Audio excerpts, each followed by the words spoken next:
Chapter 138. 054 Imperial Tutor.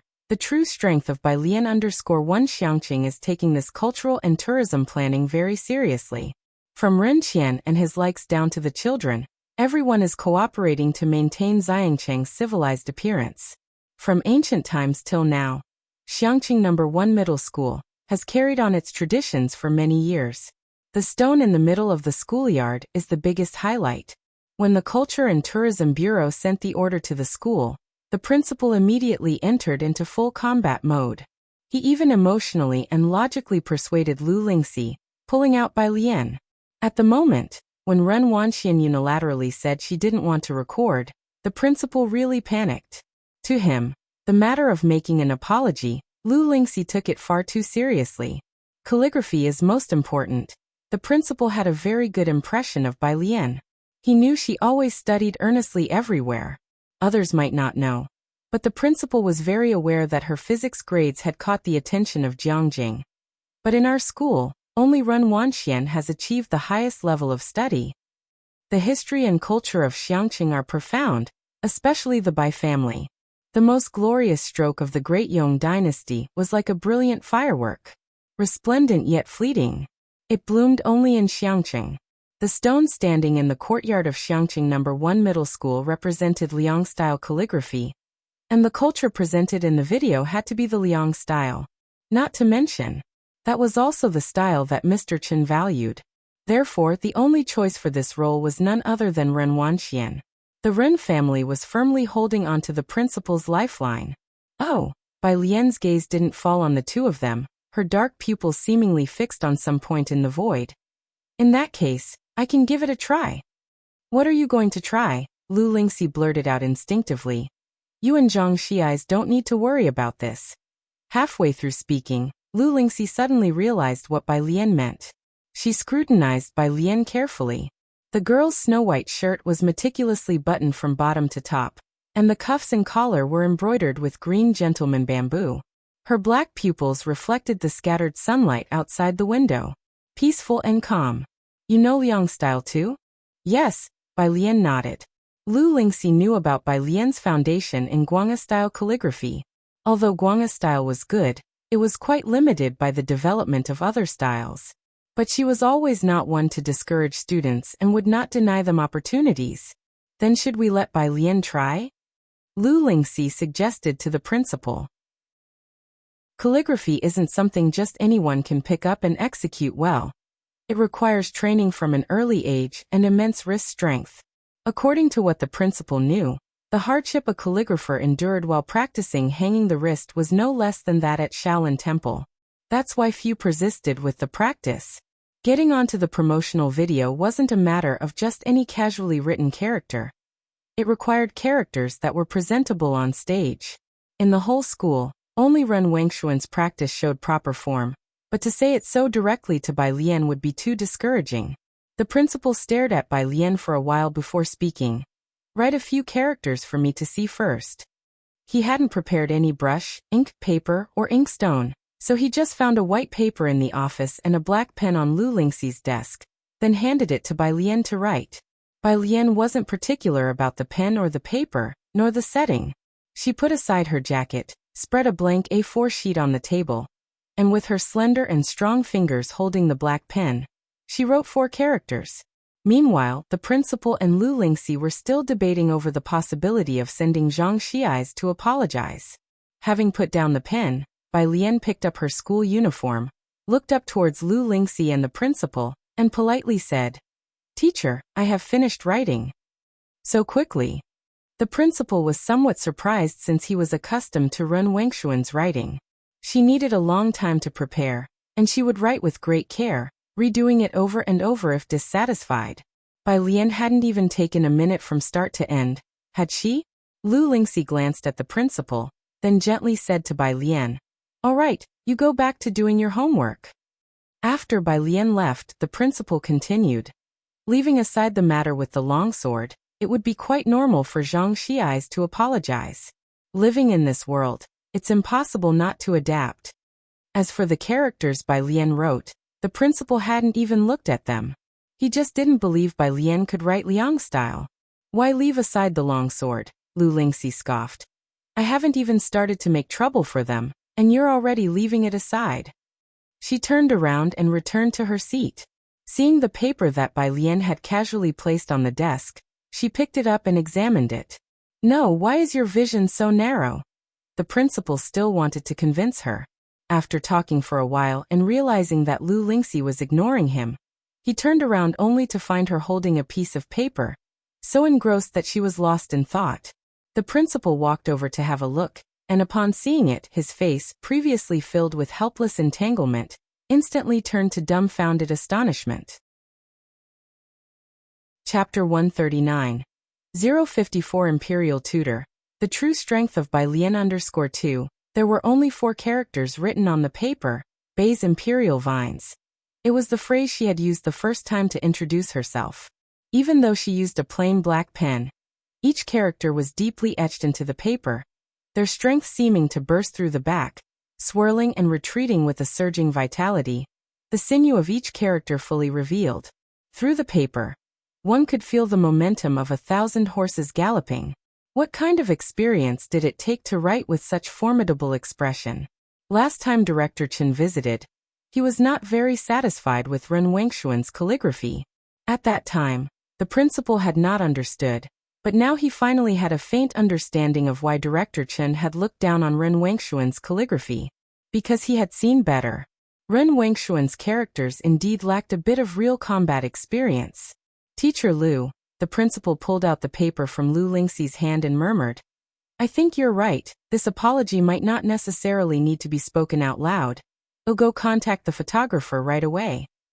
Having said that, the principal stuffed the paper into his pocket and hurriedly left. Behind him Lu Lingxi, wait, had she read it all? The last class of the afternoon. The class meeting. Lu Lingxi walked to the class with her lesson plan and notebook, setting her eyes on Bai Lian, who was already neatly dressed in her school uniform, and was quietly working on her test papers, resembling a quiet and beautiful cat with an air of mystery about her. She also seemed like a prisoner straining to break free from the mist and hardship. Lu Lingxi could almost see every student in the class clearly, except for Bai Lian. She was diligent and studious, more so than anyone else in the class, but sometimes she seemed to step out of this world, quietly observing everything from a bystander's perspective. The monthly test is coming again next week. Lu Lingxi placed her notebook on the desk, ignoring the moans of some students. Half the term is already over, it's time to buckle down. And I'm talking to you, Zhang Xiais. Zhang Xiais hadn't expected he could still be singled out by Lu Lingxi even with his face buried in the desk. He could only nod miserably.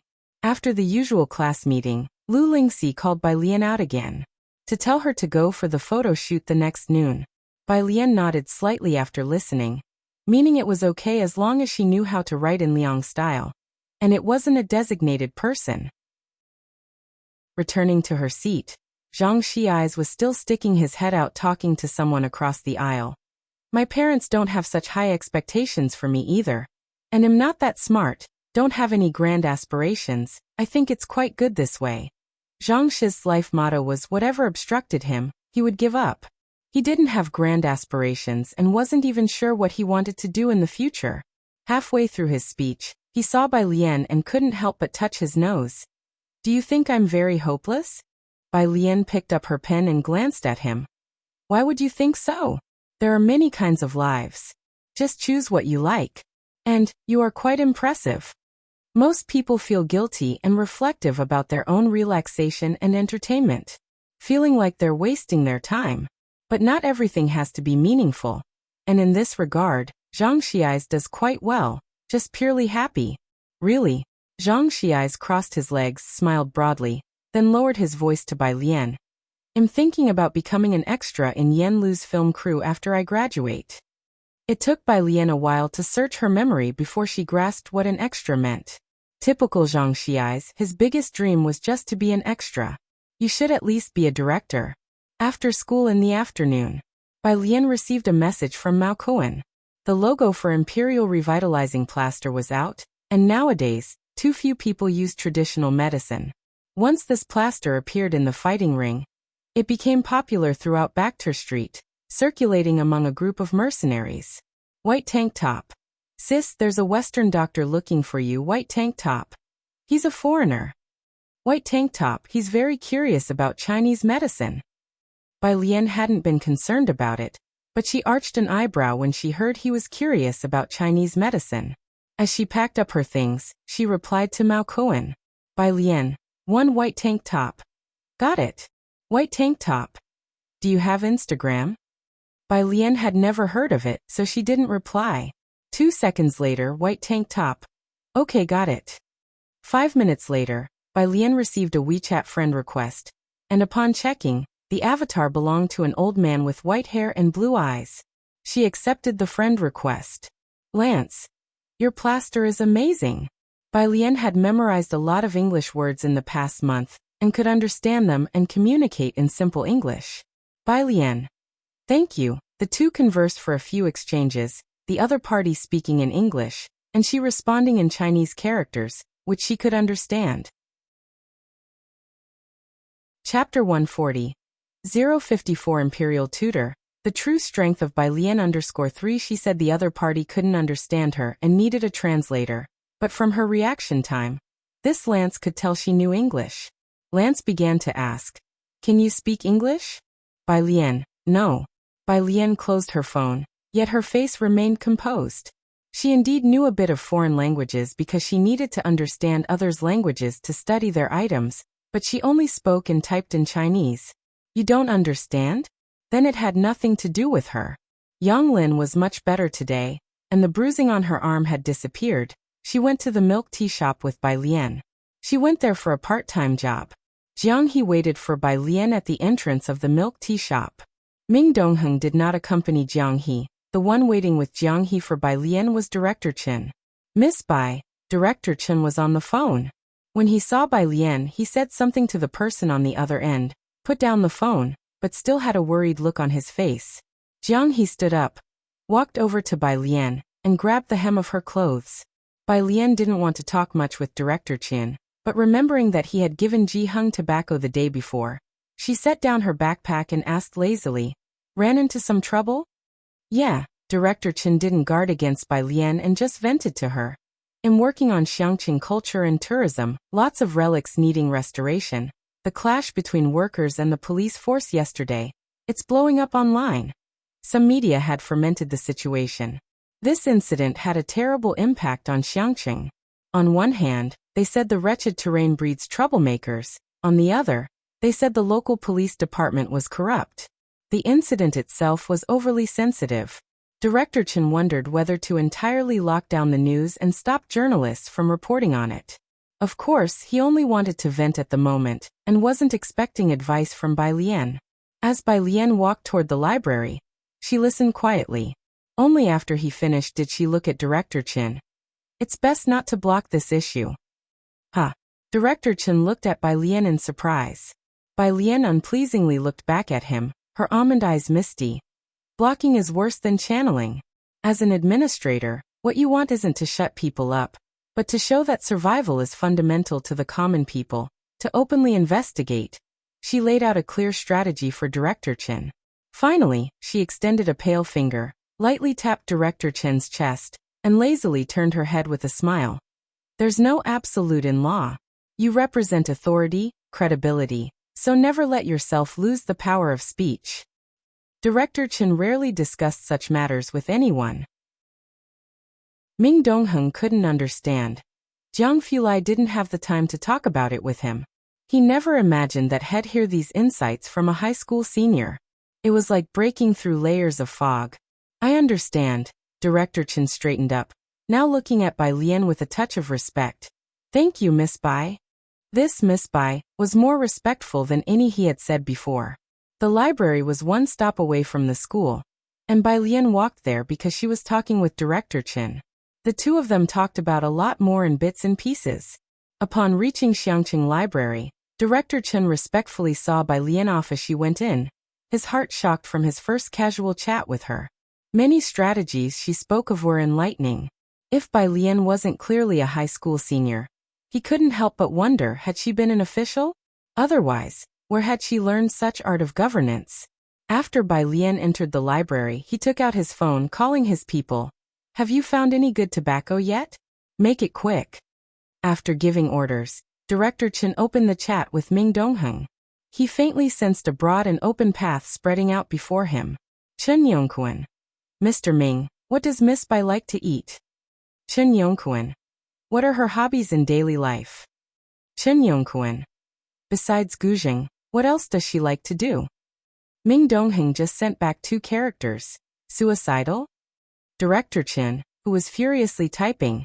Damn it, this guy's sharp when he shouldn't be and as oblivious as a dog when he needs to be sharp. Unbelievable. Well, he might as well put more effort into his work with Mr. G. Of course, Director Chen wouldn't know Bai Lian's teacher was Liang Zuan, the emperor's teacher, the greatest prime minister through the ages, who taught the emperor's technique and practiced the way of the world. His students included one who became an emperor. Could the other one be far behind? Chapter 141. 055 Blue Crystal Flower. Let classmate Ren also take a look at classmate Bei's handwriting. Part 2, _ I Ren family. As soon as Ren Wanxian got home, she saw Ren Qian instructing the secretary. Tobacco, do you have a channel? Get more tobacco. The secretary general nodded. He too had heard of Chen Yes Men's recent frantic search for various tobaccos. On the surface, everyone seemed peaceful, but secretly, who knows how many people had been reassigned to this task. Tobacco production wasn't prominent in Xiangqing. They were looking for rare tobaccos across the country to pave the way to Chen Yes' door. It wasn't until Ren Qian went upstairs that the Secretary General turned to Ren Wanxian. Miss, did those people from Class 15 come to apologize to you today? No, Ren Wanxian shook her head, feeling uneasy. The principal didn't seek me out either. Could something have happened? Even if the people from Class 15 didn't come, the principal should have at least. But Ren Wanxian hadn't seen anyone all afternoon. It was only after Shed lost her temper that day that Ren Wanxian realized the seriousness of the situation. But she couldn't swallow her pride to look for the principal, so she let the Secretary General handle it. What could possibly go wrong? The Secretary General had full confidence in Ren Wengshuan's capabilities. What else could they do? Aside from you, could they find another person to assist them with the shoot? Listening to the Secretary General's comforting words, Ren Wanxian calmed down. He was right about that. What you need to do now is just wait patiently and see who loses their patience first. Strength is everything, the Secretary General said with a smile. Watch, by tomorrow they'll be asking for your help. Library. As soon as Bai Lian sat down with Jiang He, she received a message from an unnamed mobile number. Let's meet somewhere tomorrow to talk. No signature, but Bai Lian knew it was Ji Mulan. She didn't respond. On the other end of the phone, Ji Mulan was frustrated by the lack of reply. Beside her, Su En was video conferencing with the administrative director, his brow furrowed. No tobacco channels under our name?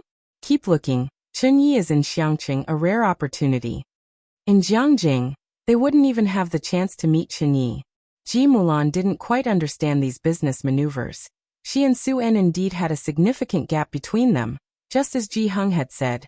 Bringing Bai Lian might not have been a good idea. She quietly sat aside and listened, not disturbing them. After Su En ended the video call, he turned to Ji Mulan. She didn't agree to meet with you? Yes. Ji Mulan nodded and then shook her head. I'll find her directly tomorrow. Su En wasn't concerned about Bai Lian. What bothered him was his rejected invitation. Bai Lian was in the library figuring out the Jiangjing University Prep Camps app. She wasn't good at chemistry, usually too lazy to do the problems on it, but luckily, the Jiangjing University Prep Camp app now allowed skipping the problems she couldn't do. Today, Bai Lian had completed a physics problem and a math problem. Started doing problems? Jiang Fulai just arrived upstairs and noticed someone practicing Jiangjing University's prep camp problems, raising an eyebrow. Bai Lian, with one hand pressing down on the paper and the other holding a pen calculating a problem, wore a snow-white blouse, half leaning on the desk. Under the library lighting, her profile shone, making her look graceful and beautiful no matter how you looked at her. She was always serious when doing homework, But today she seemed particularly languid and sluggish. What's that? Bai Lian changed her position, propping her chin with her hand and lazily looked up. She noticed the glass bottle in Jiang Fulai's hand. Pale blue water contained dark blue crystalline structures resembling snowflakes. Bai Lian quickly became captivated by the beautiful shade of blue. The library wasn't crowded. Jiang Fulai sat opposite her, slightly leaning back in his chair, and pushed the bottle over with an air of nonchalance.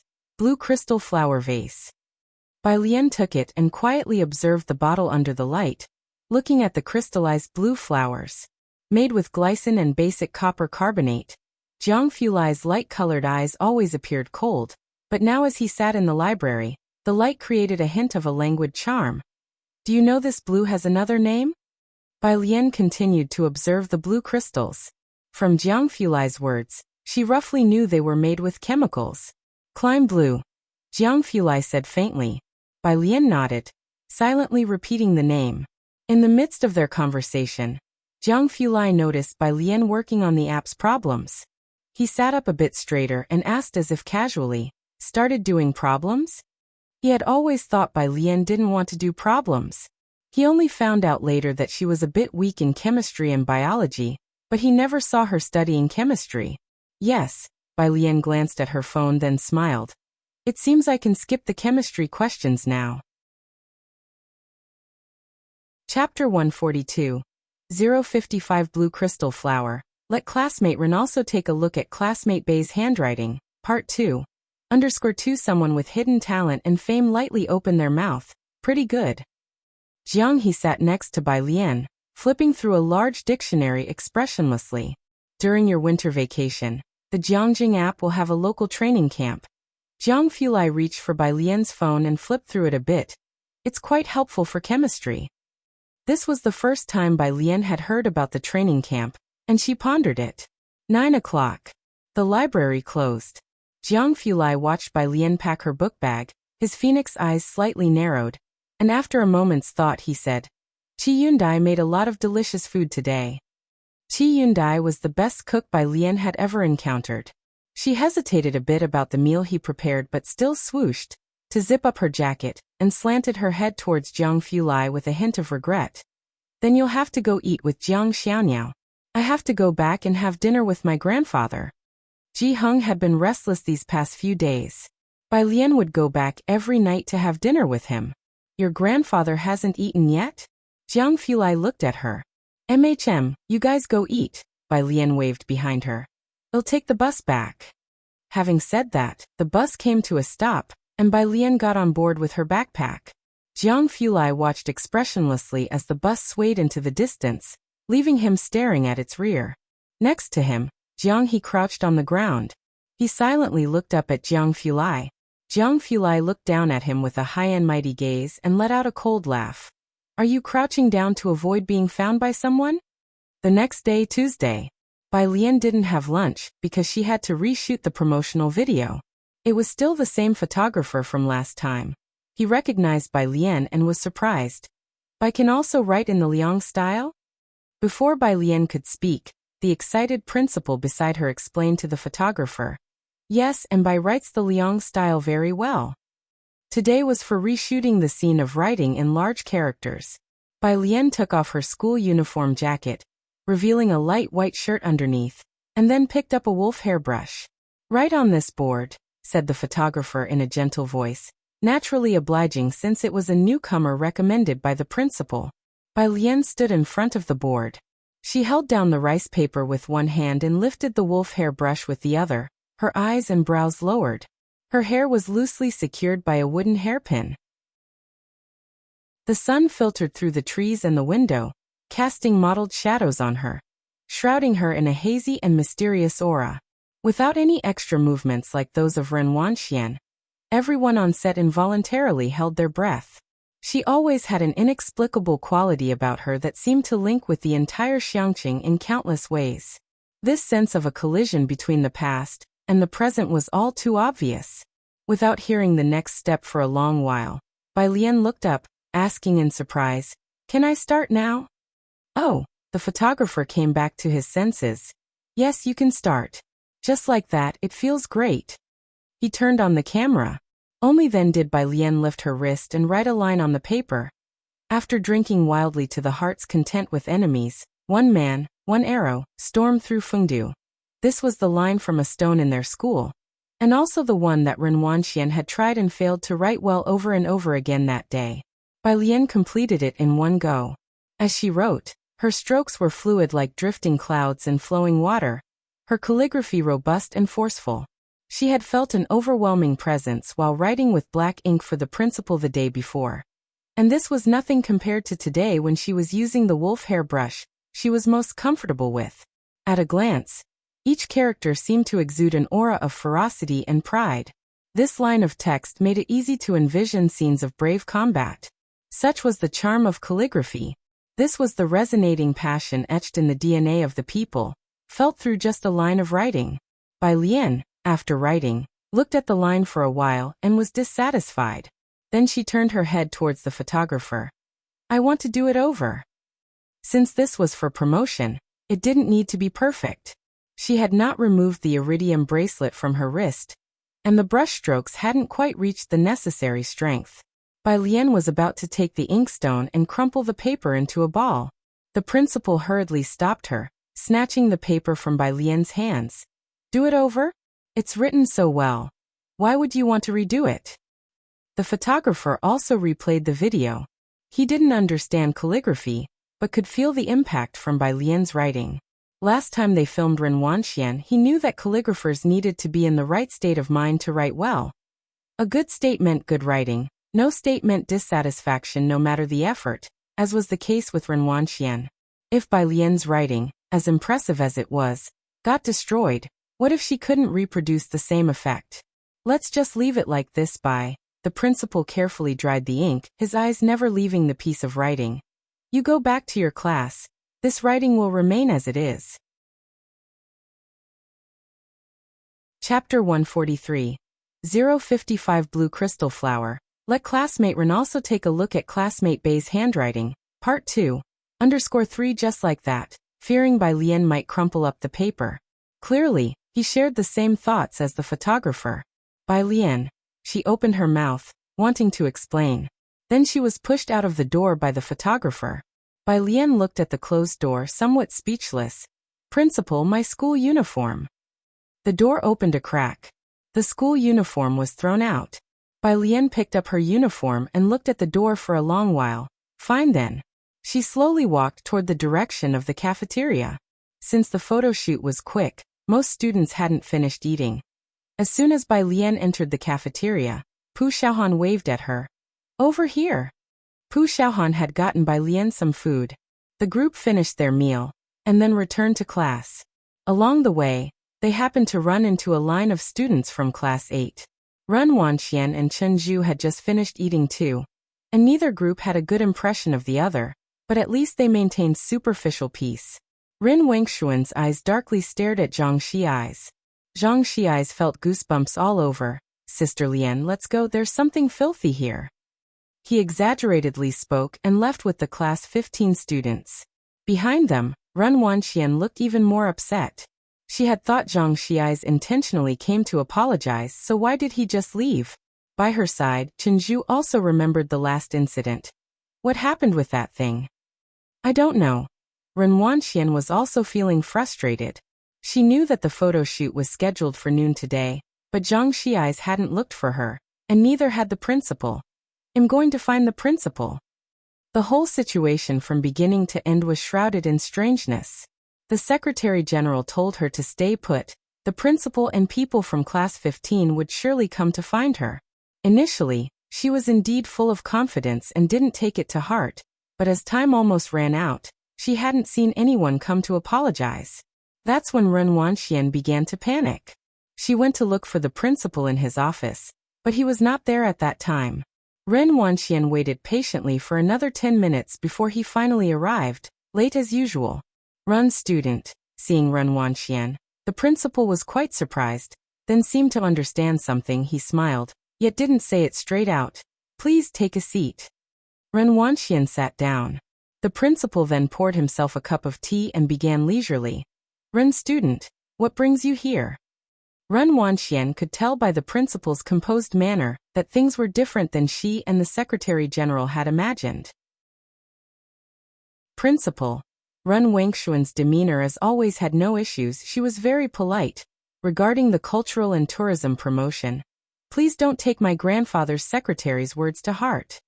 This was offering a way out. The principal smiled gently, his voice very warm. So you've forgiven Zhang Xiais? We are all classmates. The principal nodded. That's good. And that was all he said.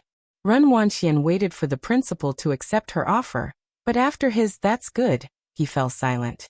Seeing that Ren Wanxian hadn't left, the principal looked puzzled. Is there something else, Ren student?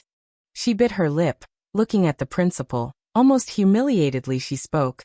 I will participate in the promotional video shoot. Promotional video? The principal looked up from his computer, then smiled. Ah, that. I forgot to tell you, Bai Lian just finished filming it. Ren Wangshuan's humiliated expression instantly turned to shock. Her heart missed a couple of beats. What? The principal continued, calmly waving her over. You didn't know, did you? Student Bai actually knows the Liang style too. I am watching her video right now. Why don't you come and have a look as well, Ren student? Chapter 144. 056 Traditional Calligraphers Association. Have a couple of drinks with Xiaochen_I. Ren Wanxian endured the fear. She walked over to look at what the principal was viewing. The video happened to show the moment when Bai Lian wrote her characters. As someone who had studied Liang-style calligraphy, Ren Wanxian could tell at a glance that the person writing those lines had executed the brushwork and transitions with extremely meticulous technique and composition. Nearly at first sight, she realized what her mentor Qiu Xuezheng often meant by the words sinew and bone. How about it, isn't Bai Lian's writing good? The principal said, crossing his legs, unable to resist starting the conversation. Isn't this what teacher Qiu refers to as being in the zone? Today's calligraphers always learn the methods of ancient writers. Most people guess the state of mind the ancient calligraphers were in by studying authentic works. The principal reflected on the second Bai Lian wrote her characters. He felt that Bai Lian had a moment of enlightenment then, and almost everyone in the audience hadn't even reacted yet. This state is just good luck anyway. Ren Wanxian, looking at the principal, couldn't come up with an answer. She pursed her lips, glanced at the principal, and suddenly took a step back. She couldn't believe that Bai Lian, someone she never took seriously, could surpass her in every way. Even if it were just a training class. Calligraphy had always been her proudest aspect, promoted for so long by the Ren family and Xiangqing No. 1 high school. She wouldn't even regard Qiu Buqing, with his Orchid Pavilion Award nomination. How could she possibly admit that Bai Lian could measure up to her? It's just a momentary state. She took out her cell phone and called the Secretary General. What's wrong? The Secretary General was with Ren Qian. Miss, have you finished shooting? Ren Wanxian heard Ren Qian's voice on the other end. She gripped the phone tightly, her gaze lowered as she spoke. It's nothing. She abruptly ended the call. This matter. She couldn't let Ren Qian know. She held her phone, stood in place for a long while, and then sent a message to Qiu Buqing. Senior brother, did you talk to the teacher about the Orchid Pavilion Award? Meanwhile, at the Qiu family, Qiu Buqing had just received the message when he got home. In the living room, Qiu Xuezheng was discussing matters with people from the Cultural and Tourism Bureau. Qiu Buqing didn't interrupt, and just stood aside waiting for them to finish. Is it really impossible for Xiangqing to set up a calligraphy association? The Cultural and Tourism Bureau official seemed disheartened as he looked at Qiu Xuezheng. So many remote places can have a calligraphy association, so can't we in Xiangqing? There are countless calligraphers in the country. Apart from the traditional Calligraphers Association, all small locales have their calligraphy associations, except Xiangqing. The Cultural and Tourism Bureau had applied 3 times already and had been unsuccessful. It's still lacking a bit, Qiu Xuezheng said with a sigh. Unless we win the Orchid Pavilion Award, which would give Xiangqing a significant boost in reputation, and might just provide an opportunity. Winning the Orchid Pavilion Award paves a clear path for the future. The Traditional Calligraphers Association, and even some families in Jiangjing would extend olive branches. Then applying for a calligraphy association for Xiangqing would be much easier. But whether Qiu Buoqing could win the Orchid Pavilion Award this year was still uncertain. I believe Teacher Qiu can certainly do it, the person from the Cultural and Tourism Bureau said, looking at Qiu Buoqing with a face full of hope. Qiu Buoqing didn't respond. Qiu Xuezhing just smiled, then sighed again. After the Cultural and Tourism Bureau official left, Qiu Buoqing looked at Qiu Xuezhing, his lips pursed, quite puzzled. Grandfather, why didn't you recommend junior sister's work for the Orchid Pavilion Award? Her mind is too restless now, not suitable. Qiu Xuezhing shook his head. But Qiu Buoqing disagreed. You should know that women naturally lack strength in their wrists. She's already done very well to have trained to this level. Aren't your expectations for junior sister a bit too demanding? If you put it that way. Qiu Xuezhing looked at Qiu Buoqing coolly. Have you heard of Su Yajun from Jiangjing? At 18, she was proactively invited by the Traditional Calligraphers Association to join. She's also a woman, so why is her wrist strength so formidable? Upon hearing that name, Qiu Buoqing fell silent. How can you compare? Don't you know who her teacher is? Comparing Ren Wanxian with her seemed utterly unfair, and he didn't agree with Qiu Zizheng's rationale at all. Qiu Xuezhing shook his head. Qiu Buoqing grew up with Ren Wanxian, and they were fellow disciples. Naturally, he admired the exceptionally talented Ren Wanxian. After school in the afternoon, Pu Xiaohan and Bai Lian, along with a bunch of others, were walking on the road. For Teacher Qiu's lecture tomorrow, I want to ask Sun Qian if he can get us a couple of tickets. Do you guys want to go? Zhang Xi's nonchalantly spun a basketball. Spare me. Who? Bai Lian took her time putting on her earphones. Pu Xiaohan glanced at Bai Lian. Next to her, Ning Xiao quietly spoke up. Teacher Qiu Xuezhing, a very famous calligrapher from Xiangqing. Chapter 145. 056 Traditional Calligraphers Association. Have a couple of drinks with Xiaochen_2. Even Lian Ningxiao, who tends to keep others at arm's length, knew about it. Oh, I'm not going. Ah, Pu Xiaohan, knowing that Bai Lian had only been here for just over a month, explained to her. But that's Teacher Qiu from Beiqing, a member of the Beiqing Calligraphy Association. This time I don't know who managed to move this big mountain, and actually got him to come back to Xiangqing. Having said this, she looked at Bai Lian. Bai Lian was still indifferent. Pu Xiaohan, who was beside her, even heard Bai Lian whisper a word under her breath. So cool. All right. Pu Xiaohan glanced again at Yang Lin, who was lagging a step behind them. Yang Lin definitely wouldn't go either. Next to number 1 middle school, a black car was parked far across the street. Jiang He was sitting in the back seat, resting his head against the window, looking far off in the direction of the school gate. In front of him, Jiang Fulai slightly squinted his eyes as he browsed on the laptop screen, the chilling aura on his stern face growing heavier by the moment. Ming Dongheng was sitting in the driver's seat, itching to get out of the car. Yet, the phone in his pocket rang again. Ming Dongheng didn't dare glance at the rearview mirror, and hurriedly picked up the phone. It was Jiang Shijue. What are you doing? He asked cautiously as he got out of the car, lowering his voice. Don't you know that young Master Jiang is looking at a document sent by the Gao family? The Gao family was an untouchable line that no one dared to cross for Jiang Fulai. On the phone, Jiang Shijue didn't care about the treatment Ming Dongheng was receiving, simply saying, the invitation from the Traditional Calligraphers Association, hoping our Emperor Jiang could provide a piece of writing. I've brought the message, just remember to find time to tell him. After finishing, Jiang Shijue, ignoring Ming Dongheng's cursing, hung up the call directly. His technique of passing the buck was incredibly smooth. Ming Dongheng's face darkened. If Jiang Shijue didn't dare say it, did he dare to? He fiddled with his phone, complaining in the group chat with 4 people. Is the Traditional Calligraphers Association mad? When have they ever seen Jiang Fulai practice calligraphy? Yet they dare to bother him with this request. Inside the car, with the knuckles of his pale fingers tapping lightly on the screen of his phone, Jiang Fulai glanced out the window, and after considering for about 5 seconds, called Bai Lian.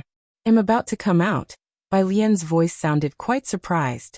Jiang Fulai was very nonchalant. You go to the back gate. Jiang Xianiao's autism is acting up. There are too many people at the front gate. We'll wait for you at the back gate. Bai Lian was aware of Jiang He's autism. Without any doubt she responded, okay.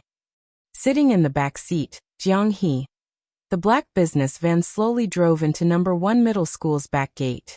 Jiang Fulai's car was allocated by Jiang Jing, but the license plate was that of Xiangqing, making it inconspicuous for daily use.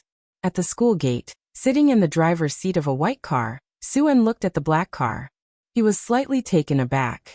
Ji Mulan was trying to call Bai Lian, but no one answered. She had some doubts whether Bai Lian had blocked her.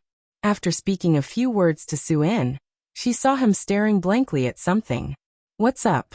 Ji Mulan followed his gaze, but saw nothing special.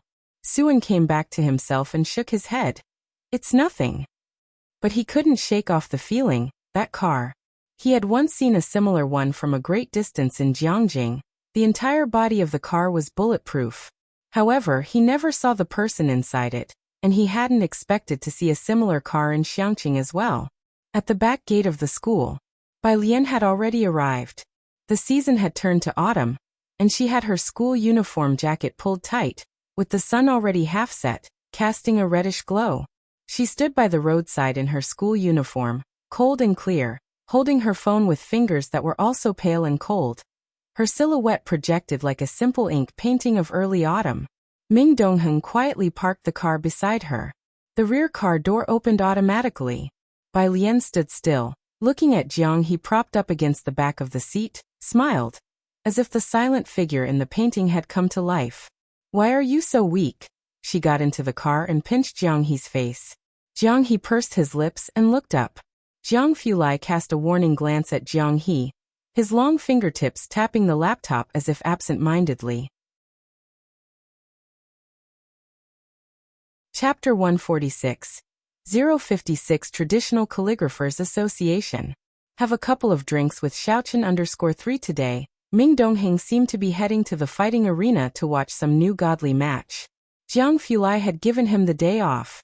During the day, Jiang Fulai dealt with the affairs of the Jiang family, and had to make a trip to the research institute in the evening. While Jiang He was dead set on finding Bai Lian. Ji Heng had also gotten to know Jiang He, and he had no objections to heading back with Bai Lian at this moment. Purest Street intersection. Bai Lian and Jiang He got out of the car. Jiang He turned and was about to walk down the alley when Bai Lian grabbed him by the nape of his neck and pulled him back, raising an eyebrow. Why didn't you say goodbye to your brother? Jiang He. Goodbye.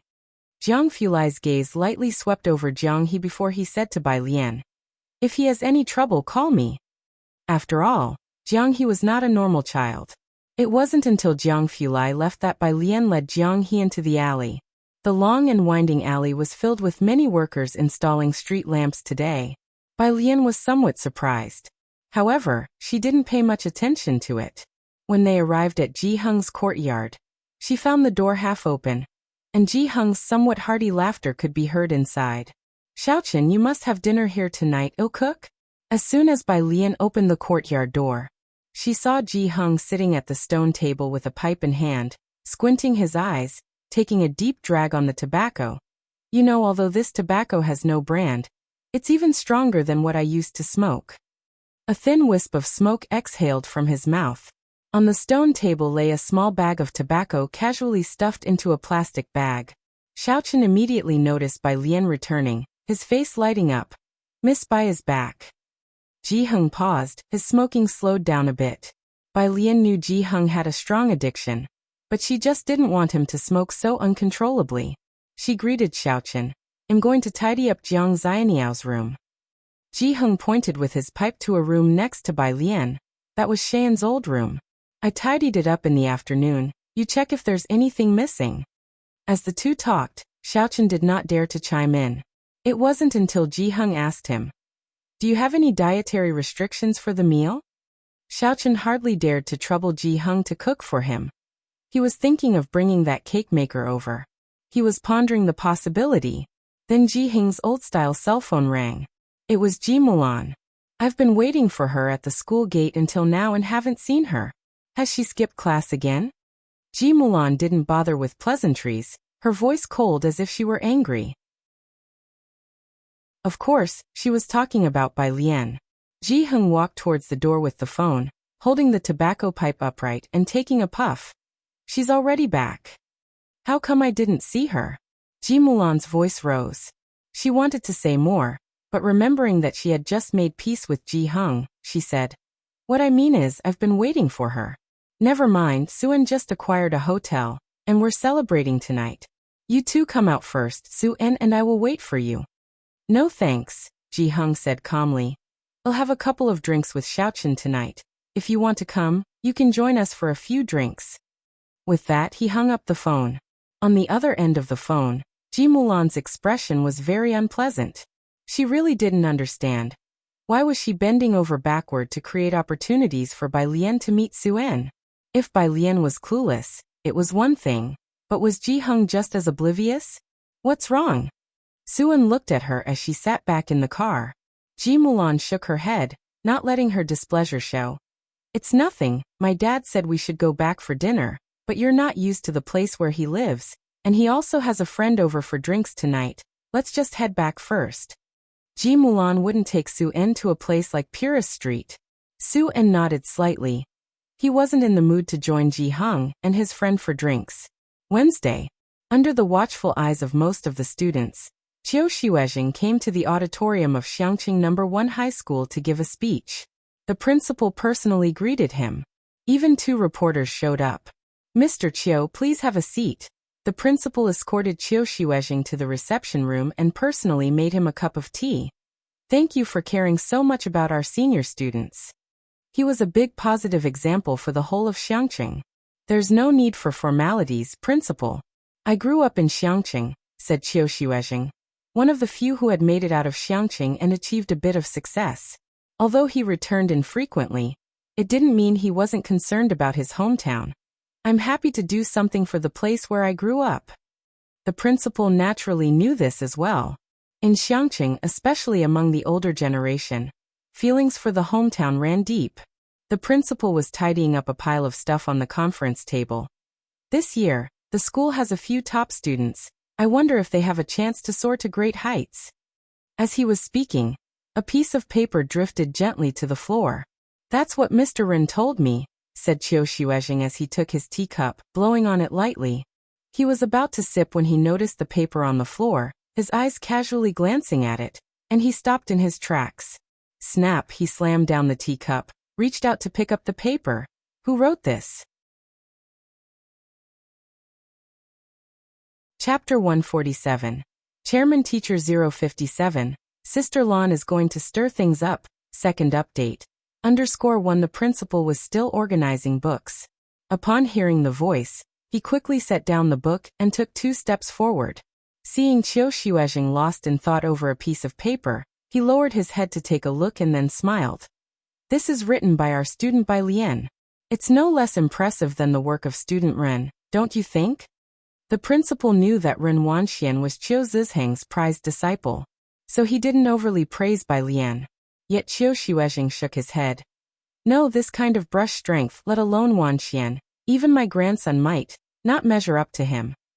The principal couldn't see it, but Qiu Xuezheng was very clear. Laymen don't understand what it means to penetrate wood by 3 fun, that the brush can kill into the paper, controlling the speed and pressure at the fingertips, demonstrating the writer's skill. He subconsciously assumed that such writing must have been done by a male student. He then remembered the principal mentioned that this student was still in senior year. How old would that be? And who was their teacher? How could there be such hidden dragons and crouching tigers in Xiangqing? Qiu Xuezheng quickly spoke up. "Which student is it? I'd like to meet them." The principal hadn't expected Qiu Xuezheng to hold such a high opinion of Bai Lian. "You are about to give a speech, so how about I arrange a meeting after your speech is finished? With luck, he might be able to see Bai Lian in the auditorium." "Okay." Qiu Xuezheng knew he was too eager. With his speech still pending, he reiterated, "Make sure to arrange our meeting."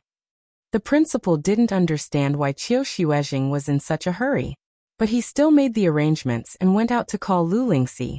Qiu Xuezheng took out his mobile phone and sent a message to the head of the Cultural and Tourism Bureau. I believe that Xiangqing may have hoped to apply for the Calligraphy Association in the future. The bureau chief must have set Qiu Xuezheng as a priority, for they called the principal the second the message was received. Noon. Bai Lian was almost just out of class when she received a call from Shenqing. Alien. Shenqing's voice was a bit soft. Your mother suddenly asked me out to eat today and told me to call you to join us at Wanhe building. But Shenqing didn't agree outright. She felt that Bai Lian's relationship with Ji Mulan probably wasn't good, so she called Bai Lian first to confirm. The food here is quite good, Shenqing thought for a moment. Do you want to come? Ji Mulan. Upon hearing this, Bai Lian was a bit lost in thought. Alien. Shenqing had been speaking for a while when she realized no one was responding. Bai Lian, resting her arms on the balcony, looked down below. Her emotions had stabilized over the past 2 days, and her eyes were dark and deep. I'm on my way. Shenqing was sitting on the toilet. She hung up the phone. Then she came out, washed her hands, and headed for the private room. There was only Ji Mulan in the private room. Suen hadn't arrived yet. Ji Mulan was looking down at her mobile phone, not speaking with Shenqing. Shenqing sat opposite her somewhat awkwardly. Suen arrived a few minutes before Bai Lian. His presence was even stronger than Ren Jiawei's, and Shenqing didn't know where to put her hands and feet. She wanted to ingratiate herself with Suen, but found herself unable to articulate any flattery. Shenqing was starting to regret coming. She had just heard Ji Mulan mention dining at Wanhe building, and wanted to try this delicacy that was usually beyond her reach. This is my sister-in-law, Ji Mulan introduced Shenqing with indifference, as she had always looked down on her a bit. Suen was very polite. Shenqing could only give a stiff nod, finally understanding she didn't fit in at this kind of occasion. Fortunately, the sound of the doorbell saved her. Shenqing quickly stood up. Bai Lian walked in from the outside, glanced at the people sitting inside, pulled out the chair next to Shenqing, and sat down casually, leaning back lazily. Her school jacket was left open. Her long eyelashes hung down, lightly casting a shadow over her dark pupils. She greeted Shenqing lightly.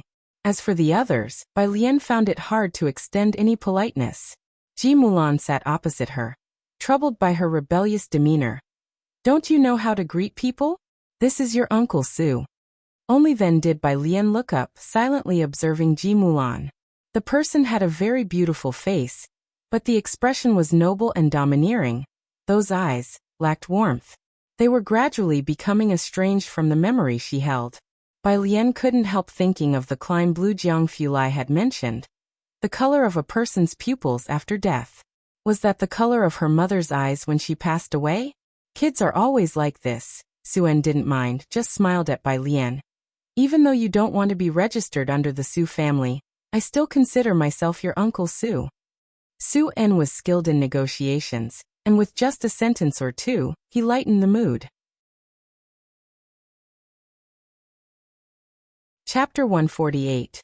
Chairman Teacher 057. Sister Lan is going to stir things up. Second update. _2 Shenqing instantly relaxed and signaled to Bai Lian with her eyes that this stepfather wasn't bad. But Bai Lian didn't catch her eye. Ji Mulan observed Suen's reaction, and knew he had a favorable impression of Bai Lian. As long as Bai Lian didn't mess up, her face indeed possessed a deceptive charm. Although she couldn't take Bai Lian to the Su family, she would still try to make sure Bai Lian had opportunities to interact with Suen. Your grandfather told you, didn't he? Suen pondered for a moment. He'll be marrying your mother at the end of the year. Sure. Bai Lian was indifferent to the news. Congratulations. Ji Mulan's expression softened a lot. Suen was taken aback. He wanted to say more when the cell phone head placed aside rang. He looked at it and immediately answered. Hello. Suen's voice was serious and respectful. It was obvious the person on the other end wasn't ordinary. Yes, I'm in Xiangqing, preparing to acquire a project. The person on the other end of the phone said something. Suen exclaimed in surprise and quickly stood up with some excitement. What? Okay, I understand. I will do it well. He waited for the other party to hang up first, then he disconnected the call. Ji Mulan had never seen Suen speak to anyone with such an attitude, and she couldn't help but look at him with surprise, then hesitated. Who was that call from? The butler Su. Suen tried to contain his joy but couldn't hide it completely as he smiled at Ji Mulan. He said Miss Su is coming to Xiangqing to pick up something and take it back to Jiangjing. He knew I was in Xiangqing and told me to take good care of her. Mulan, our decision to come to Xiangqing was right. Ji Mulan understood that the butler Su and Miss Su he mentioned were definitely not the people she knew from Suen's family. Miss Su? Asked Ji Mulan slightly inquisitively. It's Miss Su Yajun, explained Suen to the few people at the table, with a hint of awe and rare envy. She was earmarked by the Traditional Calligraphers Association at the age of 18, and her teacher is the president of the association. Su Yajun's father and he had been classmates. They grew up together, but unfortunately, because of Su Yajun's soaring status, his family held considerable weight in the main house, while he was still at the same place. At this point, Suen sighed, just hoping that his own son would have a slightly easier time applying for the laboratory this year. You guys don't understand the weight of the Traditional Calligraphers Association in Jiangjing. Suen was about to continue when he looked up and saw Shenqing's confused expression. Not just Shenqing, even Ji Mulan, who had just arrived in Jiangjing, seemed silent. Suen stopped mid-sentence. Remembering these few individuals likely had no clue about the situation in Jiangjing, let alone anything about Su Yajun and the Traditional Calligraphers Association. There was no point in explaining the significance of the president of the Calligraphers Association to them. All right, let's not talk about this. Suen shook his head and smiled. You just need to know that Miss Su is very important. After finishing, Suen didn't continue eating. He picked up his cell phone, bid farewell to Bai Lian and Shenqing, and hurried back to start an online meeting with his assistant and the chief administrative officer. Ji Mulan also had a lackluster meal. As she was paying the bill and leaving absent-mindedly, she suddenly stopped when she saw Bai Lian waiting obediently for Shenqing. Wait until I get a firm footing in the Su family. I made it very clear last time, am now registered with grandfather, said Bai Lian, slowly zipping up as she bowed her head. Then when she raised her eyes, they were calm. Don't bring this up again. I will never leave with you. Bai Lian wasn't the real original character. She didn't know what Ji Mulan was thinking, but even if Ji Mulan was truly reflecting and making amends, she couldn't replace the original person and forgive the Bai family and Ji Mulan. Because the harm had been done, leaving the original girl to die alone in that lake. Bai Lian could never forgive anyone on her behalf. Ji Mulan stood frozen in place. Bai Lian nodded slightly to Ji Mulan and left with Shenqing. It was only after they got into the elevator that Shenqing dared to speak to Bai Lian. You fool, not taking advantage of a good situation. Your future stepfather is from Jiangjing. As Shenqing spoke, she couldn't help but click her tongue in wonder. Such fortune for Ji Mulan, she thought, not knowing where it came from. Bai Lian's hands were in her pockets, and instead of studying vocabulary like usual, she just lazily walked ahead. Oh, silly child. Shenqing wanted to ask if she knew what being from Jiangjing meant, but remembering that Bai Lian was even willing to give up the Bai family, she fell silent. Bai Lian had just returned to her class. Pu Xiaohan waved at her from her seat with a smile. Lu's mom said as soon as you're back, go straight to the principal's office. The principal's office again? The principal's office. Mr. Qiu, director. The principal looked at Qiu Xuezhing and the Cultural Bureau director who were sitting idly, and cautiously suggested, Student Bai has gone out. Wouldn't you two prefer to have lunch first? Chapter 149. Chairman Teacher 057. Sister Lan is going to stir things up. Second update. _3 No need. Qiu Xuezhing waved his hand. He stared intently at the direction of the office door. By his side, the director had just arrived not long ago and was looking at a large character that principal had just shown them, written by Bai Lian earlier with a wolf hairbrush. The paper had been taken by the photographer for additional shots. The principal only had a photo. I think you're right, the director whispered to Qiu Xuezhing. We really might have a chance. The two were in the midst of their conversation. The door gently creaked, and Qiu Xuezheng and the director immediately looked up to see a slender silhouette. The person bowed his head slightly, with long, pale, and cold fingers on the door, drifting in lazily as the door pushed open, a cool jade-like brilliance softly filling the space. It was a girl. The director and Qiu Xuezheng both withdrew their gazes. Both had subconsciously assumed that such characters could only be written by a boy. Principal. Bai Lian looked towards the principal, squinting her eyes. You were looking for me for something? Not me. The principal also glanced at Qiu Xuezheng and the director, surprised at how these two could be so composed at this moment.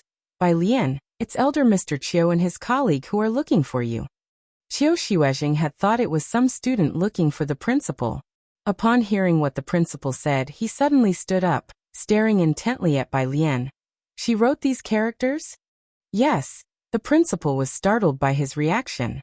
But Qiu Xuezheng exchanged a glance with the director. In the calligraphy world, men were prevalent and women scarce. Over so many years, only one woman had won first place in the 7 competitions for the Lanting Prize. They had thought Ren Wanxian was outstanding, but to think the one who wrote such a powerful stroke was a girl. The director was much more direct than Qiu Xuezheng. Bai Lian, you're planning to participate in the Lanting Prize this year, aren't you? If she missed this year, she would have to wait another 3 years. Bai Lian, not recognizing them, simply raised an eyebrow. Lanting Prize? She had never heard of it. Not only the director and Qiu Xuezheng but even the principal found it too outlandish. Bai Lian, you don't know about the Lanting Prize? Bai Lian's eyes were sincere. Could she be the disciple of a hidden master? Qiu Xuezheng gave the director a look, which the latter understood, and began to explain the Lanting Prize to Bai Lian. If you participate, you'll definitely make it to the preliminary selection. Not just the preliminary. You even have the potential to win the 3rd prize, although it may be a bit challenging this year. But the Traditional Calligraphers Association will surely invite you to join. He went on and on. All about the benefits of participating in the Lanting Prize. Of course, no matter how much he said, he only dared mention up to the 3rd prize, considering even Qiu Boqing was aiming for that. Oh, Bai Lian responded disinterestedly, her long lashes lowered, her dark eyes appearing lethargic. She spoke with an air of nonchalance. Is there anything else, Principal? Qiu Xuezheng and the director had thought of many possibilities, but the one thing they hadn't considered was that Bai Lian was indifferent to the Lanting Prize. After all, no calligrapher was disinterested in the Lanting Prize. Even Ren Wanxian had been scheming for a chance to participate. As she started to walk away, the director spoke helplessly. I was also going to say that if you participate in the Lanting Prize, you could help us in Xiangqing to apply for a calligraphy association, allowing more children to learn calligraphy. Bai Lian stopped in her tracks and turned around, the gentle sunshine striking her profile. Apply for an association? Yes, winning an award makes it much easier to apply for a calligraphy association. Qiu Xuezheng explained softly. There are many children in Xiangqing who want to learn calligraphy, but we lack teaching resources and facilities. With a calligraphy association, it would be much easier to manage. I see. Bai Lian lightly flicked a lock of hair by her face, her expression mild. Then I'll participate. What? Bai Lian, recalling the mention of the 3rd prize, touched the iridium on her wrist, contemplative. The higher the rank, the better the benefits I can apply for. Chapter 150. People from the Traditional Calligraphers Association are here. Guaranteed 2nd place. _1 of course. Qiu Xuezheng came back to his senses. He looked at Bai Lian, seriously explaining. As long as you're shortlisted, people will approach you. If you win 3rd prize, the Traditional Calligraphers Association will definitely invite you to become a member. And then you won't have any trouble applying to local calligraphy associations. The higher the ranking, the better, of course. If you win the 1st prize, it goes without saying that you might even become a senior member of the Traditional Calligraphers Association. At this point, Qiu Xuezheng did not continue. He realized that Bai Lian was more concerned about Xiangqing, so he continued to talk about these resources. Many children in Xiangqing like to learn calligraphy, but the area is remote and lacks teachers. Very few families like the Ren family hire famous teachers from Beijing, so most people are self-taught without any formal instruction. By the way, Qiu Xuezheng suddenly remembered something. He stared at Bai Lian with sparkling eyes. How old are you this year? 2. Bai Lian, thinking about the Orchid Pavilion prize, started to reply instinctively, then hesitated. She lowered her eyes and after a long silence said, I'm 19. 19. The eyes of the head of the Culture and Tourism Bureau shone brightly. This age, she would still be very young the next time she participates in the Orchid Pavilion prize. After making sure that Bai Lian will participate, Qiu Xuezheng and the other person both sighed in relief. He solemnly cautioned Bai Lian, you should practice your calligraphy more during this time. Your brushstrokes are still a bit unsteady. You need to submit your work by next week. The deadline for the Orchid Pavilion prize was drawing close. After Bai Lian left, the principal turned to the two of them. Mr. Qiu, director, shall we go have dinner first? Sure. The director of the Culture and Tourism Bureau finally showed a smile. As he headed out, he looked in the direction Bai Lian had gone. Being shortlisted is certain, but I wonder if she and young Mr. Qiu can win the third prize this time. 19 is too young an age. I didn't even ask her what her CCPT score was. Qiu Xuezheng walked out, knowing more insider information than the other two, and sighed. And this time, the Orchid Pavilion prize is like a dragon's den of hidden talent. Just Xie Jinyun and Su Yajun are too eye-catching. But it's not a big problem. She's still young. By the next Orchid Pavilion prize she is sure to astonish everyone. The principal did not understand these matters and listened quietly. What if Bai Lian writes an even more brilliant piece during this period? If she could win a 19-year-old third prize winner, then in another 3 years, she goes on to win the first prize, the director thought and couldn't help but chuckle. By then, our Xiangqing will also be seen by them. The Traditional Calligraphers Association will definitely allocate resources to us. These thoughts were overly optimistic. Qiu Xuezheng looked at the director of the Culture and Tourism Bureau wordlessly. Dreaming day by day that Qiu Buqing would win a prize was one thing, but now he even dared to dream of a first prize. Bai Lian returned to class 15. Pu Xiaohan was talking to someone else about Qiu Zizheng's lecture from that morning. Mr. Qiu really is my idol. The meaning of reading is why, to read for oneself. Zhang Xiais was lying in the back, asleep, while Ning Xiao and Yang Lin were busy solving practice questions. Bai Lian sat back in her place and slowly pulled out her physics practice book from among a pile of books. When Pu Xiaohan saw her return, she abandoned her conversation with the others, turned around, and asked Bai Lian in a low voice, "What did the principal want with you this time? Another promotional video?" "No," Bai Lian said, casually uncapping a pen with one hand and leaning back in her chair. Then she suddenly looked up and smiled at Pu Xiaohan. "Why didn't you get good at calligraphy?" Pu Xiaohan touched her nose and shrugged her shoulders. "Just a little bit I learned from the teacher during big character class in elementary school. Then later I learned on my own watching videos online." She sounded somewhat proud by the end of her statement.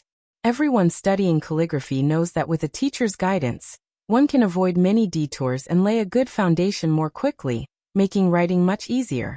Calligraphy is profound and complex, and without a teacher, it's difficult to improve. Yet Xiangqing didn't even have a calligraphy association. Those with any amount of achievement all settled in the Beijing Writers Association. Most of Xiangqing's population is made up of ordinary laborers without the means to hire a calligraphy teacher from Beijing to instruct their children. Pu Xiaohan was also like that, mostly self-taught. Opportunities to hear a lecture from Qiu Xuezheng, like today, were almost non-existent. Bai Lian lowered her head, her fingertips pressing down on the practice book, lowered her lashes, casually writing on the physics test paper. Pu Xiaohan wanted to boast to Bai Lian about how she had found many videos to learn on her own. But looking at Bai Lian with her head down, she inexplicably felt a sense of sorrow emanating from her. Pu Xiaohan swallowed the words she was about to say, and just watched Bai Lian slowly work on physics problems.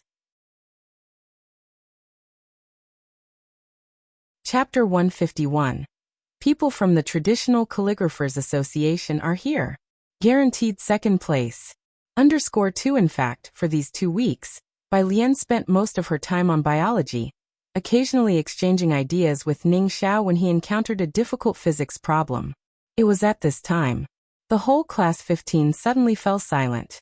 Feeling a chill on her back, Pu Xiaohan's sixth sense made her turn around swiftly, sit up straight, and start working on exam problems from the past decade. Out of the corner of her eye, sure enough, she spotted the elusive Lu Lingxi at the window. Everyone else in the class was seriously doing their homework, except for Zhang Xiai's, who was still busy sleeping.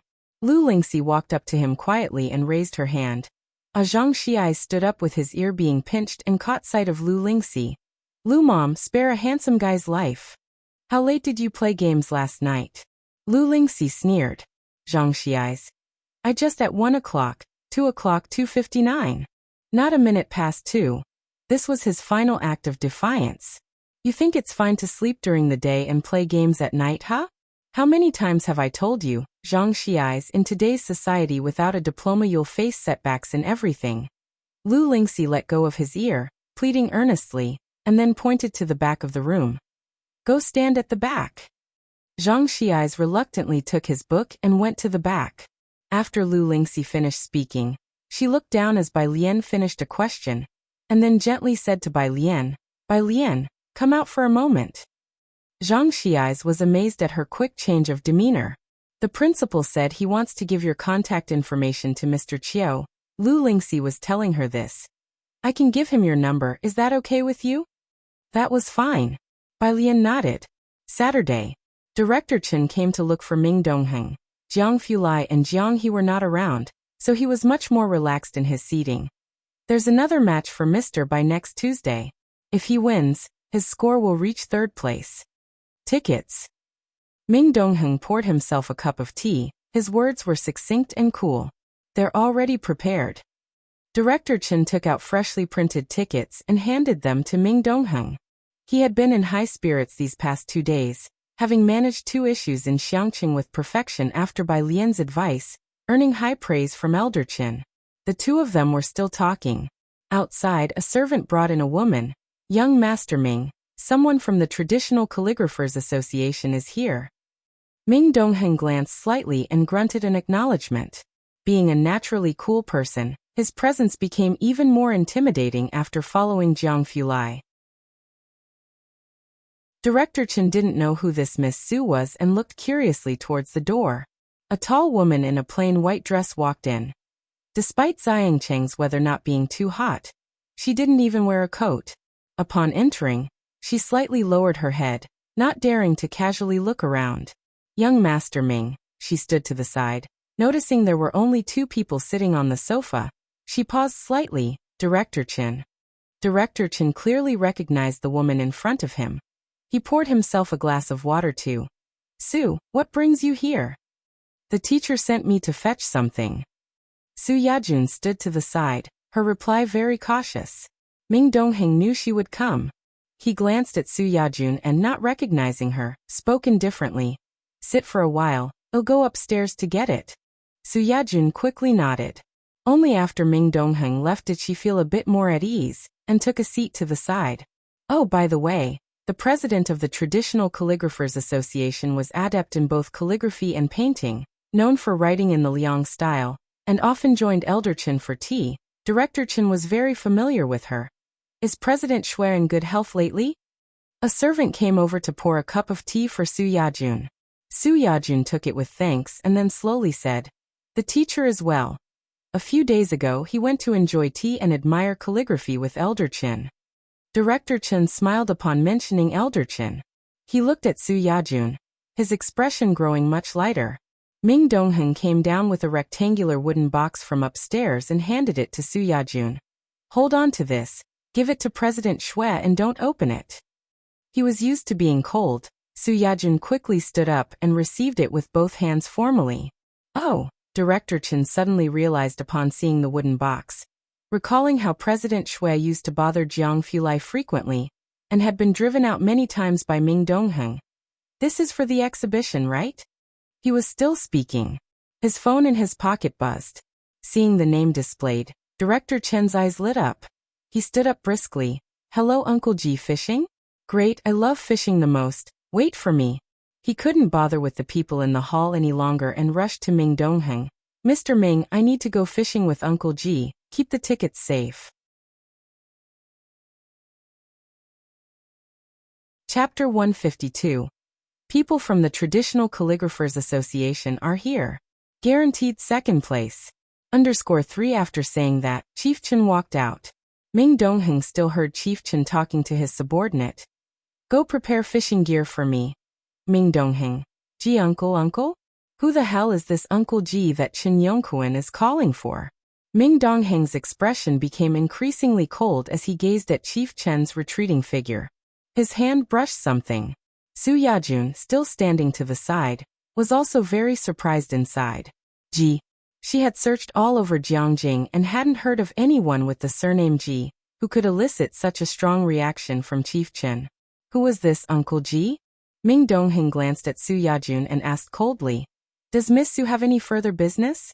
He politely addressed her as Miss Su.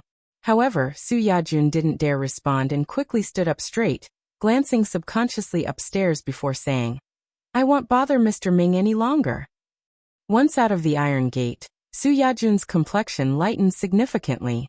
A white car was waiting on the next street. Ji Mulan sat in the front passenger seat, looking ahead until she saw a white figure, and Su-en, who was in the driver's seat, hurriedly got out of the car. Since Su-en had gotten out of the car, Ji Mulan naturally didn't dare to remain seated in pretense. She followed suit and got out too. Miss Su. Su-en greeted Su Yajun with a smile. He was an acquaintance of Su Yajun's father. She nodded at him with a light smile. Uncle Su will be staying for 2 days. I appreciate your help this time. Su-en knew that Su Yajun was calling him Uncle Su in honor of his father. And even though Su Yajun was polite, Su-en didn't dare to truly consider himself her uncle. This is my future wife, Ji Mulan, he then introduced to Su Yajun. Su Yajun wasn't interested in who Su-en's wife was, but upon hearing she had the surname Ji, she turned to look at Ji Mulan. She instinctively remembered that phrase, Uncle Ji Chief Chen had just mentioned. Are you from Jiangjing originally? Su Yajun asked Ji Mulan, her demeanor somewhat strict. Su-en was surprised by Su Yajun's attitude, then laughed. She's not from Jiangjing. She's from Xiangqing. She came over for a project and took the opportunity to see her father. Ji Mulan, listening to Su-en's words, wore a smile that was impeccable. But her heart was extremely uneasy. She had already tried so hard to escape Xiangqing, but everywhere she went, she couldn't shed the shadow of Xiangqing. Sure enough, when Su-en mentioned Xiangqing, Miss Su's smile faded a lot. Su Yajun no longer pried into the matter, and got into the car. In the car, Su-en checked the rearview mirror, noticing Su Yajun still holding the wooden box in a hug, not placing it on the seat. The box's length suggested a scroll. Whose calligraphy is this? Su-en had done his homework over the past couple of days, determined to keep the conversation going with Su Yajun. Upon hearing this, Su Yajun was startled, then shook her head. I got it from Mr. Ming. As for whose it is, it's better for you not to know. Su-en was startled. As soon as Su Yajun mentioned Mr. Ming, he knew which Ming it was. Only Ji Mulan, sitting in the front passenger seat, was silent. She didn't understand most of what the two were talking about. The Lanting Award is about to begin. I thought Miss Su would stay at the Traditional Calligraphers Association. Su-en smoothly changed the subject. I want to congratulate you in advance for winning the first place and top prize. Su Yajun had shone brightly in the CCPT Level 9 exam at 18, and was invited to join the Traditional Calligraphers Association. At 20, she participated in her first Lanting Award and won the third prize. This year was her second participation. Everyone loves hearing sweet talk. Su Yajun was not surprised. She gave a light laugh, her gaze drifting out the window. The top prize is possible, but the first place should be Xie Jinyan's. He has more wrist strength than I do. I guess a solid second place then. Chapter 153. 059 He stared dumbfounded as Bai Lian took down the iridium. Second update. _1 There were only so many people participating in the Orchid Pavilion Award. And Su Yajun only admitted that Xie Jinyan was better than her. As for the others, As for the third place, she had never even considered it. Suan looked into the rearview mirror, full of admiration. Even getting second place is amazing.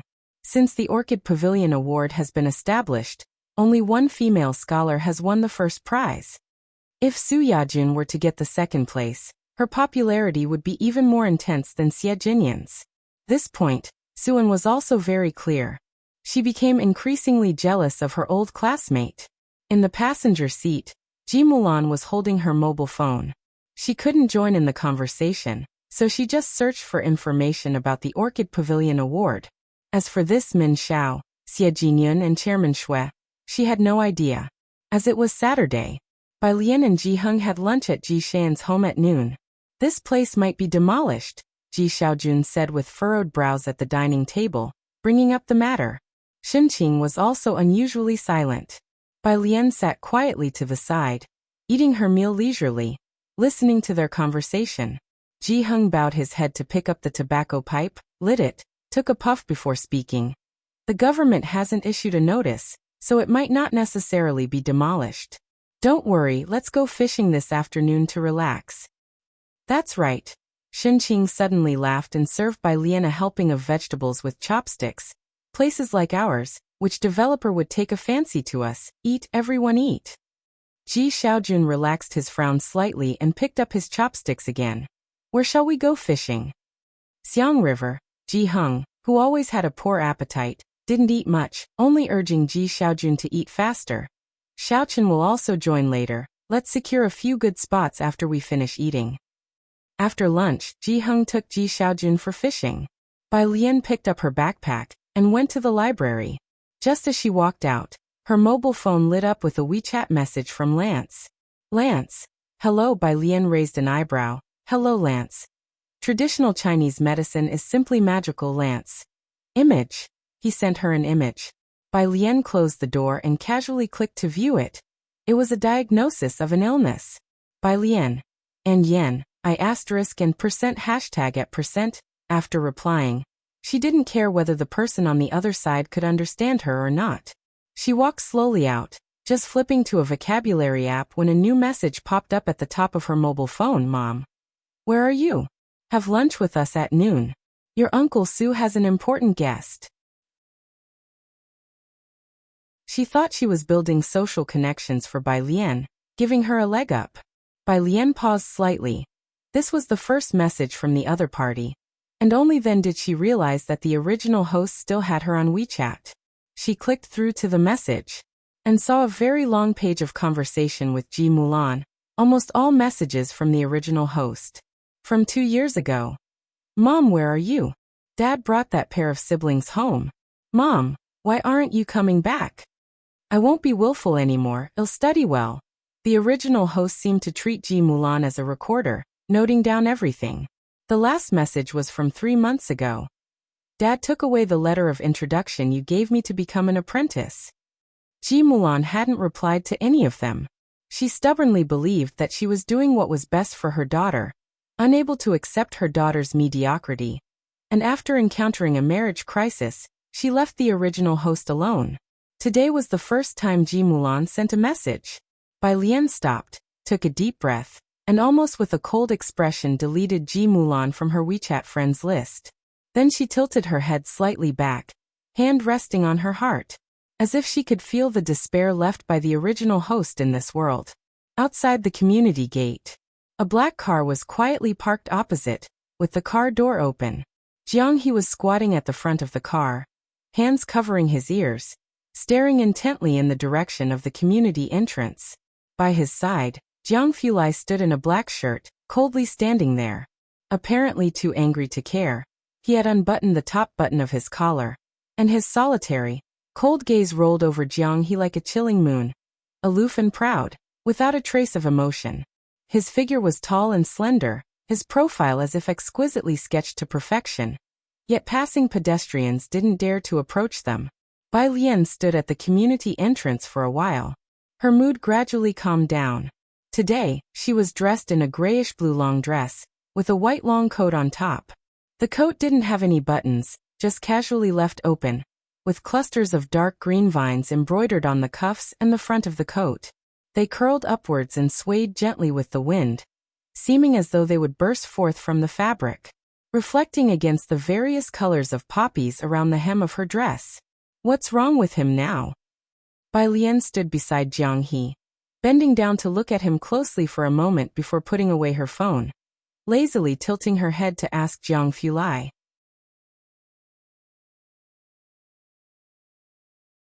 Chapter 154. 059. He stared dumbfounded as Bai Lian took down the iridium. Second update. _2 Jiang Fulai glanced at Jiang He. Qi Lu made dishes for lunch that he doesn't like.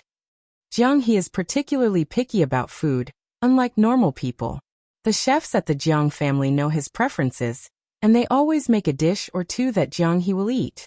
But Qi Yundai was unaware, and after realizing Jiang He wouldn't eat anything, he cautiously added that picky children don't grow tall, which caused Jiang He to sulk by himself until now. Jiang Fulai had held back the whole way, not scolding him. He merely listed the dishes that Jiang He would not eat for Qi Yundai. Bai Lian nodded. She had gone back and checked last time. Children with autism have peculiar personalities, and almost all the dishes Jiang He refused to eat were of the same type, which might have caused him some trauma. So even Jiang Fulai held back and refrained from scolding him. When the three of them arrived at the library, Ming Dongheng just happened to bring Jiang He's meal over. He stood silently behind Jiang Fulai, reporting to him, "I've already given the stuff to the people from the Traditional Calligraphers Association." Ming Dongheng was not familiar with the Traditional Calligraphers Association, and did not know Su Yajun, so he simply referred to the others as people from the Traditional Calligraphers Association. Because Jiang He needed to eat, Bai Lian and the others stayed in the coffee shop on the ground floor of the library. Jiang Fulai sat in the chair of the coffee shop, casually draping an arm over the back of the chair, his brows conveying a clear sense of aloofness, responding with only a hmm. Bai Lian crossed her legs, leisurely taking out biology questions, and working on them. "Right," Ming Dongheng began, seeing that Jiang Fulai seemed in a good mood. "The Traditional Calligraphers Association was asking if you might consider being a judge again." Before he could finish, Jiang Fulai looked at Ming Dongheng indifferently, with a look that said, "Are you kidding me?" Ming Dongheng. The one joking wasn't him but Chairman Xue. Waiting until Jiang Fulai withdrew his gaze and no longer looked at him, speaking to Bai Lian beside him, Ming Dongheng finally breathed a sigh of relief. He took out his phone and tagged Jiang Shijue in the group chat. Ming Dongheng. At Jiang Shijue the works have been given. Jiang Xiao refused everything else. This time, Jiang Shijue replied very quickly. Jiang Shijue. Jiang Shijue. You're still alive? Jiang Shijue was very direct. I don't believe it, Su Nanjing. Press 1 to prove you're not a robot, Ming Dongheng. Ha! Ming Dongheng. You guys don't understand. He put away his phone, cautiously glanced at Bai Lian, and then puffed out his chest. Bai Lian spent the afternoon studying in the library. At 4 o'clock, she received a call from Qiu Xuezheng, who asked how her practice was going. When he learned that Bai Lian had been at the library doing homework all day, Qiu Xuezheng was noticeably silent. You haven't practiced your calligraphy at all today? Yeah, in the science and engineering section on the second floor. Apart from Bai Lian and Ning Xiao, there was no one else. Bai Lian held the phone in one hand while methodically drawing with the other. Come over to my place, let me see your normal standard, Qiu Xuezheng suggested diplomatically. Your principal said you were in good shape last time. Calligraphy requires serious practice. Practice makes perfect. He pondered for a moment. Then recalling Bai Lian's indifferent demeanor from last time, he couldn't help but feel she was somewhat unreliable. I have an old wolf hair brush here, and I also have xian paper. It would be perfect for you to take back and practice with. Qiu Xuezheng composed himself. You should come over and try it. Calligraphy is also very strict about the tools used. For an old calligrapher, wolf hair brushes used for decades are desirable. Their tips soft yet resilient, and the brush as a whole strong in waste power. The older the xian paper, the better. This is also one of the reasons calligraphy is an expensive hobby. After a moment's thought, Bai Lian agreed. Okay. Meanwhile, Jiang Fulai, overhearing her conversation with someone, held a black pen between his index and middle fingers, the tip resting on snow-white paper. He looked at his wristwatch on his left hand. Are you leaving? Yes, Bai Lian replied languidly as she methodically packed her books. I'm going to a teacher's house. Jiang Fulai nodded his head. He glanced at Ning Xiao sitting opposite him, tapping his fingertips on the table leisurely. Then he carelessly slid the paper across to her. Ning Xiao tentatively collected the draft paper. I understand it now. Beside him, Pu Xiaohan did not dare to look up. It wasn't until Jiang Fulai and Bai Lian had left that Pu Xiaohan lifted her head. She looked at Ning Xiao in awe. How did you dare to ask him about the question? Ning Xiao fell silent for a moment. Actually, it wasn't bad. Compared to Tang Ming, he was normal. Pu Xiaohan glanced at the paper in Ning Xiao's hands, unable to understand anything written on it. The Qiu family. Qiu Xuezheng put aside his work, waiting in the hall for Bai Lian to arrive. Qiu Buqing returned from outside. Grandpa. Chapter 155. 059. He stared dumbfounded as Bai Lian took down the iridium. Second update. _3. He looked at Qiu Xuezheng, wanting to say something, but remembering Grandpa's attitude last time, he didn't dare to speak. Qiu Xuezheng lowered his head, slowly took a sip of tea, his gaze still fixed on the doorway. Don't go out these next few days, practice your large characters more, polish your temperament. Qiu Buqing went to meet the Ren family. Ren Qian wanted him to make contact with Qiu Xuezheng on his behalf. But when the words reached his mouth, he didn't dare to say them. About to go upstairs to practice calligraphy, the gatekeeper brought someone in. Teacher Qiu, student Bai has arrived. Not just anyone could enter Qiu Zizheng's residence. He had informed the gatekeeper in advance. Bai Lian crossed the threshold, slowly walking in. She was carrying a school bag and greeted Qiu Xuezheng politely. Teacher Qiu. Her brows and eyes relaxed and casual. Qiu Buqing did not recognize Bai Lian. His eyes flicked over her before he intended to go upstairs. You're still in the library? After a long silence, Qiu Xuezheng spoke seriously. You may not necessarily win third prize this time. There are many participants in the Orchid Pavilion Award.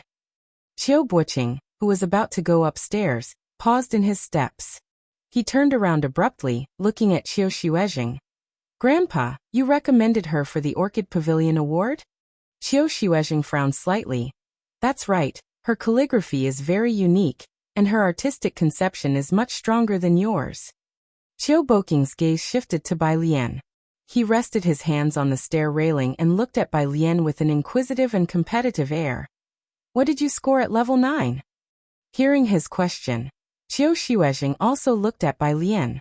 Bai Lian's cold white face showed little expression, only raising her eyebrows slightly as she slowly inquired. What level 9? CCPT. Qiu Buqing's face became colder, his eyes growing colder as he watched Bai Lian, the inquisitive look fading away. Calligraphy and painting ranks, you haven't taken this test? Bai Lian was not even clear on what CCPT was, merely frowning. Do I need a certificate for that? What does a certificate prove? It seems you haven't even taken level 9. Qiu Buqing withdrew his gaze, a hint of mockery at the corner of his mouth. He looked towards Qiu Xuezheng. Grandpa, who exactly is she? Why would you prefer to recommend someone who hasn't even passed level 9 over recommending my junior sister? Qiu Buqing. Qiu Xuezheng slammed down his teacup with a snap and scolded. Mind your language, once you've seen student Bai's work, you'll understand. Qiu Buqing was very dissatisfied that Qiu Xuezheng hadn't recommended Ren Wanxian. Let's wait until she has passed level 9. Qiu Buqing turned around and went back upstairs. Behind him, Qiu Xuezheng shook his head. Unlike Qiu Buqing, he knew that Bai Lian was unaware of even the Orchid Pavilion Award, not to mention CCPT. It was beyond his expectations yet rational, which made him all the more curious about who Bai Lian's teacher was, which hermit it could be. He's taking up for his junior sister. Don't take it to heart. Qiu Xuezheng apologized to Bai Lian. I indeed haven't taken it. Bai Lian shook her head, then immediately brought up another matter. Do all these now require a certificate? She seemed to learn a new term. Examinations for certificates. Without a certificate, one would not be recognized. Let's go try out the brush. Qiu Xuezheng led her upstairs, explaining as they walked.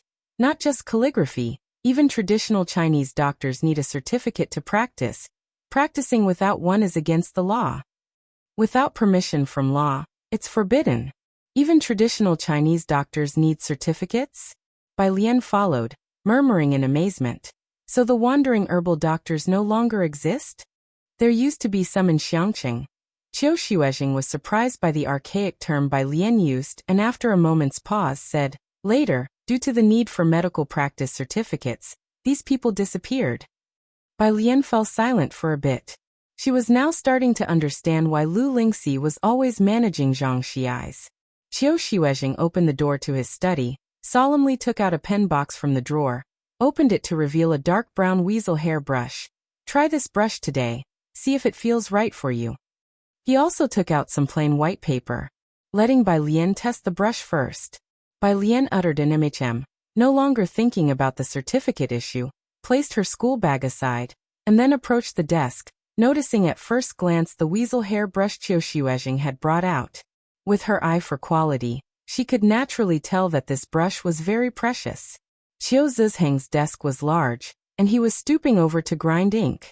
He smiled at Bai Lian. Go ahead and try. Bai Lian nodded slightly, took the weasel hair brush in her right hand and lightly held up her somewhat wide sleeve with her left. She dipped the brush in the ink, bent over, and wrote a large Xiang character. This was the first time Qiu Xuezheng saw Bai Lian write in large characters. The strokes were fluid, the brush tip penetrated deep into the character. Today's character was even better than last time's. This indicated that her performance last time was not a fluke, but her normal level.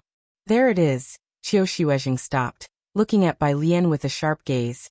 Although this time many master students have joined, I believe you will definitely get third prize. Third prize.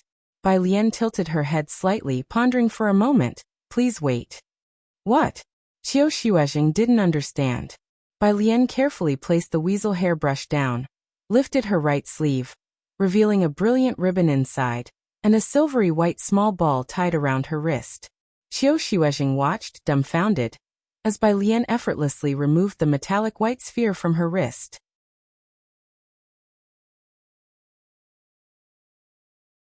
Chapter 156. Mr. Cho, who doubts life, goes crazy criticizing Lian_1. People who never pick up a brush to write large characters will never know just how difficult it is to keep their wrist steady when lifting the hand to write. Wrist strength is the most basic of fundamentals. Men and women are naturally different, so when Qiu Xuezheng first saw Bai Lian's calligraphy, he thought it was the work of a male. It was evident from her solid brushwork.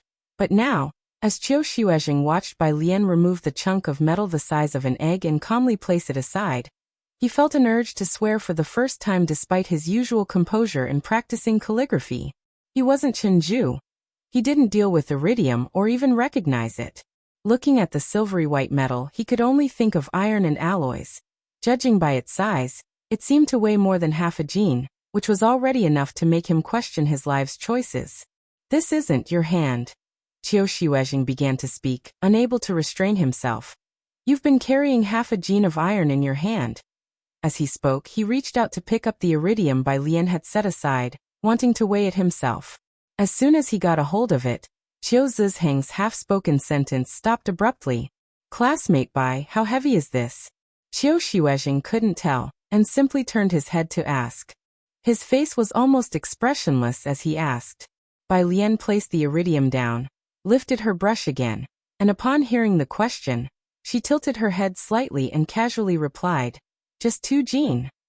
Just 2 gene? Qiu Xuezheng couldn't believe it. Do you know what you're saying? Yeah. Bai Lian dipped her brush in ink and seeing Qiu Zizheng's hesitant expression, she raised an eyebrow. Is there a problem? Qiu Xuezheng looked at Bai Lian's serene and slightly calm face. How could she be so calm saying that? The best method to practice wrist strength is by hanging sandbags and practicing balance every day. Qiu Xuezheng looked at Bai Lian and exhaled slowly. But very few can truly do it. To my knowledge, even Xie Jinyun can only manage to practice with a 1 gene weight, and even then he is extremely outstanding. Even so, he only practices with that weight and doesn't carry it around all day like you, classmate. By this, before meeting Bai Lian, Qiu Xuezheng had only heard of a few people in the Traditional Calligraphers Association who practiced writing this ancient way. The current president of the Traditional Calligraphers Association is one of them. Anyone who practices writing with weights in the calligraphy world leaves a brilliant mark, but only those few masters practice this way. Yet Qiu Xuezheng never expected to encounter someone in Xiangqing who practiced writing with hanging weights. And it was Tu Jin.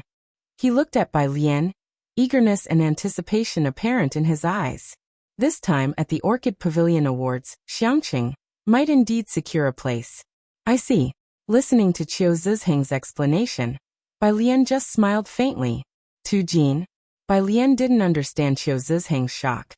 This was how everyone used to practice writing, and the martial artists carried sandbags heavier than hers, with Tu Jin being just the starting weight she practiced with. It was very normal for martial artists to endure hardship. She had just become accustomed to this body, so she had used only Tu Jin. In the past, her teacher, wanting to temper her character, had her wear a 1 Jin weight from the age of 6, moving to 2 Jin when she was 7. As time went on, the weight she bore on one hand increased exponentially, so the current 2 Jin were just the beginning, and she was far from reaching her peak. In her view, it wasn't that heavy at all. As Bai Lian thought this, she began to write another Xiang character. Without the restraint of the iridium, her strokes were swift, almost effortless. A Xiang character as if a crane danced into the sky appeared before their eyes. She loved the subtlety of concealing the sharpness within the strokes, creating a thunderous yet unmanifested power with just a single character. Qiu Xuezheng hurriedly reached out and picked up the paper. He then carefully blew the ink dry. Teacher Qiu. Bai Lian placed her brush into the washing pool, cleaned it, and set it aside. Then she picked up the iridium, lowered her gaze and methodically strapped it onto herself. Do you think this could win second place if I submit it? She was not quite sure about the current level of calligraphy research, or if her wrist strength had returned to its peak. Never mind second place. Qiu Xuezheng placed the paper properly, his eyes flashing as he looked at Bai Lian. I think you might even win first place this time. I'm a bit eager to see the selection at the Orchid Pavilion Awards. The Calligraphy Circle places great importance on the Triennial Orchid Pavilion Awards, having already predicted the winners of the first place early on, especially the competition between Xie Jinyun and Su Yajun. But Qiu Xuezheng felt that this time, Bai Lian might just be the dark horse to shine at the Orchid Pavilion Awards.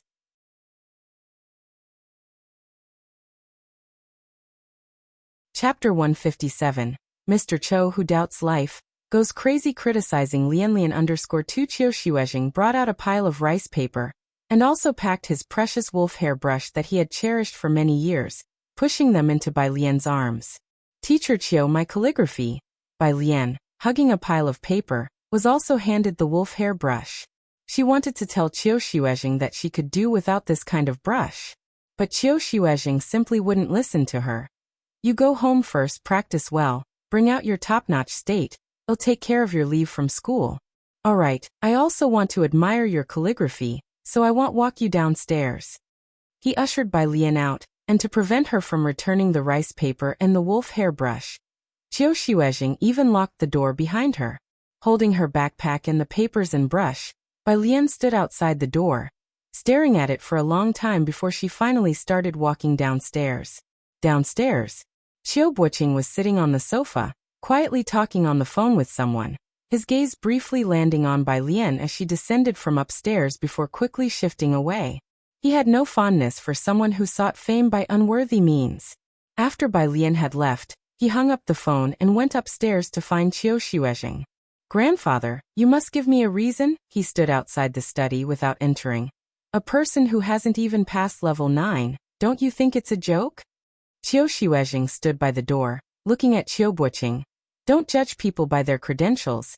You should first take a look at her calligraphy. But we do examine all sorts of certifications. Qiu Buqing interrupted Qiu Xuezheng. Didn't you initially take her as your closed-door disciple because you saw that your junior sister got her level 6 certification at the age of 9? If she could, why can't Wan Xian? This was something Qiu Xuezheng couldn't refute. Because it was a fact. It was now an era that looked at credentials. Wherever you went, they would list what certifications you had received, how many points you scored. Having certifications meant you could go anywhere in the world. Before meeting Bai Lian, Qiu Xuezheng indeed thought this way. But what set him apart from Qiu Buqing was that he had lived through times when credentials weren't necessary. You don't need to speak for Wanqian anymore. Qiu Xuezheng shook his head slightly. I have already registered Bai Lian for the competition. In a couple of days, she will go to Jiangjing with you all to participate in the Orchid Pavilion Awards. Not far from the Qiu family's house, on the road, Jiang Fulai and Jiang He were still waiting for Bai Lian. Ming Dongheng wasn't there. Jiang Fulai was driving, sitting in the driver's seat, slightly surprised when he spotted Bai Lian carrying a bunch of papers. Why do you have so much rice paper? He recognized at a glance that it was rice paper in her hands. It's for practice, given by teacher Qiu, Bai Lian said, sitting next to Jiang He, placing the brush case in her backpack, holding the excess of rice papers in her arms. With one hand holding the papers and the other resting lightly on the car window, revealing a faint hint of red, she appeared nonchalant with a strangely enchanting sense of mystery. Practice. Jiang Fulai started the car as soon as he saw her settled. Bai Lian didn't hide anything, resting her chin on the rice papers, practicing large script for the Orchid Pavilion Awards. Jiang Fulai's hand on the steering wheel paused momentarily at her words. The Orchid Pavilion Awards? That's on Tuesday. Are you going to Jiangjing? I suppose. Bai Lian wasn't quite sure, speaking in a lazy drawl, staying for 2 days. Not going to spend a few more days in Jiangjing? Jiang Fulai slowly started the car, seemingly making a suggestion. Spend a few more days? I have to come back for classes. That seemed like something she would do, thought Jiang Fulai as he quietly glanced in the rearview mirror. The car stopped at the Purist Street intersection. Approaching 6 o'clock, Jiang He was still going back with Bai Lian today. Jiang Fulai tapped him on the back of his head from behind, lightly warning him. Don't cause trouble. He would visit the laboratory every day. Today was no exception. The day was still young. Bai Lian, carrying her black backpack and a bundle of rice paper, stood at the Purist Street intersection. Her white, lightweight jacket fluttered with the wind as the clustered embroidery at the hem swayed. Don't worry, go ahead. Jiang Fulai stood there watching Bai Lian, her tall figure as clear as the bright moon. Those around who wanted to talk to Bai Lian hesitated to approach. Especially Mao Kuan, squatting nearby, who initially wanted to talk to Bai Lian, but upon seeing Jiang Fulai he squatted down again, holding back. Go on, Bai Lian chuckled. I'll watch you leave. Jiang Fulai grunted in acknowledgement and walked back to the driver's seat.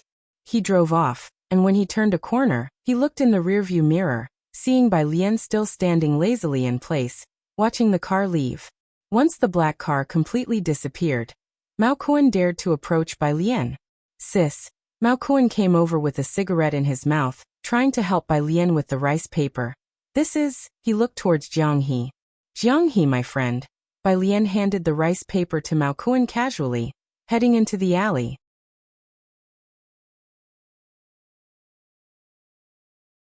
Chapter 158. Mr. Cho, who doubts life, goes crazy criticizing Lian_3 Bai Lian's friend? Mao Kuan straightened up with respect as he looked at the expressionless cool kid holding a ball like Rubik's Cube. So it's Xiaoga. Hello, my name is Xiao Mao.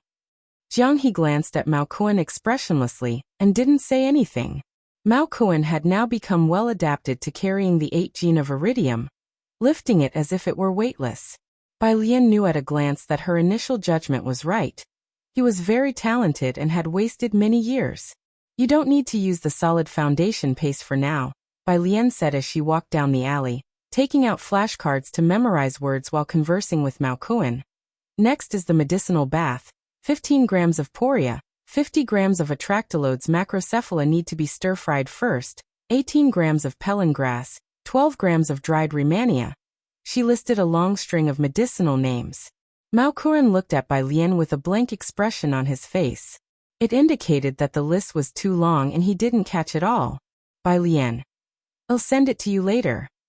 Mao Kuan laughed sheepishly, just about to thank her, when he saw the delicate-looking Xiaoga beside Bai Lian gave him a look, full of speechlessness. Even though his IQ wasn't very high, he could still feel the contempt from Xiaoga Mao Kuan. The Jiheng courtyard. He hadn't returned from fishing yet, but Ji Mulan, wearing a silk shawl, was there. Standing in the courtyard with her back to the door, upon hearing a noise, she turned around coldly, her eyes landing on Mao Kuan, who was following Bai Lian. Mao Kuan didn't have an appearance of an upright citizen, the kind of person a policeman would keep a close eye on, with dyed blonde hair and an air of vagrancy about him. Seeing Bai Lian mingling with such people again, Ji Mulan couldn't help getting angry. Didn't you say you had reformed? That you would study hard? Slap! Bai Lian tossed her school bag onto the stone table and reached out to grab Ji Mulan's carefully maintained shawl. Ji Mulan hadn't expected Bai Lian to make such a big move, nor did she think Bai Lian would turn on her. She staggered and was caught by Bai Lian. Bai Lian held Ji Mulan's collar with one hand. She was taller than Ji Mulan with an extremely pale face, her fingers slowly tightening. Expressionless. Seeing that things were not looking good, Mao Kuan hastily set down the rice paper in his hands, passed a cigarette to Bai Lian, and lit it with a flame. Sis, calm down. Bai Lian breathed out, her other hand loosely holding the slim cigarette, the burning end glowing crimson. Smoke softly blurred her face. She tilted her head slightly, and with an indifferent voice so soft and slow, she said, Ji Mulan, your only task now is to play your part well in front of Grandpa, or else. She heard a noise coming from outside the door. She casually tossed aside the cigarette and stamped it out with her foot. Then she lazily raised her head, hooking a smile at Ji Mulan. Like a mandrake flowering from a sea of blood, dangerous and alluring. She made a silent bang shape with her mouth towards Ji Mulan. Ji Mulan, clutching her luxurious shawl, watched Bai Lian revert to an innocent facade to open the door. Grandpa, Bai Lian took the fishing rod from Ji Heng's hands, raised her eyebrows. Did you catch any fish? Behind her, Director Chen's back was adorned with a fish basket, and on each side of his waist hung 2 big fish. Miss Bai, look, one is caught by me, one by your grandpa. He turned his body to show off his catch to Bai Lian. Bai Lian looked at Director Chen who, despite having a fish basket, insisted on hanging fish at his waist for display. Come inside first. As Ji Heng entered, he saw Ji Mulan. He hesitated. Why are you here? Eating here tonight? I came to ask you guys out to dinner. We're treating Miss Su to dinner tonight. Ji Mulan coughed lightly. She didn't look at Bai Lian, her complexion turning somewhat pale. And by the way, to ask why. Alien has blacklisted me. Dinner. Ji Heng did not respond to her last remark, only saying, Tonight I'm going to have a drink with Xiaochen. I won't go. Ji Mulan couldn't believe Ji Heng's words. She looked at Ji Heng, then at Director Chen who was standing beside with fish awkwardly hanging from his waist, and at Xiao Mao, who was cowering in a corner. What were all these shady characters around her? What had Bai Lian learned in Xiangqing? To forsake Suen's dinner party and eat here? She put so much effort into networking for them, even persuading Suen to include Ji Heng and Bai Lian. Yet these two couldn't grasp her painstaking effort. She should have known, Bai Lian was just not getting it. Suit yourselves. Ji Mulan covered her neck, not looking at Bai Lian. I'm leaving. She walked straight out the front gate. She made a call for her driver to pick her up from Purist Street. On the way, she stepped on a puddle-covered brick, and the dirty water splashed onto her leather shoes, causing Ji Mulan's expression to grow colder. Why are you so late? At the dinner, Suen looked at Ji Mulan. Didn't the two of them come? He was referring to Bai Lian and Ji Heng. Alien is doing homework. Ji Mulan's demeanor was impeccable. Suen wasn't particularly concerned about whether Bai Lian and Ji Heng showed up, and with a smile he introduced, Miss Si, you've met. This gentleman here is Ren Qian, and this one is Chen Gang Co Chun. Sorry for the wait. Ji Mulan apologized to them with a smile. Ren Qian and Chen Gang knew that Suen was a businessman from Jiangjing, so neither dared to accept Ji Mulan's apology. Ren Qian smiled, lifting his glass. No worries at all. Don't fret, Miss Su. The land you want, I'll sort it out for you. As he spoke, his gaze flicked toward Su Yajun, who sat next to Su En. Su Yajun was seated beside Su En but was not speaking. Su En also did not introduce who Su Yajun was to them. Ren Qian did not dare to guess lightly, but from Su En's extremely respectful attitude toward that lady, he knew Miss Su was not to be taken lightly. "We'll have to trouble you, Mr. Ren," Su En chuckled, then sighed. "I sent a name card to Chen Yi, heard he was free this afternoon. It's a shame he didn't come." Chen Yi. Su Yajun lifted her head slightly upon hearing the name. "He went fishing this afternoon." "Fishing?"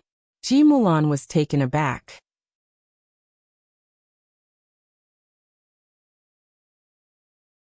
Chapter 159. 061 arrives in Jiangjing. Who will be the dark horse? Second update.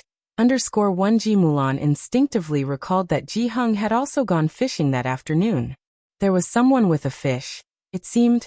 Ji Heng called him Xiaochen?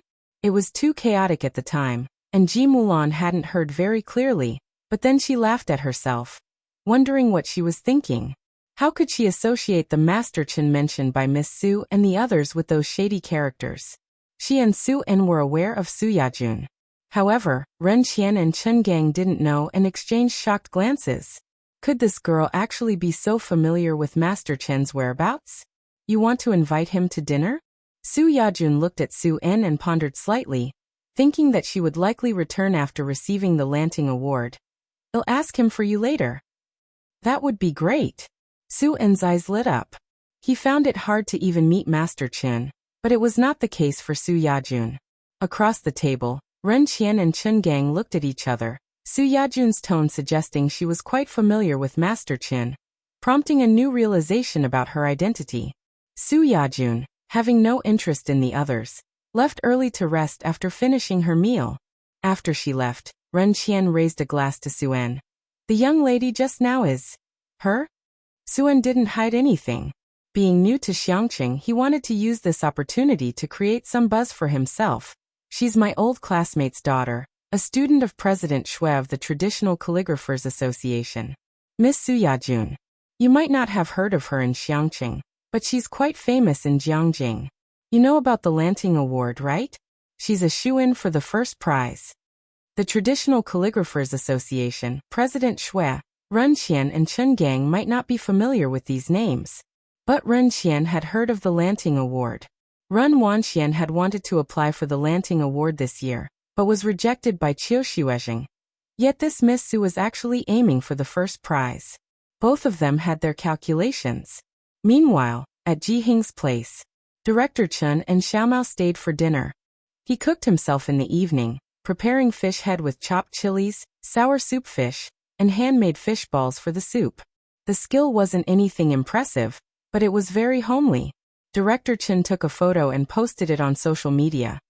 "Thanks, Uncle Ji, this is delicious." Image. Jiang He was visible just a little in the picture. He seldom posted on social media, but most people liked his photo. Director Chen was just about to put away his phone when suddenly, a notification popped up on his social feed. "Junior Jiang liked your post." For a moment, Director Chen felt as if he saw his dismal life flash before his eyes. He stared at the like with trepidation, sweat forming on his back. Had he offended him recently? But that wasn't the end of it. Shortly afterwards, Jiang Shijue and Ming Dongheng also liked his post. Qi Yundai commented, "This is clearly not as good as the one I made. Why not show off mine? And yet so many people liked this." Ming Dongheng replied to Qi Yundai. "Smile." Qi Yundai replied to Ming Dongheng. After dinner, Bai Lian went to wash the dishes, but Director Chen and Mao Kuan both stood up whoosh and snatched the dishes from her hands. Ji Heng leisurely filled his own tobacco, and seeing Director Chen stand up, he chuckled, tapping the tobacco pipe. "Let her wash, she was the only one who didn't help me cook." At home, Ji Heng cooking and Bai Lian washing the dishes was a matter of course. How could Director Chen dare? Not just Director Chen. Mao Kuan was also feeling nervous about the idea of his sister washing dishes. Will the dishes still be there tomorrow? He reached out and snatched the dishes back from Director Chen, saying cheerfully, "No need, I'll do it. I love washing dishes the most." Mao Kuan was strong, and Director Chen simply couldn't snatch the dishes back. "I'll help you dry the dishes." Missing out on the chance to show off, Director Chen followed Mao Kun closely. Halfway there, he suddenly felt that Mao Kun's head of blonde hair was very familiar.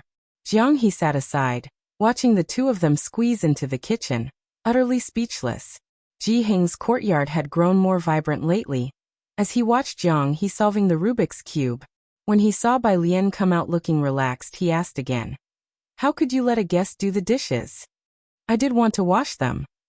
Bai Lian sat down lazily, but she saw Director Chen and Mao Kun looking almost ready to cry. "Did you block your mother today?" Ji Heng remembered this issue, telling Jiang He to go farther away before lighting up a cigarette. Bai Lian took out her phone and put on her earphones. "Yeah." Ji Heng sighed. He knew Ji Mulan's issues very well. He smoked silently for a while before saying, "At her back. She's your mother. After I'm gone, she will be your only family." He didn't want the future Bai Lian to be entirely alone. "Grandpa," Bai Lian suddenly stood up, interrupting Ji Heng. "I'm going to Jiangjing in a few days." Ji Heng was taken aback as he lifted his gaze, holding the pipe. "Jiangjing? With your mother?"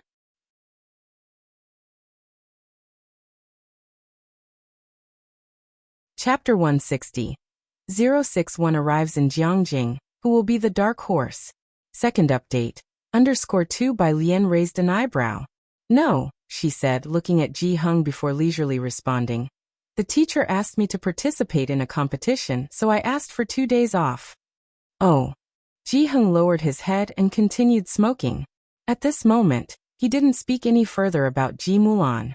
Qiu Xuezheng secured time off for Bai Lian. Since Xiangqing didn't have an airport, she had to take a 12-hour train journey to Beicheng. Without the accompanying qualifications, Bai Lian and Qiu Boqing needed to meet up with representatives from the Beicheng Writers Association in Beicheng. They would depart under the leadership of Vice President Qian from the Beicheng Writers Association. Monday morning, carrying a simple backpack, Bai Lian had just reached the bus station. When she saw Jiang He across the street, leaning against the car window and waving at her, she walked over, surprised. In the back seat, Jiang Fulai lowered the window. Dressed in a soft white loungewear, his typically haughty demeanor appeared much softened. His wrist was casually resting on his knee as he leaned back against the seat at an angle. He seemed busy, on the phone with someone. Hearing Jiang He's noise, he looked outside the window and waved to Bai Lian. Bai Lian got into the car and sat in the back seat with Jiang He. "We're also heading back to Jiangjing." Jiang He leaned close to her and gazed out the window, not too happy to see a doctor. He had thought he could avoid it this year in Xiangqing. Not only had he not managed to elude it, but it had also come several days earlier. Bai Lian nodded and rubbed Jiang He's head. "Don't neglect your health out of fear." Then she took out her phone, found a contact, and sent a message to the person in charge. "Vice President Qian, I will go to Jiangjing by myself and meet up with you there." Vice President Qian must have been busy, as he didn't reply. Jiang Fulai's car didn't head to Beicheng. Instead, it went to the neighboring Damping city, which was slightly more developed than Xiangqing with no mountains, only plains. The car arrived at a vast airport apron. Just as she got out, Bai Lian saw the legendary airplane. No security check or ticket gates were visible. Bai Lian had never flown before, but the original person whose memories she had did, and the scene differed greatly from what she had seen before. The captain, dressed in uniform, came running over from a distance and respectfully asked, "Mr. Jiang, shall we depart now?" Jiang Fulai took off his headphones and gave a slight nod, his eyes and brows sharp. Ah. Bai Lian followed them onto the plane and suddenly realized, right, a private plane. The plane was quite large, with an entertainment room where 4 couches surrounded a table, and a big bok choy pillow rested on the couch by the window. Jiang He silently went over and hugged the pillow. Bai Lian put down her bag and settled herself by the window on the opposite side. As the plane took off, the aircraft shook. It was Bai Lian's first time on a plane. Not burdened by studying vocabulary, she quietly watched the aircraft lift into the air, the instant feeling of increased weight causing her to feel somewhat dazed. The plane climbed higher and higher, her hand lazily propping up her chin, lips slightly pursed. This was a significant shock for someone who had never experienced flight in ancient times. Rare to see you not studying vocabulary. Having finished his business, Jiang Fulai bent over to place a cup of lemon water in front of her and sat across from her, leaning lazily against the couch. Bai Lian turned her gaze from the window. She took the lemon water and drank slowly, easing her discomfort. "I'll study in a bit." "There are still a few hours to go." He handed her a blanket, his pale eyes calmly observing her, his voice very light. "You can sleep for a while." When they arrived in Jiangjing, it was the afternoon. Jiang Fulai asked for Bai Lian's hotel information and directed the driver to head straight there. The hotel was arranged by the Beijing Writers Association, located next to the Traditional Calligraphers Association.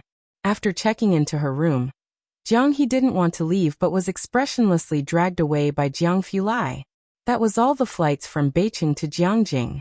By the time Vice President Qian and a group of students wearily arrived in Jiangjing, it was already 11 at night. Vice President Qian was checking off names at the airport one by one. The last black pen rested on the name, Bai Lian. While other people's names had a long list of awards following them, only Bai Lian's space was blank.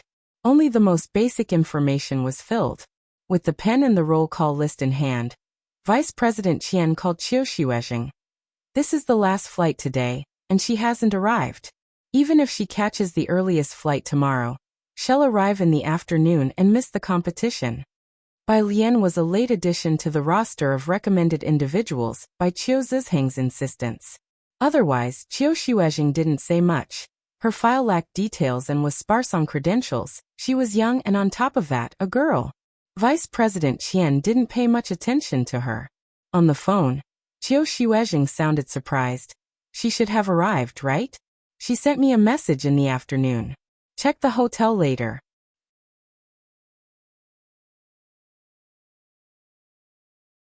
Chapter 161. 061 arrives in Jiangjing. Who will be the dark horse? Second update. _3. Okay, I'll go ask at the hotel, Vice President Qian casually replied. Bai Lian just needed to be safe. Whether she had arrived or not didn't make much of a difference to him. After getting to the hotel, he arranged the accommodation for the competitors, and then confirmed Bai Lian's whereabouts with the hotel staff. He learned that Bai Lian had arrived in the afternoon. Vice President Qian was somewhat surprised. Bai Lian had only set out in the morning. It took some time to get from Xiangqing to Beijing, and from Beijing, it was a 5-hour flight to Jiangjing. How had she arrived so quickly? Could it be that she set off yesterday? However, Vice President Qian didn't spend much time thinking about Bai Lian. After sending a message to Qiu Xuezheng, he went back to rest. There was a tough battle ahead tomorrow. The next day, 8 in the morning, Vice President Qian sent a group message, asking all the contestants to meet downstairs. The hotel was close to the Traditional Calligraphers Association, and most competitors chose to stay there. When Bai Lian came downstairs, there was already a large gathering of people. She sent a message to Jiang Fulai and then looked up, searching through the crowd, eventually spotting Vice President Qian to the right of the hotel's entrance. She wore a white blouse that day, paired with a horsehair skirt embroidered with golden patterns. Elegant yet bold.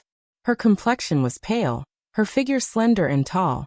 Her jet black hair casually swept up, lowering her head slightly. As she passed by, most of the people gradually fell silent, quietly watching her. Bai Lian went over to Vice President Qian to check in. Vice President Qian, with a stern look, made no small talk. He checked off her name and cautioned, "Don't wander off during the event. Wait for me at the door when you're done." "All right." Bai Lian nodded slightly. She seemed quite obedient. Vice President Qian's face softened a bit. "Don't think Vice President Qian treats everyone like this." A boy in a black hoodie whispered to Bai Lian. "He's much nicer to Jian Rong." Bai Lian glanced at him. The boy scratched his head, his face turning a bit red. "You're the only girl here this time, right? I heard about you yesterday." While he was speaking, someone suddenly exclaimed from within a group from Beijing, "Jian Rong is here. Finally, we get to see him." "That's him." Not far away, Vice President Qian also looked over, his stern face immediately softening. "Jian Rong, come here." His voice could be described as gentle. Bai Lian also looked over to see two tall guys walking side by side not far away. One was Qiubuqing. Naturally, he noticed Bai Lian standing to one side, frowned slightly but didn't speak to her. The other was the much-discussed Jianrong. Jianrong was dressed in a black windbreaker and casual trousers. He greeted the vice president as he approached. Vice President. The contest starts at 10. Don't be nervous. Vice President Qian said kindly to Jianrong. As long as you don't make any mistakes, you have a great chance of winning second prize. Understand? Jianrong was their biggest trump card from Beijing this time. This year's Lanting Prize had age restrictions, with significant distinctions between the first, second and third prizes. All four major cities were desperately competing for the second prize. There were many contenders for the third prize, but its value was several notches below that of the second prize. The vice president and the whole Beijing Writers Association had high expectations for Jianrong to win the second prize. As for the first prize, all 5 top prizes in previous competitions came from the Traditional Calligraphers Association. Not to mention that this year several master's students were allowed by their teachers to compete. The vice president and his associates had never considered the possibility of anyone snatching the first prize from this group of exceptional talents. I'll do my best, Jianrong said earnestly. Of course, the others should also do their best. Vice President Qian looked up again, his expression much colder. He glanced over the 20-odd people in attendance and gave a brief encouragement. Qiubuqing and Sun Hao might win third prize. As for the rest of you, just strive to be nominated, and I won't expect too much from you. The group of more than 20 people set off towards the neighboring Traditional Calligraphers Association. Most of them crowded around Jianrong, chatting and adding him on WeChat, while Bai Lian and the boy from earlier fell behind unnoticed. Jianrong might actually win second prize? Then he's sure to get into the Calligraphy Association this time. I just hope to get nominated. The boy beside Bai Lian lowered his voice, muttering to her. What about you? Are you confident about securing a nomination?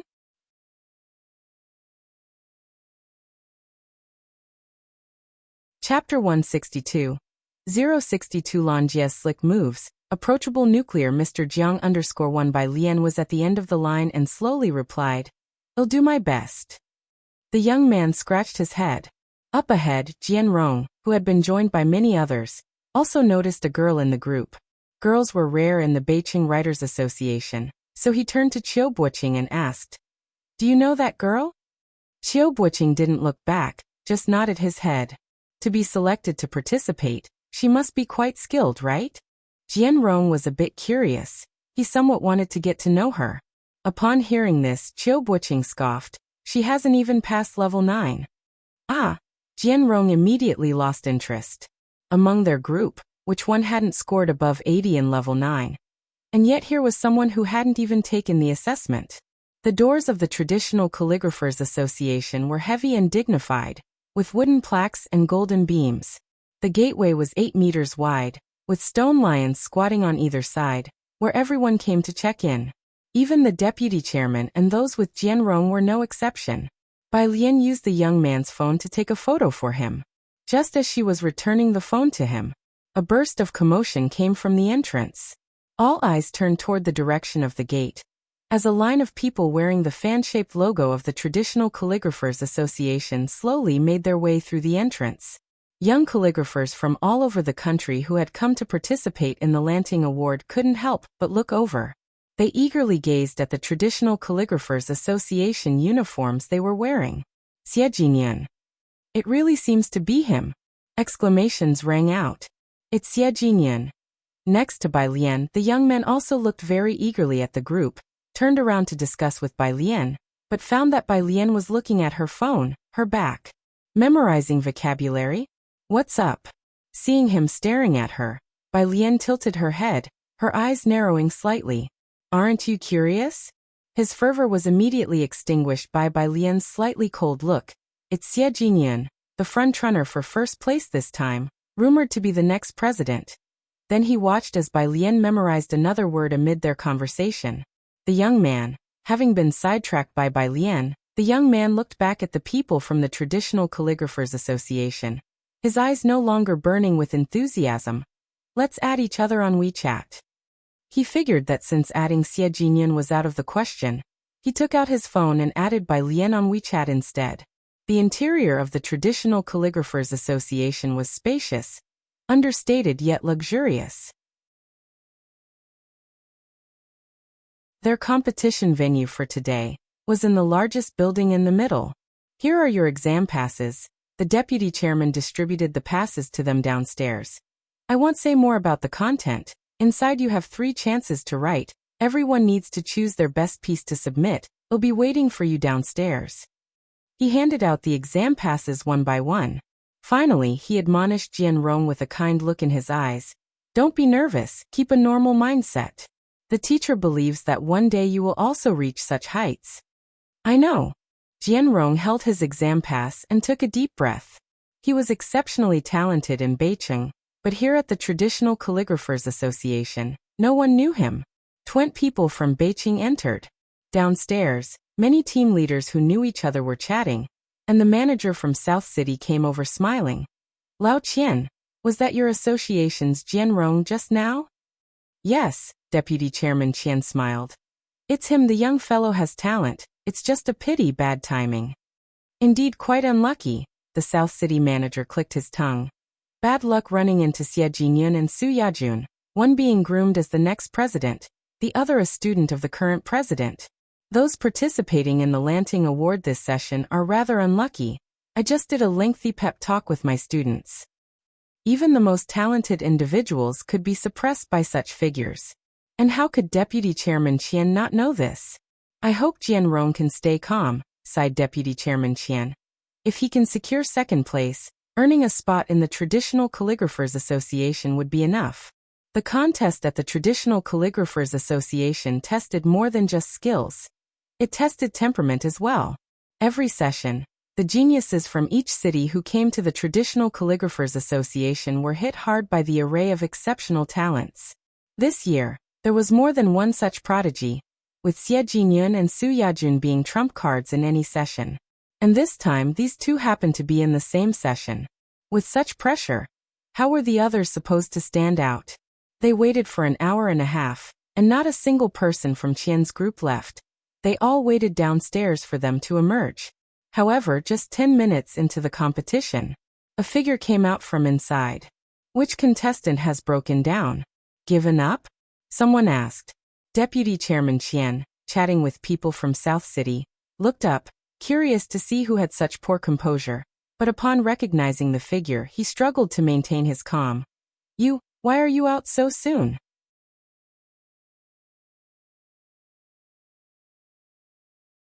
Chapter 163. 062 Lanjie's slick moves, approachable nuclear Mr. Jiang _2 He watched Bai Lian in disbelief. Bai Lian had just pulled out her phone when she leisurely began to fetch her earphones, ready to listen to an English audio lesson. Can't come out. Bai Lian looked up, the black earphones still in her hand. The girl wore a snow-white top, her eyes slightly lifted, dazzling in the noon sunlight that cast a luminous yet overly vivid glow on her cool, jade-like features. The golden threads of her skirt's hem reflected a cold light. Vice President Qian, but you finished in just 10 minutes? Such a serious competition, occurring once every 3 years and involving the Traditional Calligraphers Association's slots. Even Xie Jinyun would consider carefully to ensure not a single mistake. Who finishes in just 10 minutes? Aha! Bai Lian put the earphones in her ears and glanced sideward. I'm catching a flight, and I have classes tomorrow. Vice President Qian, he's leaving for Xiangqing today? No, could your move be any smoother?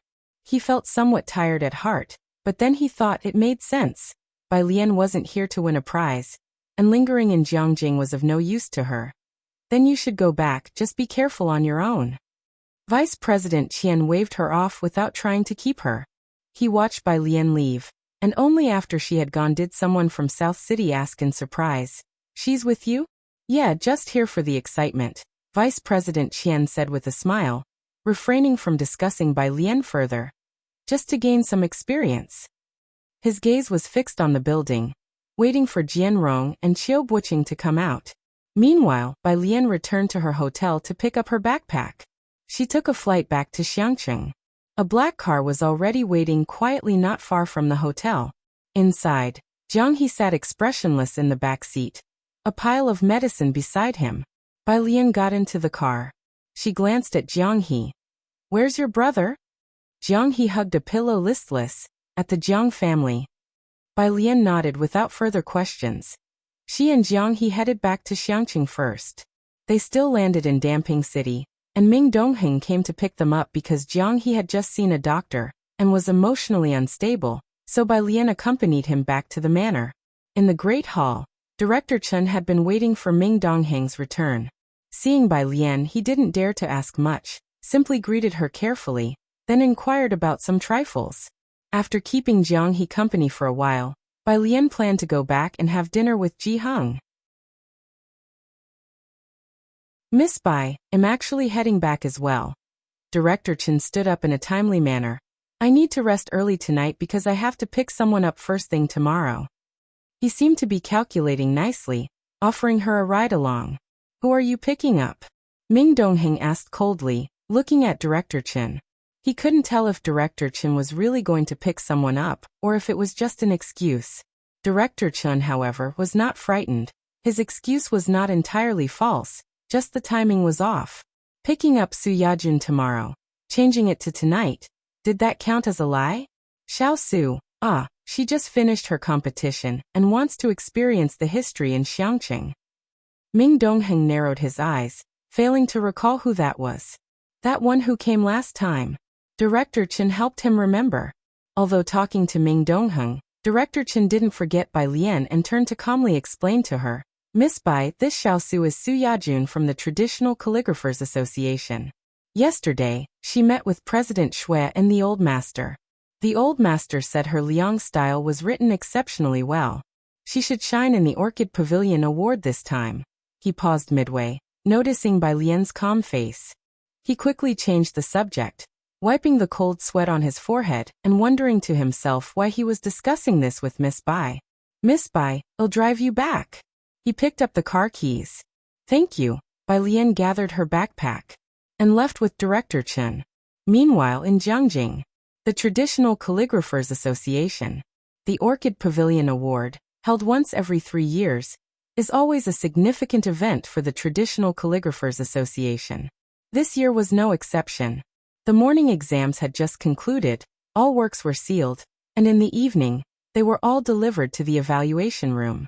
There were 7 judges participating in the scoring. This year, because President Xue had a student participating, he recused himself to avoid the appearance of impropriety. At this moment, he was at home drinking tea. Then he got a phone call and suddenly stood up. "What?" "Teacher." Su Yajun got startled by her teacher's reaction and also stood up. "What happened?" President Xue, middle-aged, grabbed his coat, not having time to explain in detail. That person actually showed up at the Traditional Calligraphers Association. Didn't he refuse to be a judge? How did he suddenly? President Xue hurriedly left. Su Yajun quickly followed. "Teacher, who are you talking about?" "It's nothing." President Xue shook his head. "I have to go to the Calligraphers Association. I've arranged for you in Xiangqing already. You go ahead."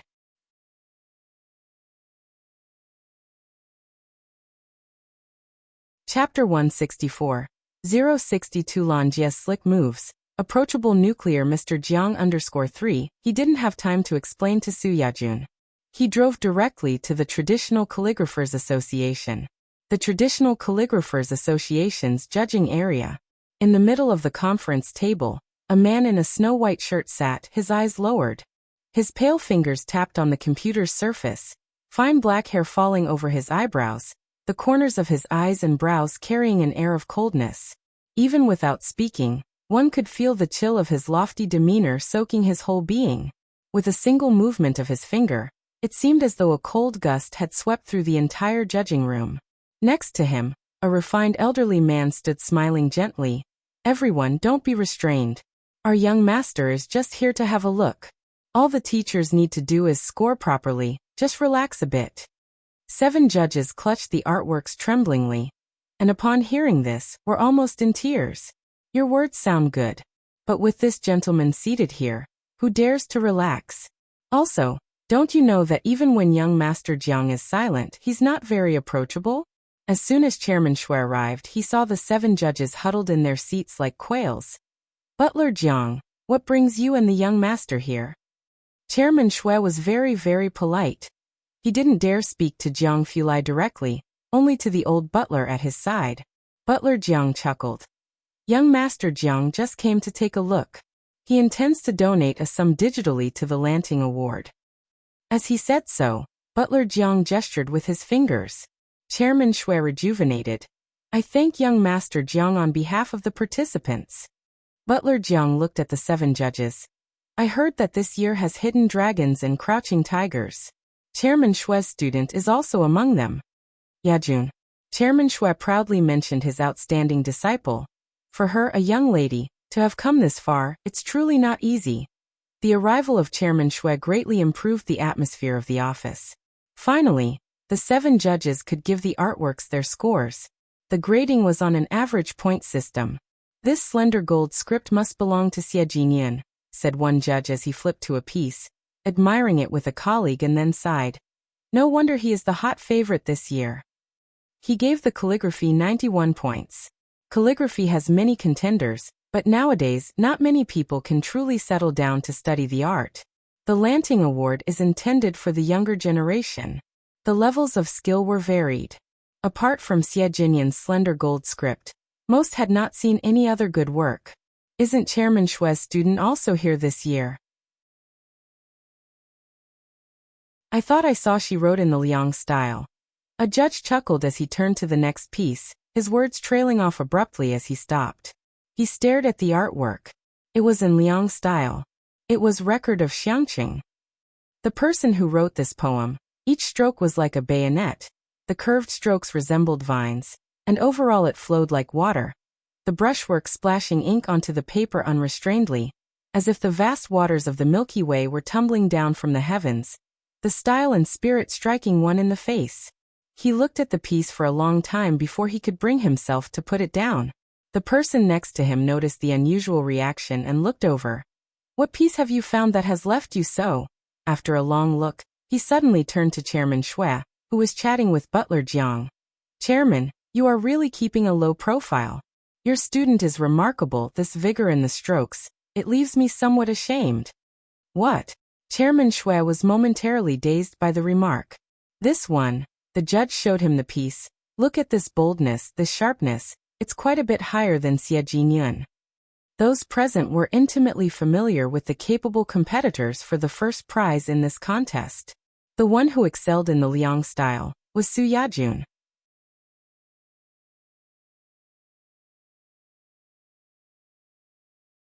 Chapter 165, Fault 063. Part 1 Second Update. _1 Apart from Su Yajun, they couldn't think of a second person who could write in the Liang style so well. Did she outperform herself? Chairman Shui also felt astonished. He stopped his conversation with Butler Jiang and walked over to the judges to have a look. With this glance, Chairman Shui was somewhat stunned. Chairman Shui thought he understood Su Yajun like the back of his hand. Although finding the right artistic conception could sometimes be difficult, the basics were there. He held the work with fervent eyes. This isn't Yajun's handwriting. Yajun definitely doesn't have this kind of wrist strength. Not Su Yajun's. Then whose was it? Where did this dark horse come from? The 7 judges looked at each other, perplexed. Jiang Fulai, who had been sitting at the front and gazing down at his computer, finally lifted his head. His slender fingertips tapped on the table decisively, and he uttered 2 indisputable words, "Bring it." Chairman Shui wanted to take another look, but hearing this voice he didn't dare refuse and respectfully handed over the work. Jiang Fulai took the piece, looked down, and his eyelashes covered the pale hue of his pupils as he silently examined the writing. The most captivating aspect of him was the almost imperceptible pressure he exerted. Without doing anything, just sitting there casually, his very presence was enough to make people dare not approach. At this moment, as he gazed down in silence, Chairman Shui couldn't bear it. The entire selection room was so quiet you could hear a pin drop. Only Butler Jiang by his side could withstand it a bit. After Jiang Fulai had looked for quite some time, Chairman Shui couldn't hold back any longer and sought help with a glance towards Butler Jiang. Butler Jiang also felt it strange. He bent slightly, lowering his voice. "Young master, the plane is about to take off." Answered Jiang Fulai as he returned the work to Chairman Shui, picked up his laptop with one hand, and took a few steps. Then he seemed to remember something, and looked indifferently toward Chairman Shui. "Double the funds, and send this year's first-place work to the Jiang family." Chairman Shui was slightly stunned. Jiang Fulai cast a glance over. It wasn't that his expression had changed, but his sharp, knife-like face emitted a chilly aura. Chairman Shui shivered involuntarily and hurriedly replied, "All right, I'll personally deliver it." Finally, the man left. The selection room instantly warmed up, as if spring had returned to the land. The other judges immediately surged forward. "Chairman Shui, let me have another look. Where did this person come from? This is not even on the same level as the others." After one of them had finished admiring the work, they suddenly asked, "How should we judge this?" All 7 turned their gaze to Chairman Shui. Chairman Shui looked at the piece and slowly made a decision. The scores weren't fully tallied yet, so names couldn't be revealed. Chairman Shui took out his phone and called the Human Resources Department. "Check the list of participants for this year's Lanting Award Art Prize." He was familiar with most of the contestants this time. Xie Jinyun and his apprentice Su Yajun. Each of them was like a bully amongst the rest. How could there suddenly appear such a person? Bai Lian had no idea that because of her work, the 7 judges had spent the whole night discussing it at the Traditional Calligraphers Association, and had not slept all night. Wednesday. Early in the morning around 6, Ji Xiaojun arrived to see Bai Lian sitting on the stone table, eating and talking at the same time. "Who are you talking to?" Ji Xiaojun put down a carton of milk, not seeing Ji Heng in the kitchen or the yard. He had just finished speaking when a faint voice came from the bathroom. "It's the growth hormone. Pinching the back of the cucumber will inhibit the growth hormone." Ji Xiaojun, what was all this about? He could understand growth hormones, but why pinch a cucumber? Ji Xiaojun didn't understand, but he didn't dare say anything else. After Ji Heng came out, Ji Xiaojun finally spoke quietly. "Suan has invited our family out for dinner, Dad. Alien, what do you think?" Suan had a very good impression of the Ji family as a whole, with their upright and noble characters. If he was to marry Ji Mulan, it was only proper to invite them to discuss wedding matters over a meal. Ji Xiaojun also held a good opinion of Suan, a courteous man, far superior in conversation skills compared to the Ren family. He had only this one sister, Ji Mulan.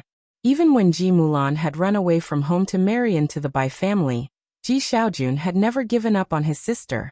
Now that she had found a decent future, Ji Xiaojun was happy for her. Of course, if Ji Mulan could improve a bit as a mother, Ji Xiaojun might be even happier. "I have class," Bai Lian spoke leisurely. "I missed 2 days and need to catch up." "How did you miss 2 days of classes?" Ji Xiaojun was unaware of her participation in the Jiangjing competition. Bai Lian drank the last sip of milk and smiled at Ji Xiaojun. "I went to see what Jiangjing was like. If it's good, I'm considering applying to Jiangjing University."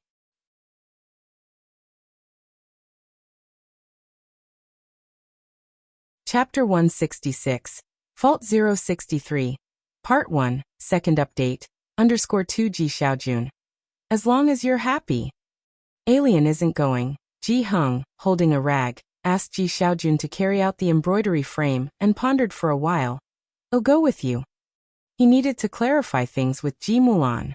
Ji Xiaojun nodded, as he moved to carry the embroidery frame. Then Il replied to Mr. Su. "Grandpa, uncle, I'm off to school." Bai Lian was now extremely sensitive to the name Ji Mulan. She and Ji Mulan were like 2 parallel lines. As long as the other party didn't bother her, it was fine. "Go ahead," Ji Heng, while instructing Ji Xiaojun to be careful with moving things, waved to Bai Lian. "Watch out for cars on the road."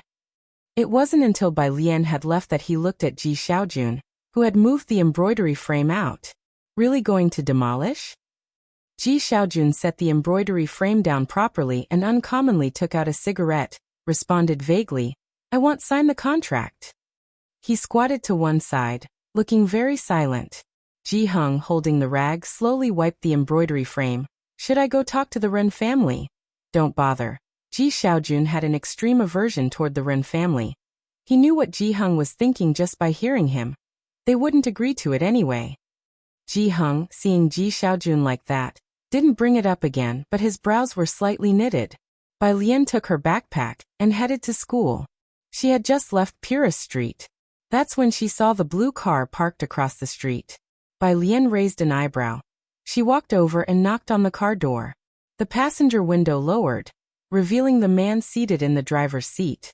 Jiang Fulai was still wearing the white shirt from last night, his right hand loosely propped on the steering wheel, supporting his face in the palm, his light-colored eyes looking toward the passenger side. Aren't you still in Jiangjing? Bai Lian paused her listening practice, taken aback by his early morning appearance at the entrance to Purist Street. Jiang Fulai came back to his senses. He leaned over to open the passenger's door, fingertips casually tapping on the steering wheel. Came back last night. There was something at the lab. Get in first, he said unfazed. Bai Lian opened the passenger seat door. Just as she was about to turn her listening back on, she saw several WeChat messages on her phone. Lance. This idea is simply fantastic, Lance. I'm going to try it now, Lance. Image. He had sent a CT image. Bai Lian opened it and could clearly see the bone structure. Initially, she was very resistant to Western medicine, but after these 2 days of communication, she realized that Western medicine's popularity in society wasn't without reason. One reason was that most traditional Chinese medicine prescriptions had been lost. Another reason was because Western medicine was based on scientific principles, and they could tell you everything about your illness clearly. Nearly reliant on machinery, you could clearly see where the lesions and sources were. Bai Lian had to admit, there were merits to this. They didn't need to use inspection, auscultation and olfaction, inquiring and palpation. Bai Lian leaned back in her seat, but she had seen true doctors who didn't need instruments, like those itinerant doctors in Xiangqing who could identify the soldier's lesions at a glance. She always felt that culture hadn't been cut off, but now she couldn't help beginning to think, after being passed down for thousands of years, why it was on the verge of being replaced by a few hundred years of Western medicine. The traffic light was red. Jiang Fulai noticed she had paused on the English listening page for quite some time without hitting play, so he tilted his head slightly and commented on her studying. Meditating on English? Bai Lian snapped back to reality, dressed in her blue and white school uniform, revealing the pristine white collar underneath, the window half open, the breeze lightly lifting her fine hair. Her features were so delicate they were dazzling. Bai Lian first glanced at her phone, then lazily turned to Jiang Fulai, her eyes slightly narrowed, the corners of her lips lightly curved up. No, I was thinking about how to kill English. Jiang Fulai, capable of great things anytime, anywhere. He pressed on the gas pedal. Not for any particular reason, but he knew, Bai Lian genuinely wanted to kill English. Why aren't you saying anything? Bai Lian propped her chin with her hand, raising an eyebrow. Jiang Fulai maneuvered the steering wheel, speaking with utmost calm. I'd like to as well, but one must be rational. Peace. Bai Lian reopened her English listening, gave him a smile then sighed. I know. Jiang Fulai turned the car around a bend, glimpsing the trace of regret between her brows. When Bai Lian returned to school, Pu Xiaohan and others asked where she had been the past couple of days. Something came up, Bai Lian replied casually, as she placed her backpack on the desk and glanced over in Yang Lin's direction, frowning. Did my desk mate come in yesterday? No, Pu Xiaohan kept her voice down. Lu's mom seemed to have gone on a home visit last night, not sure what the situation is. After saying that, she glanced at Bai Lian's expression again, not daring to say anything more.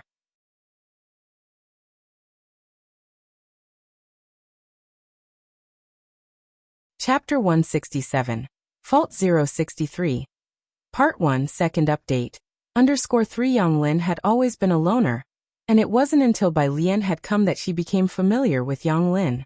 Bai Lian sat down, slowly took out the books from her bag, and considered going to ask Lu Lingxi for the address later. The cell phone lit up again.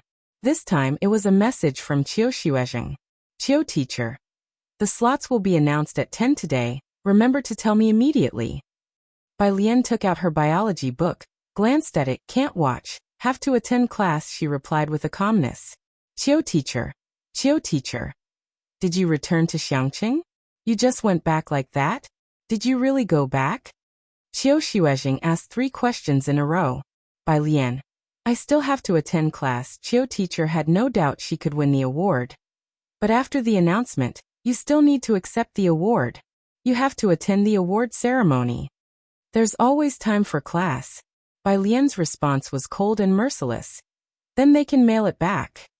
At the other end of the phone, Qiu teacher found it hard to comprehend. The Orchid Pavilion Award, which is held every 3 years. 3 years ago, even if Qiu Boqing was only nominated, he stayed until the last moment. Bai Lian says mail it back. You don't even accept the award in person, and it should be mailed back? Seeing that Bai Lian didn't reply to him, he reckoned that she was probably tackling practice questions again.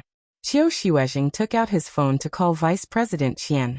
Vice President, Qiu Xuezheng spoke politely, pausing slightly before saying, as soon as the results are out, please inform me immediately. The roster for the Traditional Calligraphers Association's Orchid Pavilion Award is announced publicly. Immediately after the assessment, it is posted on the board of the Calligraphy Association, and 2 days later, it is uploaded to the official website of the association. Today at 10 o'clock, the list will be posted on time. I know, said Vice President Qian, even more anxious than Qiu Xuezheng. It wasn't even 8 o'clock yet, and he was already waiting in front of the board with a crowd of people. Don't worry too much. After hanging up the phone, Vice President Qian then turned to Jian Rong beside him and patted him on the shoulder. Don't be nervous, a second-place prize is secured for you. Jian Rong smiled and shifted his focus. By the way, what about that female student from before? Why haven't I seen her today? She has gone home, replied Vice President Qian. Gone home? Jian Rong was somewhat astonished. Beside him, Qiu Boqing was not surprised. She wouldn't have won an award anyway. Vice President Qian mentioned Bai Lian to Jian Rong to divert his attention, and didn't bring her up again, as there was no point in talking about her. Xie Jinyuan and Miss Su didn't come today either. Qiu Boqing remembered these two and glanced around him. That's normal, Vice President Qian knew very well. One is first place, the other second, that's a sure thing. They don't need to come. This year's Orchid Pavilion Award, running into the two of them, it's just bad luck for you guys. This is the confidence in one's own ability. 9:40. The staff of the Calligraphy Association came with the red roster. Everyone eagerly watched the red list, covered with a red silk cloth, being attached to the notice board. Vice President Qian and Jian Rong, usually talkative, remained silent, intently focusing on the list. As soon as it hit 10, the red silk was unveiled. Instantly the crowd surged forward. Vice President Qian had foresight. One of the reasons Beijing Writers Association sent him was his good physical strength. He squeezed into the front and started reading from the bottom. First coming across the nominations, skimming past each name, he saw Sun Hao and Qiu Boqing. Both had a chance for the third-place prize. Vice President Qian thought at least one of them would make it into the third prize rank. How come they were only selected? He frowned slightly. Why did neither of them perform well? Then he looked towards the third-place winners. There were many third-prize winners, and he scanned through them, ready to skip ahead, but then he saw a familiar name inside, Jian Rong. Jian Rong was Beijing's biggest hope. A second-place prize was almost certain.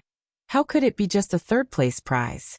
Vice President Qian couldn't believe it, and read the third prize section 3 times over to confirm that Jian Rong truly was a third-place winner. Meanwhile, exclamations of "What's going on?" arose from the crowd, as it seemed most people were questioning the assessment. If Jian Rong was a third-place winner, then who could be second? Vice President Qian with a furrowed brow looked towards the second-place area. The Orchid Pavilion Award has many categories, and in the past, the Art Calligraphy Prize would have 3 to 5 people awarded first place, and about 10 for the second place. However, this year's second place had only 5 people. He looked at the first name listed under second place, Xie Yufeng. This was the pseudonym that Xie Jinyan used in the calligraphy community, and nearly everyone present knew it. The question was, how could Xie Jinyan be just second place? Had Su Yajun surpassed Xie Jinyan?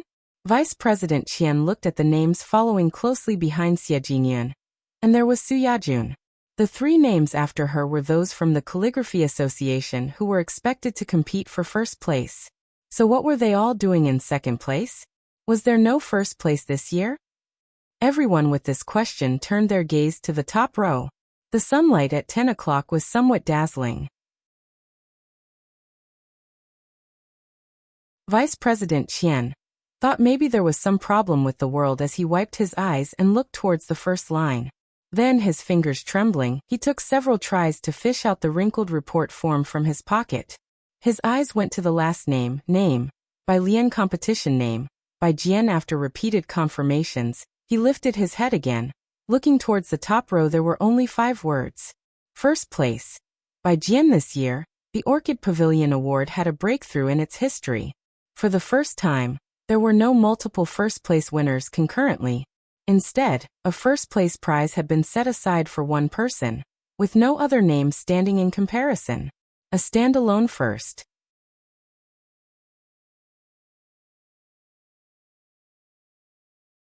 Chapter 168. 064 Calligraphy History Book. Remove her _1 before this list came out. Even if these people doubted whether they could be selected, they never doubted this year's seed contestants. However, it turned out strangely. First place wasn't Xie Jinyan, nor Su Yajun. Even these two didn't make it into the first-class awards. Those who squeezed to the front to see the list were stunned for a moment. Then the scene exploded like a drop of water in a hot oil pan. Who the hell is Bai Jian? Has anyone heard of him? Dropped out of nowhere to first place. What on earth did he write? This year's Orchid Pavilion Award is really something, isn't it? It should go down in the history of calligraphy, right? Can we fast forward to 3 days later? At such a time, nobody doubted the level of this first-place winner. After all, among the second-class awards were Xie Jinyan, who is being groomed as the next president, and Su Yajun, who is a student of the current president. Who would dare to tamper with the results at the Traditional Calligraphers Association's venue this year, to outshine these two and secure first place decisively? What else could the rest say about such strength? Deputy Qian, because he was too startled, got pushed out of the crowd again. Deputy. The members of the Beijing Writers Association quickly gathered around. What's going on? I heard the list is really weird this year. Qiu Buqing, also anxious to know if had won third place, asked, Deputy, have you seen the list? The list this year is going to explode, the manager from South City said, getting squeezed out too. He noticed Jian Rong only got third place. Who the heck is this first place winner? Old Qian, have you heard of them? Ah. After Deputy Qian blinked his eyes, he looked back at the sign-in sheet and said distractedly, that Sun Hao Qiu Buqing, you two were shortlisted, while Jianrong got third place. Hearing this news, Qiu Buqing and Jianrong exchanged looks, their heads drooping. Their eyes suddenly lost all sparkle. Don't lose heart, the South City manager shook his head. His students only received shortlisted awards. This time the awards are really bizarre. There's been a change. Not just Yu Jianrong. Even Xie Jinyan and Su Yajun only got second place. Jianrong's heart, which had been steeped in disappointment, suddenly revived. They only got second place too? He voiced what everyone was thinking. The boy kneeling beside him quickly took out his phone to message Bai Lian. Damn bro, it's such a pity you left. Did you know? This year's Orchid Pavilion Award welcomed a freak. Even Xie Jinyan was pushed down to second place. Bai Lian, his sister, was ice cold and didn't reply. The most explosive news of this year's Orchid Pavilion Award wasn't that Xie Jinyan and Su Yajun didn't get first place, but that they were both relegated to second place. Deputy Qian watched the manager from South City and waved his hand over the sign-in sheet. The only first place award seems to belong to ours from Beijing, that girl who left after just 10 minutes that day. His voice was not loud. Yet, as if radiating from Deputy Qian at the center, the people within 2 meters gradually fell silent. The boy who was still busily messaging Bai Lian on his phone suddenly froze. Ah! Qiu Buqing also instinctively looked up. Deputy, who did you say? Bai Lian. Qiu Buqing's mind buzzed, as if it was about to explode. The members of the Beijing Writers Association were in a half-crazed state, first place, and having eclipsed the twin stars Xie Jingyun and Su Yajun. It was an unprecedentedly glorious moment for the association in many years. Deputy Qian promptly took out his phone, his mouth stuck in an irretrievable smile, as he reported the news back to the Calligraphy Association's group. Deputy Qian, usually stern and aloof, was now smiling as if smiles cost nothing. He then called Qiu Xuezheng. Where the hell did this come from? Bai Lian was oblivious to the storm caused by the Orchid Pavilion Award. When Qiu Xuezheng called her, she was in the middle of biology class. Only after class did she notice the 19 calls from Qiu Xuezheng, which he had made 20 minutes earlier. She took her phone to the restroom and called him back.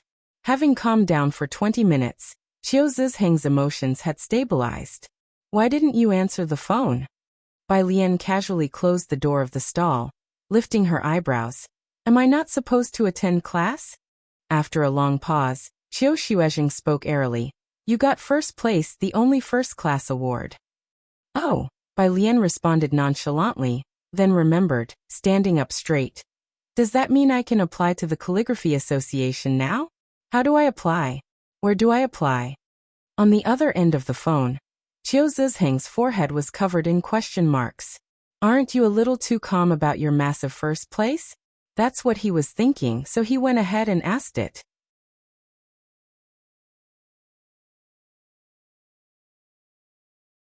Chapter 171. 065 Alien.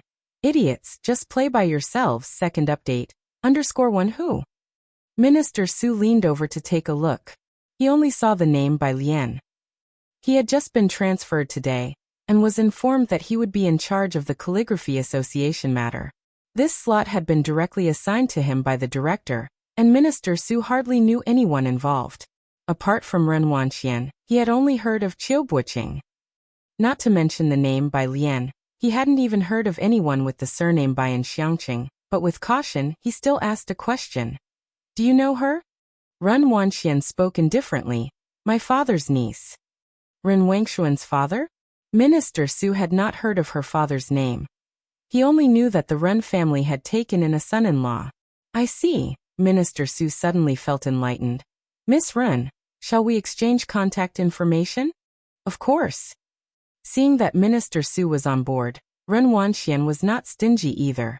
The two amicably added each other on WeChat. Minister Su smiled. This was not his first time doing such a thing.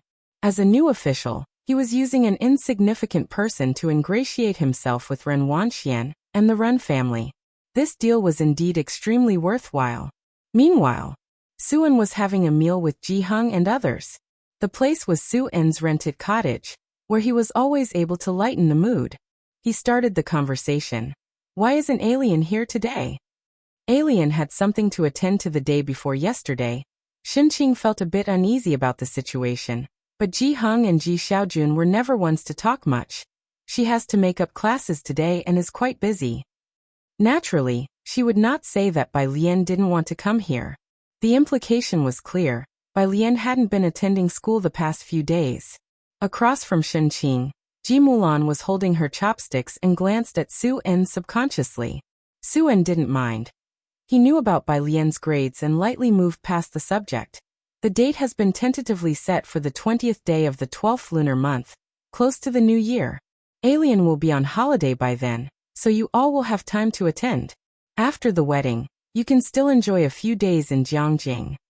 At the mention of the wedding date, Ji Mulan's expression softened. This was the date they had all agreed upon. Ji Hung put down his chopsticks, took out his pipe but didn't smoke it. His calloused hands caressed the pipe as he looked at Su-en. Does your family know about this? He was referring to Su-en's mother. I've moved out and I've mentioned it to them in advance. Su-en smiled unconcerned. It's our life after all. If Alien comes over, she can live with us too. Su-en had everything arranged properly. As he spoke, suddenly there was a noise from upstairs. Upon hearing it, Su-en recognized it as Su Yajun's voice. He didn't wait to excuse himself from Ji-hung as he stood up. "Miss Su?" At the dining table, as soon as Su-en left, Shin-ching felt less oppressed. After about a few minutes, Su-en came down the stairs holding his phone. Behind him followed a woman in a white dress. She had a delicate face, but she didn't look very well. "Sorry, I have to drive someone," Su-en apologized and explained to Ji-hung. "Miss Su said there's been a change at the Traditional Calligraphers Association, and she's anxious to return to Jiangjing. I'm going to see her out." Traditional Calligraphers Association? Shin-ching had never heard the term and asked instinctively. At most, she had heard of calligraphy and paintings. Although Ji Mulan didn't introduce her, Shin-ching also knew that the woman following Su-en wasn't an ordinary person. Especially given Su-en's respectful attitude, Su-en had no intention of introducing Su Yajun to them. For the first time, Su-en was surprised to find someone unaware of the Calligraphy Association. He paused, unsure how to explain. Ji Mulan couldn't help but purse her lips and glanced at Shin-ching. Su Yajun looked at Shin-ching indifferently. While her gaze bore no particular meaning, to Shin-ching, it felt somewhat piercing. "Uncle Su, I'm in a hurry to return to Jiangjing." "All right." Su-en picked up his car keys and nodded to Ji-hung.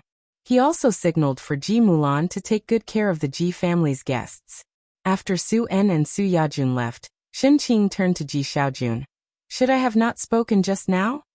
She was just an ordinary and common market woman. Ji Xiaojun was quite used to it over the years and shook his head, indicating it was all right.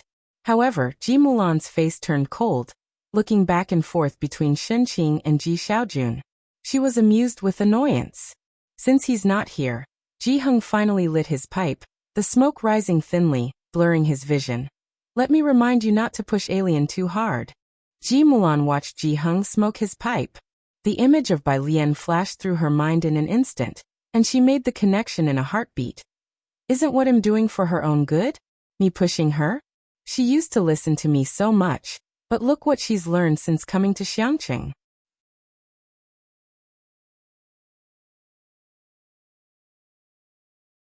Chapter 172, 065 Alien. Idiots, just play by yourselves. Second update. _2 Ji Mulan is just a refined egoist who never thinks she's the one with a problem. What does it mean that she learned something in Xiangqing? Shin-ching's temper flared up, and she became domineering. "She knows so much more than you, you're not fit to talk about her." The last few sentences she said were somewhat dirty. Ji Mulan hadn't expected that even Shin-ching would dare to raise her voice and talk to her like that. She pointed at Shin-ching, her chest heaving violently. Ji Xiaojun hurriedly stopped Shin-ching, preventing her from cursing further. "Let's stop here for today. Think about aliens matter. We are going home first." With a cold face, Ji Mulan saw the three of them out, then sat in the hall contemplating whether her return this time was right or wrong. By the time Su-en finished sending Su Yajun back, Ji-hung and the others had left long ago. Su-en sensed a very familiar nicotine smell in the air, sniffed it, and then asked, "Have your dad and the others left?" The smell of smoke was indeed familiar. Ji Mulan didn't want to talk about them any further, seeing Su-en standing still. "What's wrong? What cigarettes does your dad smoke?" Su-en pondered for a moment. Ji Mulan shook her head. "My brother gave them to him." After speaking, she looked at Su-en. "It's nothing." Su-en shook his head, then it was no problem, and changed the subject. "Do you know about Bacter Street?" Bacter Street was across the river. Ji Mulan had known about it since she was a child, but didn't know much. "It's chaotic." "What happened?" "Someone's competing with me for the territory." As soon as the tourism planning of Xiangqing was released, many were eyeing it, and Su-en had the advantage of quick information within the circle. Mr. Ren's secretary said that those people seemed to have the backing of a bar, not something easily messed with. Having known each other for so long, Ji Mulan saw Su-en worried for the first time. She was truly surprised. There were people in Bacter Street, and even Jiangjing that could not be provoked? Bai Lian received a message from Qiu Xuezheng on her way back to Purist Street. One was about the award ceremony. Two was about the launch ceremony of the Calligraphy Association this Saturday. She must attend. Leaning back in her seat, Bai Lian tapped the screen subconsciously. What is this? And they even want me to attend in person. To be honest, sharing an award with people who haven't properly practiced brush calligraphy made Bai Lian feel awkward. Qiu Xuezheng. I asked for you, no one else can accept the award on your behalf. Bai Lian was straightforward. Then I don't want it, Qiu Xuezheng. Do you realize what you're saying? Bai Lian reverted to her carefree state. She lazily tilted her head. This wouldn't be illegal, would it? Jiang Fulai finished processing a page of documents. Hearing someone casually use words like peace and illegal, he even considered borrowing criminal and civil law books from Qi Yundai for a bit. And then he started to think. How many things had she done? Stay calm, he lifted his head. His fingers holding the pen were very cold. His mind flashed through various possibilities, very calm. Talk to me first. Bai Lian turned off her phone and leisurely took down her slightly loose hairpin to reinsert it properly.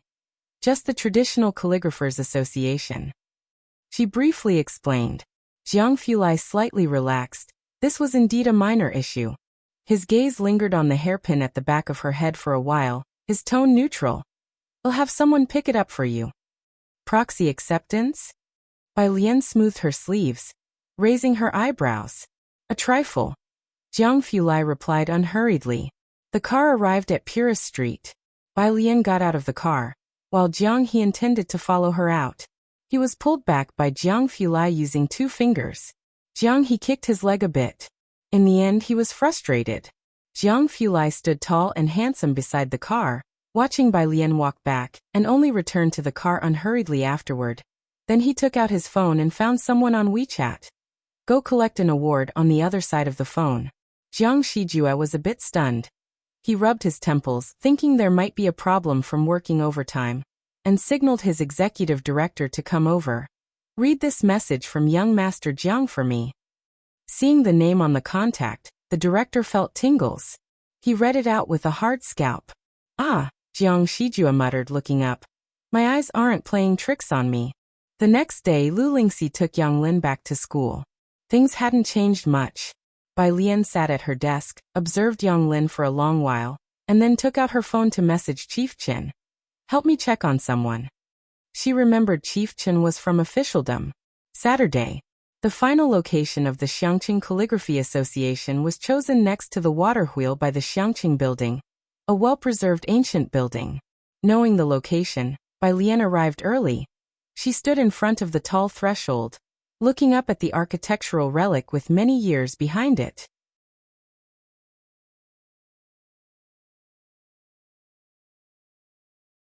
Chapter 173. 065 Alien. Idiots, just play by yourselves. Second update. _3 Her gaze was dark and cold. The entrance must have been renovated many times, but one could still tell that the gate was in the shape of a spire, overlooking the rockery inside and the surrounding corridors. She knew that just beyond the corridors lay the conference hall. She wondered if the sand table was still there. Now the entrance and the corridors were adorned with bright red silk. Firecrackers and fireworks were lined up at the grand entrance, while the staff bustled about cheerfully. Her hem was gently tugged. Bai Lian looked down to see Jiang He looking up at her. Bai Lian stretched out her hand and ruffled his hair. Miss Bai, Ming Dongheng said respectfully, holding the car keys. I'll wait for you outside. Please take care of the young master. Bai Lian, holding Jiang He's hand, stepped inside, crossed the corridor, and saw the sign-in desk on the left at a glance. A long row of tables was set up, covered with tea-colored tablecloths. The hostess greeted them with a gentle smile and perfect demeanor. Hello, guest, please sign in here. She gracefully reached for the sign-in sheet and handed Bai Lian a pen, asking Bai Lian to sign her name. Bai Lian had arrived early and saw the lengthy sign-in sheet untouched. No guests had arrived yet. Her eyes scanned from top to bottom, but her name was nowhere to be found. Hello, the hostess said in surprise, quickly taking the sign-in sheet. May I know which guest you are? Let me help you find it. No need, my name's not on there, Bai Lian said, instantly knowing her name was absent. I'll ask around. She took out her phone, intending to ask Qiu Xuezheng. What's the matter? At the entrance, Ren Qian's Secretary General and a middle-aged man were laughing as they entered. They noticed the scene from afar. Minister Su, the hostess said, "This guest can't find her name, and I'm checking for any omissions." Minister Su, upon seeing Bai Lian, instantaneously realized who she was. He involuntarily turned to the Secretary General. The Secretary General's gaze met Bai Lian's, and his smile vanished in an instant. He stood at the threshold and addressed Bai Lian. "Miss Bai, I know you're proficient in Liang style, and joining the Xiangqing Calligraphy Association must be important to you, right?" Ordinary people in Xiangqing could not easily secure notable masters like Ren Wanxian had. Minister Su stood beside the Secretary General, looking up at the sky. The hostess from before seemed to have understood something as well. She looked down and quickly stepped back. Bai Lian calmly ended the call, looked up, the sky blue dress complementing her serene face. Go on. You're quite sensible now." The Secretary General looked at Bai Lian, silent for a moment. He now had complicated feelings about her. Jingjing said, "The promotional video was recorded by you as a stand-in for Miss, right?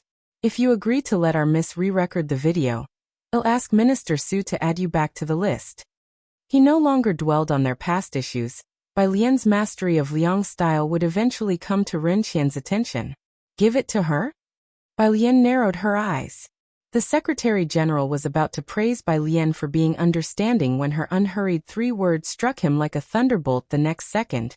"Is she worthy?" "You." The Secretary General glared at Bai Lian, his eyes fierce. "You're nothing but dogs that grovel behind the Ren family, begging for scraps. Old Master Ren might respect you, but you've certainly started to take yourself too seriously." Minister Su at his side was taken aback by the Secretary General's tone. The Ren family indeed had the final say in this part of Xiangqing. He just didn't know how this girl had managed to offend the Secretary General. Fortunately, he hadn't rejected Ren Wanxian yesterday. Minister Su wiped off a bead of sweat, otherwise this Secretary General would have inevitably spoken ill of him in front of Ren Qian. Bai Lian stood in the arcade beneath, her almond eyes clear and deep, reflecting the inverse of the rockery before her. She scoffed at the Secretary General. "Do you think giving me a spot is such a great favor to me? You can't possibly believe I'm keen on joining the Calligraphy Association, do you?" The Secretary General frowned, not comprehending her meaning. Tired, Bai Lian glanced at the Secretary General. "Idiot, go play by yourself." Leaving with Jiang He, she turned and walked out the door.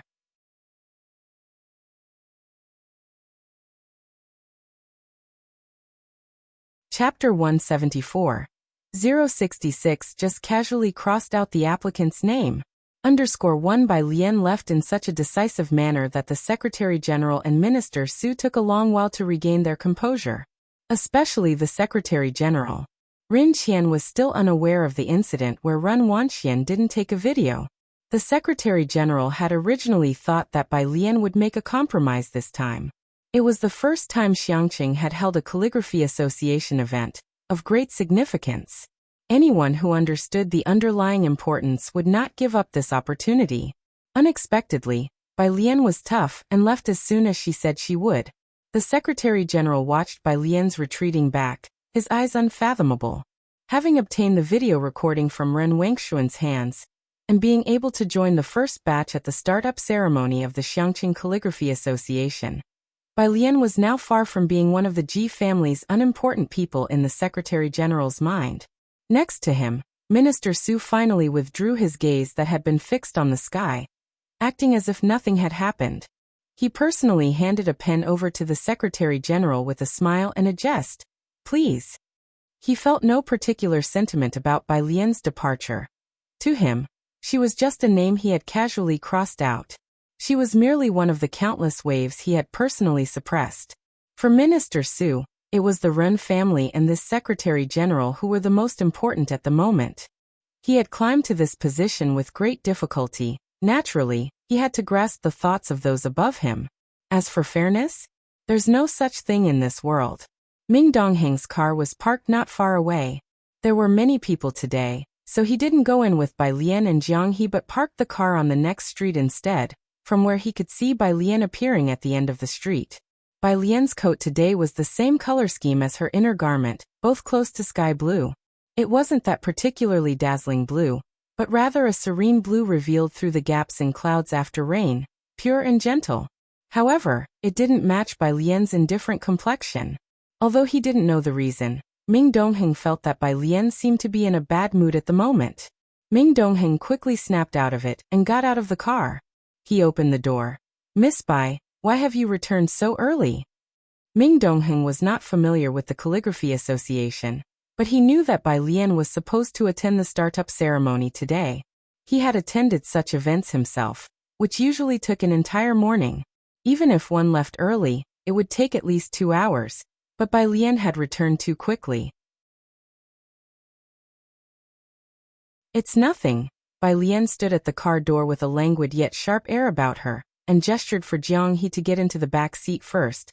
"Let's go to the library." Her backpack was already in the car, so there was no need to return to Purist Street just to pick it up. There was some distance from the city wall to the library. Taking bus route 12 would require a detour along the Ring City Road past Purist Street to get to the library. Ming Dongheng took a shortcut through the middle ring to drop off Bai Lian and Jiang He at the library. Ming Dongheng sat in the car, watching the backs of Bai Lian and Jiang He. After some thought, he reported to Jiang Fulai, "Miss Bai has come out." On Saturday, the library had more people than usual. When Bai Lian arrived, the second floor was already half full of patrons. She and Jiang He found an empty spot and sat down. As soon as she turned on her phone, she saw a message from Jiang Fulai. "Jiang teacher. Back already? Bai student." Tired, nothing more was said. Bai Lian scrolled down further, seeing that Lance had also messaged her. "Lance.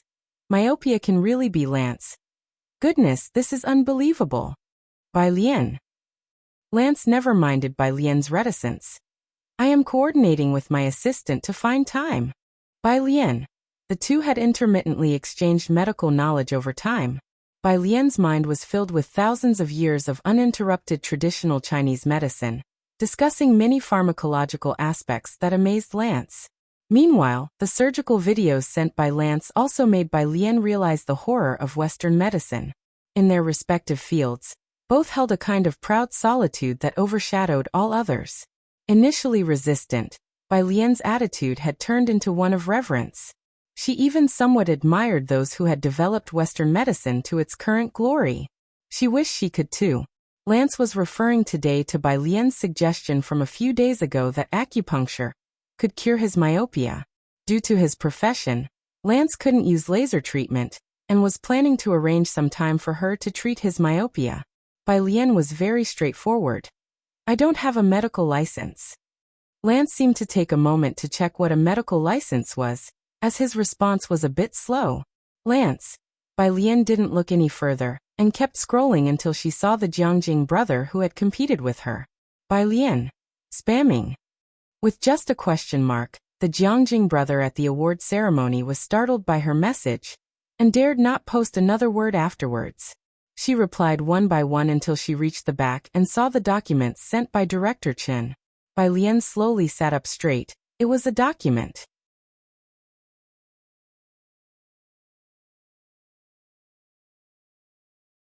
Chapter 175.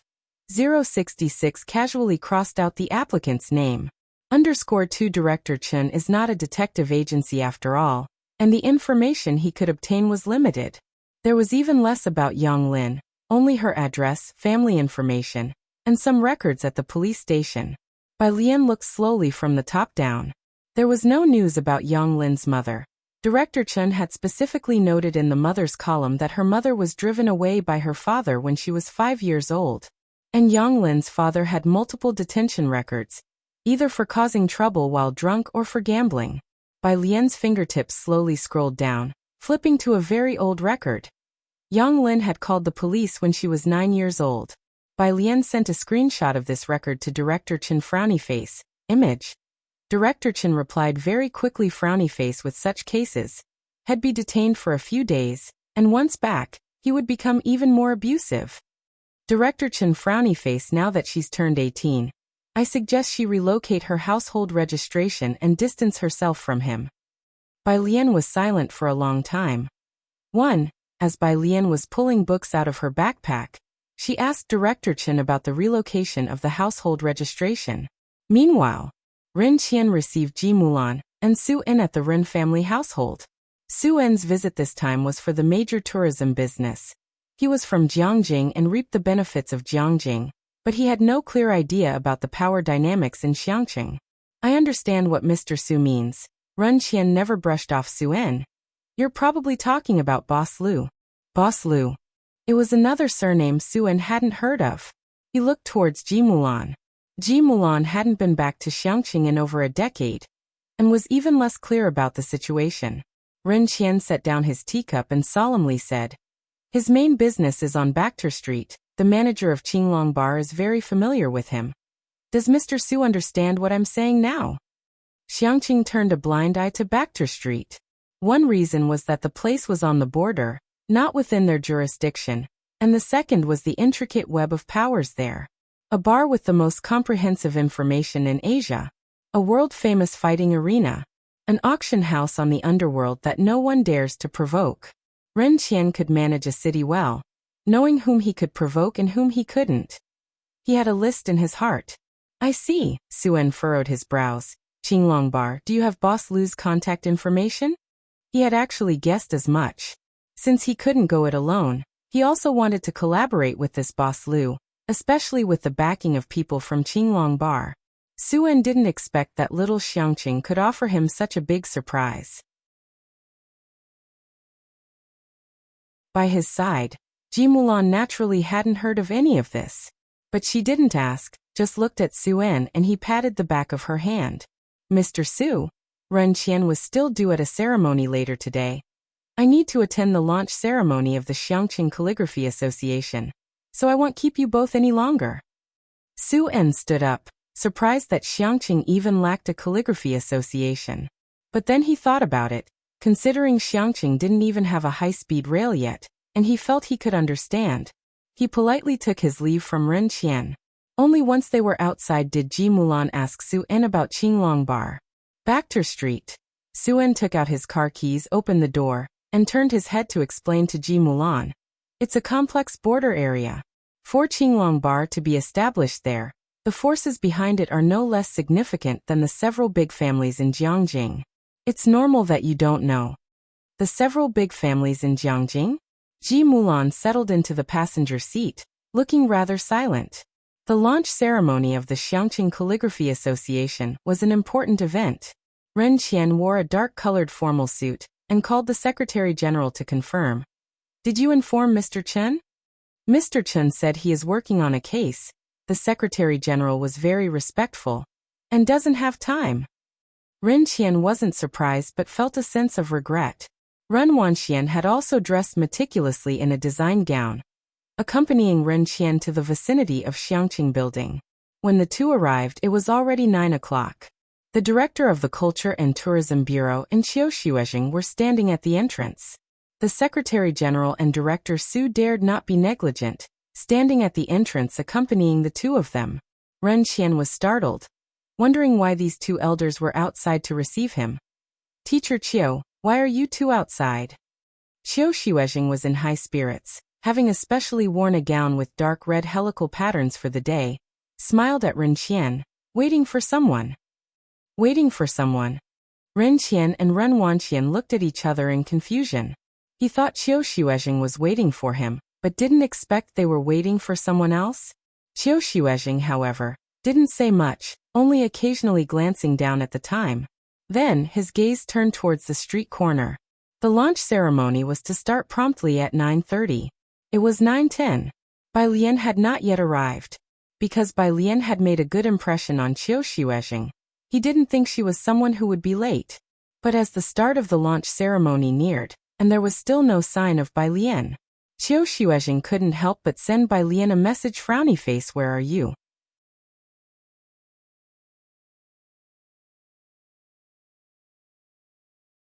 Chapter 176. 066 casually crossed out the applicant's name. _3 The other side did not reply. 9:20. Qiu Xuezheng finally couldn't hold back anymore. and he took out his cell phone to give Bai Lian a call. The library. When Jiang Fulai arrived, only Jiang He was sitting at his seat, flipping through a book in a sullen manner. He simply reached out and knocked leisurely on Jiang He's desk. Jiang He looked up, somewhat expressionless. Bathroom. Jiang Fulai withdrew his hand, his gaze always carrying a nonchalant aloofness when he looked at people. Bai Lian had gone to the bathroom without her cell phone, which lit up on the desk. Jiang Fulai immediately spotted Teacher Qiu's call. He was the one who single-handedly facilitated the matter with the Xiangqing Calligraphy Association, and he knew who Qiu Xuezheng was. Bai Lian was supposed to attend the Calligraphy Association today, but hadn't gone. Jiang Fulai glanced at the incoming call and directly cut it off. "Why are you here?" Bai Lian, who had just finished washing her hands, came out, wiping her fingers with a paper towel in a leisurely manner, and spoke in a lowered voice. Jiang Fulai didn't speak. He just coolly glanced at Jiang He. Jiang He angrily made room for him. Jiang Fulai sat down, his hand lightly resting on the desk, and spoke indifferently. "I was driven out by the people at the institute. Deep in the mountains of Xiangqing, CRFS Dark Matter Research Institute. Hewen was observing particle collisions, using machinery to search for the decay products of strange atoms when he suddenly sneezed and muttered, 'I hope it's not someone thinking of me.' No reply to WeChat messages and no answer to phone calls. Qiu Zizheng's brow furrowed. 9:25. Director Su didn't dare to urge Qiu Xuezheng and couldn't help but look towards Ren Qian for help. Ren Qian took 2 steps forward and said with a smile, "Teacher Qiu, let's go in and wait. It's almost the auspicious time." "All right," said Qiu Xuezheng, holding his cell phone, but his frown did not relax. As he stepped over the threshold, the receptionist came forward with the sign-in book and handed it to Qiu Xuezheng and the director of the Culture and Tourism Bureau. "Director Su, we'll still need your help with the Calligraphy Association in the future," Ren Qian said smilingly to Director Su. The Xiangqing Calligraphy Association was the bridge for communication with Beijing and Jiangjing. Director Su wanted to ingratiate himself with the Ren family, and Ren Qian also wanted to get on good terms with Director Su, a mutually beneficial relationship. His name was further down the list. Qiu Xuezheng scanned it and saw that everyone on the first page had arrived, and almost everyone on the second page had too, except for one unchecked box. Suddenly realizing something, Qiu Xuezheng flipped back to the first page and looked down the list of names. Bai Lian's name was missing. Why is there one person missing? Where's Bai Lian? Qiu Xuezheng asked the receptionist coldly. The director of the Culture Bureau, who was looking out the door, was startled by the question. What happened? He hadn't examined it closely before and now took the sign-in sheet from Qiu Zizheng's hand. Indeed, Bai Lian's name wasn't there. Director Su was taking care of people involved in the opening ceremony, being Xiangcheng's chief planner for this event. He hurried out from the commotion and quietly told Qiu Xuezheng to lower his voice. Ren Qian also faintly heard the name Bai Lian. Ren Wanxian lowered her head, sipping at her tea, masking the contempt in her eyes. The Secretary-General calmly glossed over the incident. Ren Qian looked at Ren Wanxian for a while, holding his teacup, and ultimately chose not to meddle too much. The media journalists are all here. Director Su glanced at the lobby, gesturing for Qiu Xuezheng to speak more quietly, then explained. I didn't know Bai Lian was one of yours. I was the one who crossed out the name by mistake. Let's talk about this later. Qiu Xuezheng suddenly knew why Bai Lian wasn't answering the phone or responding to messages. She was someone who had never intended to compete, who went to Jiangjing for the Xiangqing Calligraphy Association slot only to return and have her name crossed off by some inexplicable people. Did she come by this morning? Qiu Xuezheng asked just one question. Director Su hesitated, glanced at the Secretary-General, and then nodded. Qiu Xuezheng took a deep breath, restraining his composure, resisting the urge to smash the sign-in sheet into Director Zu's face. He pulled out his phone and turned to leave the place. Teacher Qiu.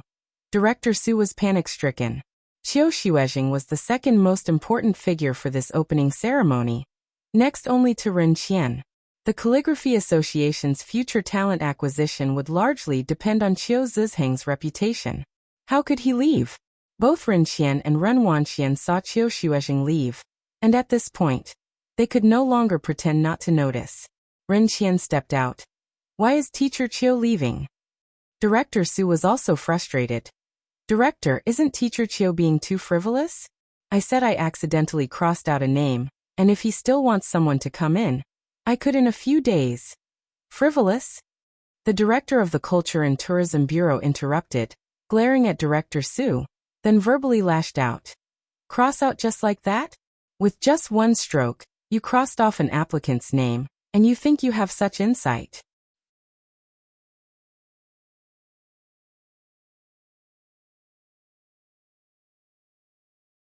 Chapter 177. Young Master Jiang shows his power. Since when did Xiangqing take the Ren surname? Part 2. _1 When Qiu Xuezheng left, Minister Su had a vague sense of unease in his heart. Just as the director finished speaking, darkness seemed to fall before his eyes. A layer of cold sweat broke out on his back. The applicant? Minister Su turned to the Secretary General and Ren Wanxian a few steps away. Miss Ren, didn't you say that Bai Lian was just a relative of your family? How did she become the applicant? Minister Zu's face was darker than the bottom of a pot. He had finally gotten this opportunity, only to offend the most important person here because of a single remark from Ren Wanxian.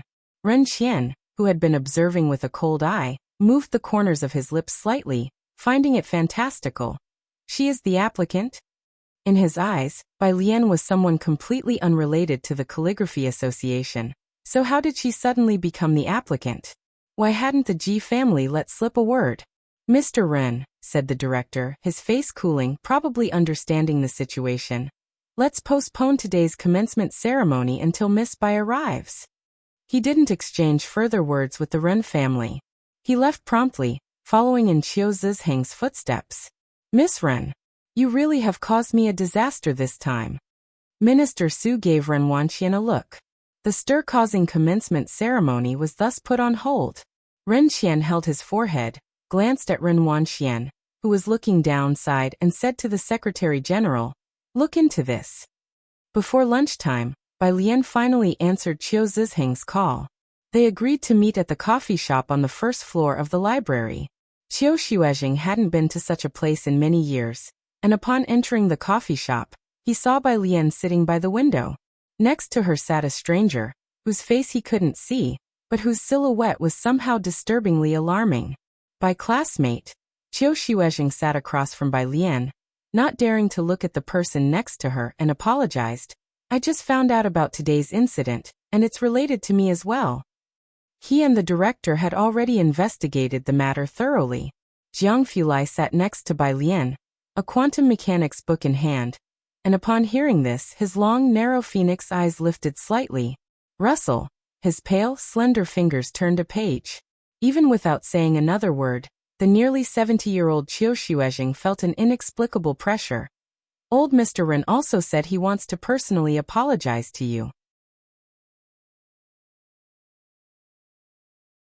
Bai Lian sat leisurely inside, one hand lazily propping up her chin, quietly listening to Qiu Xuezheng finish, her long eyelashes casting a subtle shadow.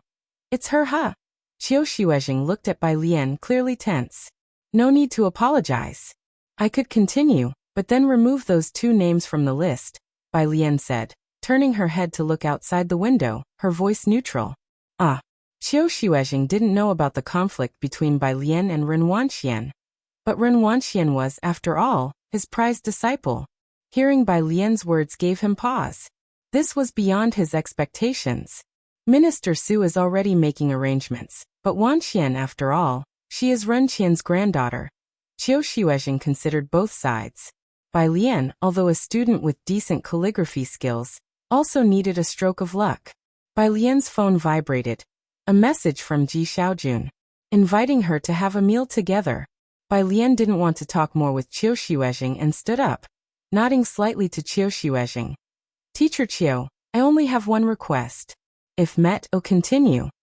Qiu Xuezheng stood up, wanting to follow. At the seat, Jiang Fulai closed his book and looked up, glancing over at Qiu Xuezheng. Those pale, shallow phoenix eyes, with just a fleeting glance, made Qiu Xuezheng stop dead in his tracks. At Ji Xian's home, an old 6-story building, the elder on the first floor brought a basket of eggs for Shenqing, holding her hand. Little Shen, you and Xiaojun need to look out for us. We've lived here all our lives, we really don't want to leave. I know, Auntie, Shenqing took the eggs, her tone calm. Don't worry, we don't want to demolish either. That's good to hear. The elderly woman, thin and bent over, descended the stairs.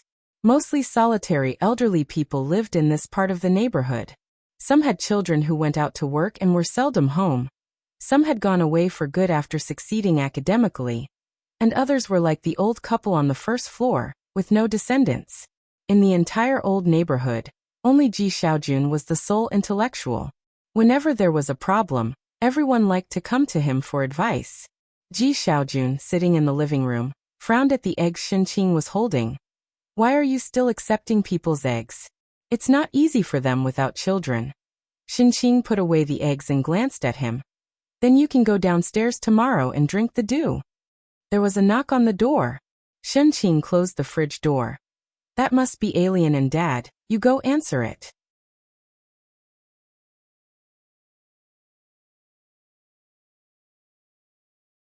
Chapter 178. Young Master Jiang shows his power. Since when did Xiangqing take the Ren surname? Part 2. _2 Ji Xiaojun quickly rose from the sofa and opened the door. It was indeed Bai Lian and Ji Heng. There was also a child with Bai Lian. Hey, Ji Xiaojun recognized him. It was Jiang He whom he had seen that night, and he made way. Kid, you're here too? Jiang He nodded. He didn't talk much. Shenqing had never seen Jiang He before, so when she encountered such a delicate-looking child for the first time, she didn't know how to interact with him, and washed a plate of grapes for Bai Lian and Jiang He to eat. Going fishing this afternoon? Ji Xiaojun noticed that Ji Heng had brought a fishing rod. Ji Heng set the fishing rod down. Xiaochen found a good spot for fishing. We'll try it out this afternoon. Okay, I will come too, and I'll let Yongkuan eat here tonight. Ji Xiaojun didn't have many classes these days, and was annoyed with the headache brought by the demolition issue, and he also enjoyed fishing with Ji Heng. Having said this, he went to the kitchen to join Shenqing and help out. Ji Heng originally wanted to take a smoke break, but catching sight of Jiang he resisted the urge. The living room in Ji Xian's house was small and not very well ventilated. The old-style phone rang once. It was Ji Xiaorong calling. Holding his empty pipe, he picked it up. Dad. The voice from the phone, Ji Xiaorong's, was calm. Is Alien there? She is. Ji Xiaorong paused. Ask her if she wants to come to the Ren family. Hearing this, Ji Heng frowned, glanced at Bai Lian, and knew the intention behind Ji Xiaorong asking him this question. He didn't ask Bai Lian and directly replied, she won't come. He hung up the phone. Did you hear that? At the Ren family, Ji Xiaorong placed his phone on the table and looked at Ren Qian. She's not coming. Next to him, Ren Qian managed to show a good expression to Ji Xiaorong for once. It's like a temple being flooded. Xiox's mistake caused such an awkward situation between our two families. Ji Xiaorong looked at Ren Qian, but didn't respond. Wanxian, Ren Qian then turned to Ren Wanxian. Regardless, you need to apologize to your cousin and try to get her to forgive you. Ren Wanxian said nothing and got up, heading straight upstairs. This time Ren Qian didn't stop her. Instead, he continued speaking with Ji Xiaorong. Xiaorong, this matter isn't bad for Bai Lian. Teacher Cho said she's unwilling to go to the Traditional Calligraphers Association. But as her parents, you should persuade her more. It's not good for her to be stuck in Xiangqing all the time. The opportunity at the Calligraphy Association was too rare. Even Ren Qian thought that he had misjudged before. Acknowledging that Bai Lian was indeed extraordinary, Ren Qian recalled the recent estrangement with the Ji family due to the Chen family incident, followed by the ugly dispute with Bai Lian caused by Ren Wanxian. His heart immediately knotted up. Well, see what she wants. Ji Xiaorong wouldn't make decisions for Bai Lian. Having said that, he went upstairs to find Ren Wanxian. After Ji Xiaorong went upstairs, Ren Qian furrowed his brows and looked at the Secretary General. What's going on with you and Wanxian? It has nothing to do with the young lady. The Secretary General lowered his eyes. It's entirely my fault. Enough, I know Wanxian better than you. Ren Qian massaged his temple, feeling a severe headache, knowing full well that this matter must have been instigated by Ren Wanxian. Where's Bai Lian's information? He knew that after Bai Lian attended the Lanting Award event, he had people check out Bai Lian's background again. The Secretary General pulled out a sheet of freshly printed paper and handed it over to Ren Qian. It's all here. Ren Qian finished scanning the information. Bai Lian was registered under Ji Heng's household, with information clear and detailed, nothing more. As ordinary as it gets. Ren Qian glanced through the straightforward information and put it away after he was done. Bai Lian is at her uncle's place? Yes, her uncle lives in Yongfu Residential Area, Building 7, Apartment 601. The Secretary General had anticipated what Ren Qian was about to do and recited an address. Ren Qian was quite satisfied with the Secretary General's efficiency, pressing the bridge of his nose. Prepare yourself, you and Minister Su should have a good talk with Bai Lian. At Ji Shan's home, the door was left ajar. When the Secretary General and Minister Su arrived, Ji Heng had already taken Ji Xiaojun out for fishing. Bai Lian was watching Jiang He play with a puzzle. Mr. Secretary, Shen Qing brought out new teacups and brewed tea for them. She then glanced at the cramped living room, unsure where to put her hands and feet. Please have a seat. She patted the sofa again and again. The Secretary General looked indifferently at the somewhat yellowed sofa cushion, didn't speak, and did not sit down. Minister Su, seeing Shen Qing's demeanor, felt much more relaxed. He took the tea Shen Qing brewed, casually putting it aside and smiling, "Thank you." Bai Lian leisurely helped Jiang He place a puzzle piece before standing up. Without looking at them, she pressed Shen Qing down to sit on the sofa. "Auntie, please sit."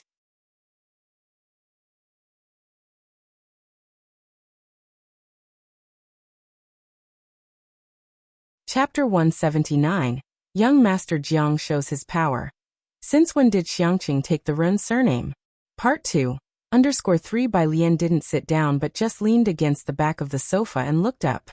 Is there something? She used to be quite polite to the Secretary General. But during the last two encounters, her attitude was very perfunctory, without a hint of manners. First, I apologize to you on the young lad's behalf.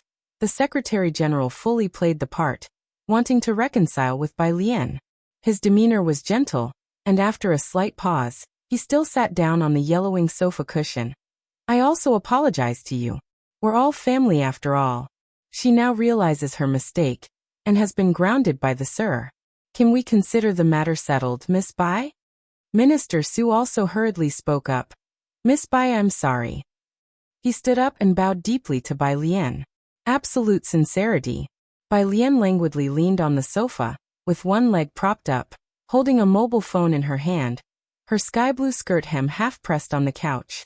Upon hearing this, she tilted her head, smiling but not really smiling, like a white tiger startled by an intrusion. Settled? With her response, Minister Zu's heart sank. He thought that with Shen Qing like this, it would be easy to fool this family, but it turned out Bai Lian wasn't so easily fooled. Miss Bai, Teacher Chiu is already considering terminating the apprenticeship with the young lady. The Secretary General squinted at Bai Lian, neither humble nor arrogant. The young lady has also been punished by being made to kneel by the Sir, and her promotional video was replaced by you.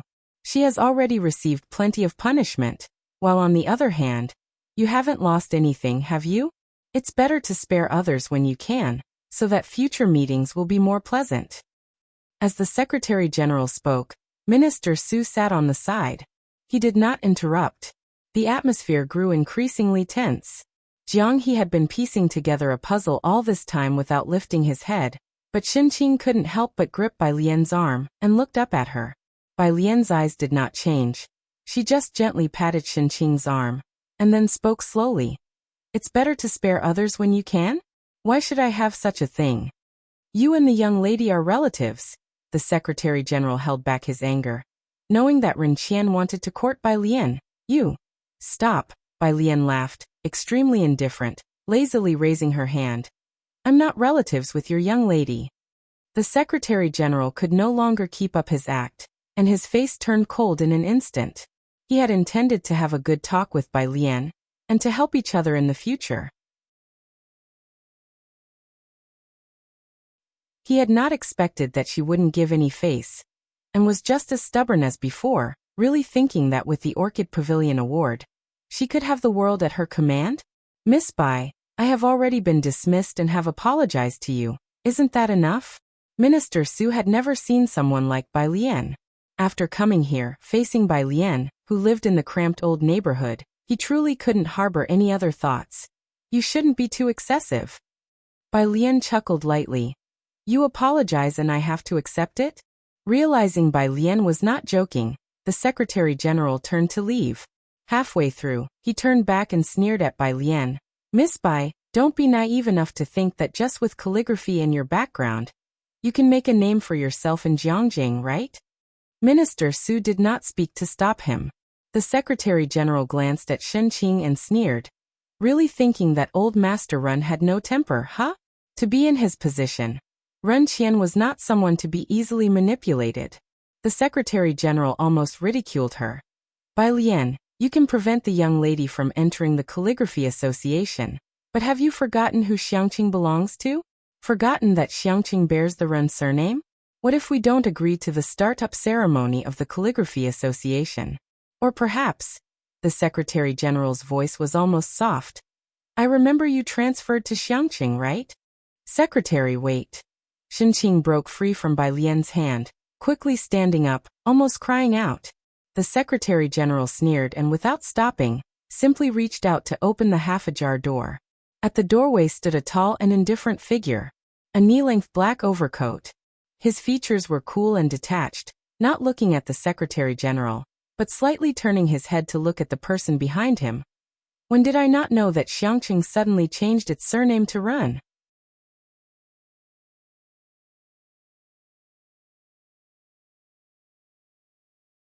Chapter 180. 068 Ren Qian suspended, VIP member. _1 The Secretary General and Minister Su did not know Jiang Fulai, but even without recognition, they felt a tremendous pressure upon opening the door. It weighed down on them so heavily that they didn't dare lift their heads. Following behind Jiang Fulai, Ming Dongheng, who had lived for so many years, had never felt such a strong sense of oppression, not even when Jiang Fulai once told him, "You might as well not bother going to university." Xiangqing is surnamed Ren? Ming Dongheng had no idea how they dared to make such a claim.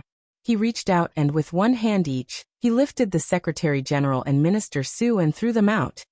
You go in first, I'll handle this. Having Jiang Fulai handle this matter would likely strip a layer of skin off the entire Ren family. After Jiang Fulai entered, Ming Dongheng glanced down at the Secretary General and Minister Su. Qin Yangkun's men?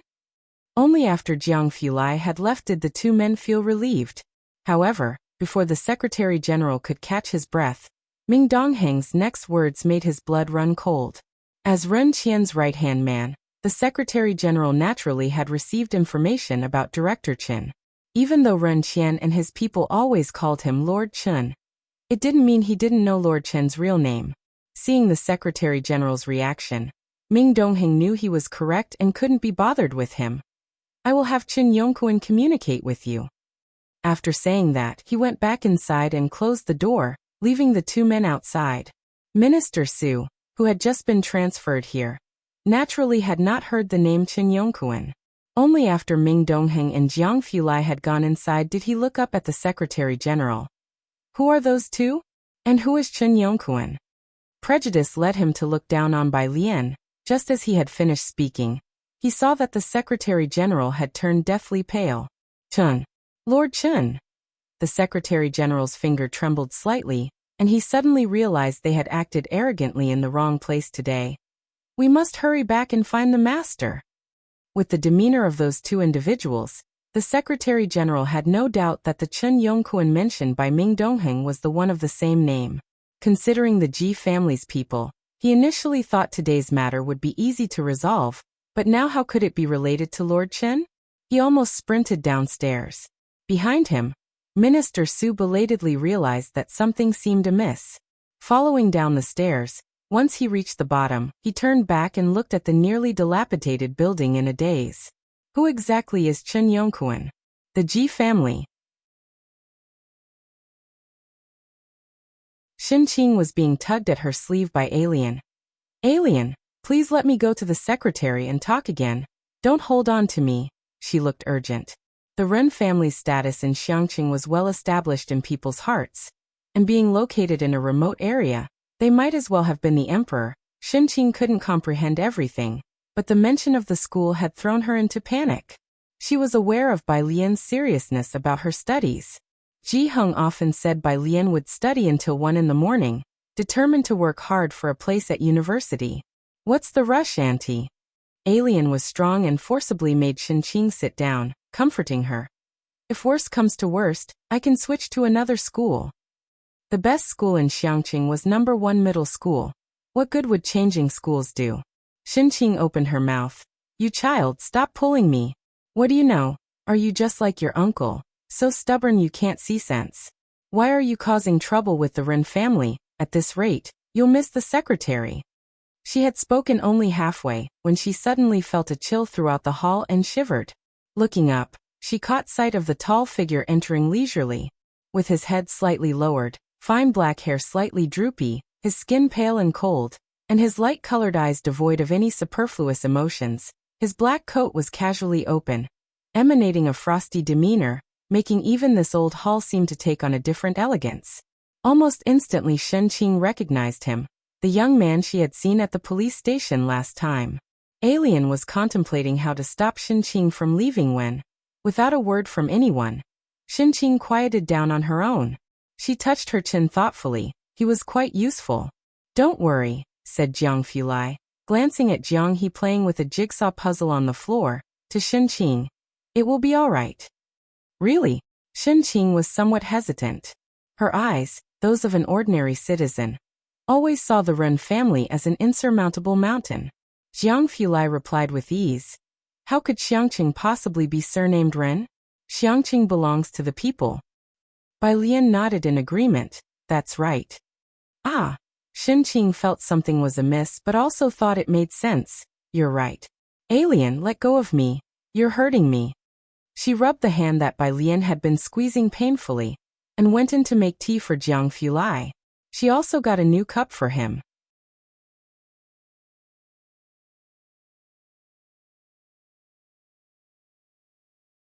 Chapter 181. 068 Ren Qian suspended. VIP member. _2 You didn't lie to me, did you? Qing handed the teacup to Jiang Fulai. Jiang Fulai sat on the sofa, taking the new cup emblazoned with Durunduo Supermarket, and gracefully blew on it before taking a sip, of course. When it came to bluffing, Jiang Fulai had a knack for it. Just by sitting there he was as formidable as an army of thousands, so much so that even if he told Qing the sun in the sky was square, she would feel there was some sense to his words. Good. Qing's eyes darted around, as she started to inquire more about Jiang Fulai. Xiaojiang, where are you from? Bai Lian was listening on the side and it was giving her a headache. Auntie, we still need to go make some checks outside. She picked up Jiang He, so we'll be leaving now. Hey, Qing yelled from inside the door. He, remember to come play with your sister next time. Jiang He, being held by Bai Lian, struggled to turn back to look at Qing. It wasn't until they reached the downstairs that Bai Lian set him down, and Jiang He stared at the several excavators that had just entered the neighborhood for quite a while. Bai Lian didn't go to the library in the afternoon. Ming Dongheng drove to the address she mentioned. It was an old district in the east of the city. He parked the car, and as he looked up he saw a dilapidated small quadrangle and was taken aback. This is... Jiang Fulai also got out of the car and stood in front of the gate, looking at the partially hanging sign. Xingyi Martial Arts School. The quadrangle was quite large, probably about 5 or 6 acres. But it was almost suburban, with hardly any passers-by. The gate was made of thick red elm, and the 4 door studs had nearly faded, but one could still make out the peonies. The bronze door rings had revealed their true color. Bai Lian stepped onto the stairs and gently tapped the door ring 3 times. No one came to open the door. Are you looking for Master Jean? A man passing by on an electric scooter wiped his sweat with a towel and grinned. He should have gone to work on the construction site by now. Probably won't be back until 10 tonight. Bai Lian already knew from Mao Kuan that this martial arts school had closed down. But she had never expected that the owner of the martial arts school would be on a construction site. "Thank you." She lowered her hand and thanked the man. "I want to start the calligraphy association next door." Bai Lian descended the steps step by step, sharing her idea with Jiang Fulai. "This martial arts school is quite extensive. I've looked it up online. The calligraphy association wouldn't need much space." Jiang Fulai looked up, glancing at the tightly closed door next to the martial arts school. Almost from the moment Ming Dongheng had driven here, he had guessed what Bai Lian had in mind. He led Bai Lian around the area, pointing across the spacious front of the martial arts school. "We can apply for a bus stop here. Transportation is always the most important thing, no matter what." Bai Lian had initially handed the Calligraphy Association entirely over to the Ministry of Culture and Tourism, but today she changed her mind. Leaving it to them, the people of Xiangqing might not have equal opportunity to learn calligraphy. She decided to do it herself. And there was the martial arts school. Bai Lian looked up, her gaze falling upon the hanging sign. She remembered Mao Kuan saying that most children these days learn taekwondo or judo. And Ning Xiao mentioned that Muay Thai was also popular. She withdrew her gaze. A martial arts school? Bai Lian was not used to typing on a computer, so Jiang Fulai sat in the car, pulled out his laptop, opened a document, and began typing on the keyboard one-handed to help her draft the business plan. What else? The laptop rested casually on his knees, his pale fingers against the black keyboard. Occasionally, he would turn his head and listen attentively to Bai Lian's ideas. After finishing, he also sent it to Jiang Shijue to brainstorm. When Jiang Shijue, who was decisive in financial circles, thought Jiang Fulai had sent him some crucial document, he interrupted a meeting to return to his office to check, only to find a regional calligraphy association and martial arts hall plan. And in a situation where Qiu Xuezheng, the adversary, was at his wit's end, he soon received a business plan that could be described as perfect. At the Run family home, Ji Xiaorong looked at the gift thrown outside by Run Wanxian, and couldn't help pressing his forehead. He was used to it by now. Whenever Run Wanxian lost her temper, she liked to throw things around, regardless of whether they were gifts from him or from Ren Qian. She had tossed them all into the trash can. But Ren Qian's way of raising a daughter was to pamper her with wealth. He saw no problem with it. Ren Wanxian was raised by Ren Qian, and it was not Ji Xiaorong's place to intervene. Sometimes when he said too much, the Secretary General would accuse him of trying to take advantage of the Ren family. Not even Ren Jiawei could intervene. Ji Xiaorong picked up the gift with a heavy heart. On his way downstairs, he saw the Secretary General coming in from outside. They never got along, and their antipathy had become even more evident in the recent years. But today the Secretary General did not have the time to mock him. He went upstairs with a pale face to find Ren Qian. As soon as he entered the study, a teacup came smashing his way.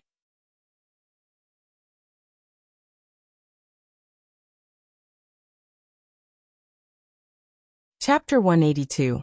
068 Ren Qian suspended VIP member. _3 Xiangqing belongs to the Ren family, and you dare to say that? Ren Qian couldn't believe what he was hearing from the Secretary General. That Mr. Su is a fool, but you've been in this position for so many years and still can't see clearly? The Secretary General had never made such a big blunder before. Mainly because of those people from the Ji family, he had never taken them seriously. Old Master Ren, I had no idea they actually knew Mr. Chen. Whether they know Mr. Chen or not, I'm asking how you dared to utter those words? Ren Qian had never been so furious, and after some time he collapsed into his chair, looking a decade older. I am now suspended for half a month. The Secretary General's head was buzzing. Go tell Wanxian. Ren Qian had done nothing wrong all these years and wasn't afraid of being investigated. Tell her that she won't be able to join the Calligraphy Association. As for Minister Su, he had committed too many wrongs, and there was no one left to save him. Ren Wanxian was unaware of the Ren family's troubles.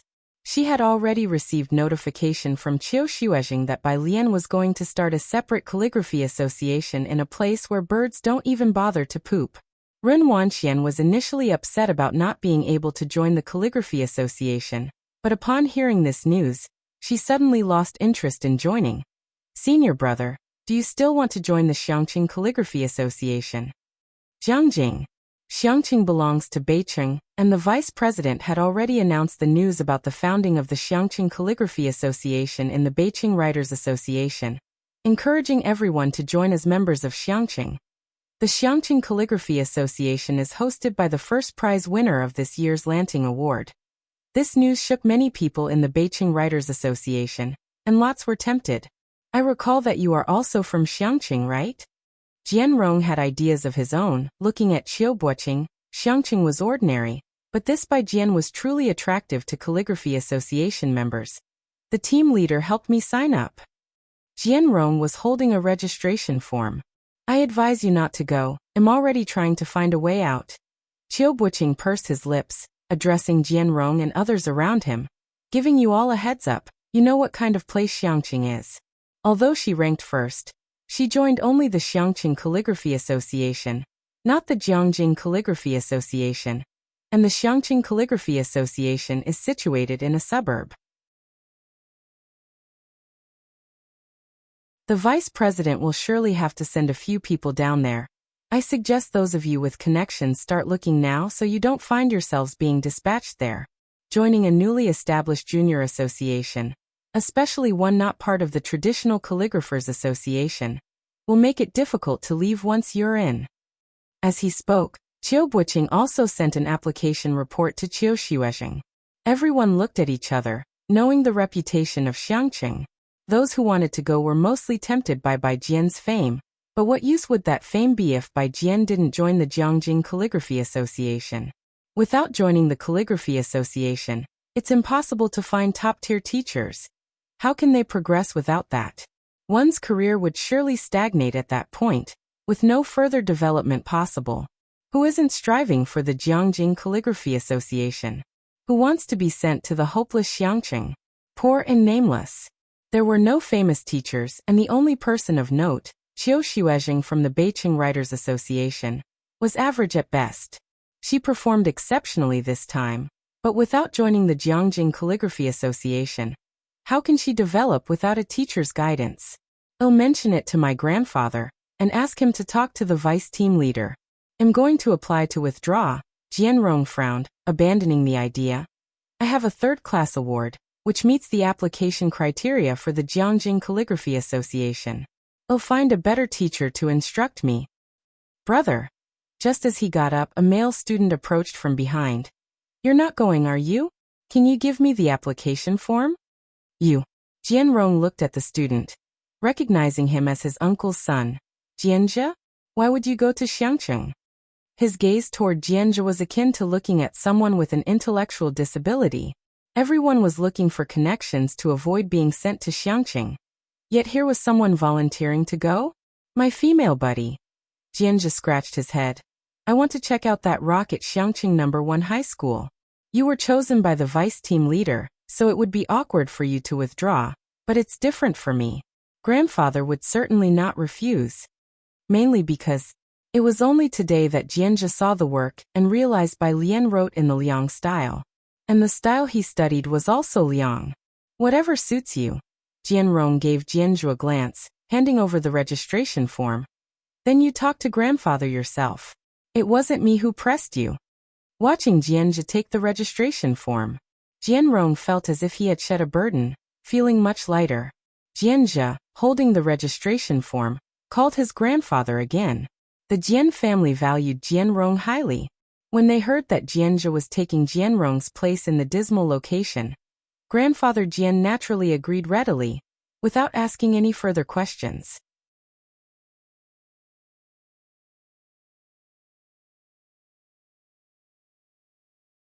Chapter 183. 068 Rinqian suspended, VIP member. _4 Jianjia submitted the list and flew back to Beijing the next day. After taking a train transfer, he arrived in Xiangqing dusty and disheveled on Monday afternoon. No one from the Jian family came to pick him up. He wasn't surprised at all, as he never considered himself to be the chosen one by fate. Jianzhou arrived alone at the Calligraphy Association venue, where Qiuxiuezheng was sweeping the floor outside. Seeing him, Qiu Xuezheng looked up and smiled. Jianzhe, right? Come in first. We have a members' meeting at 6 o'clock.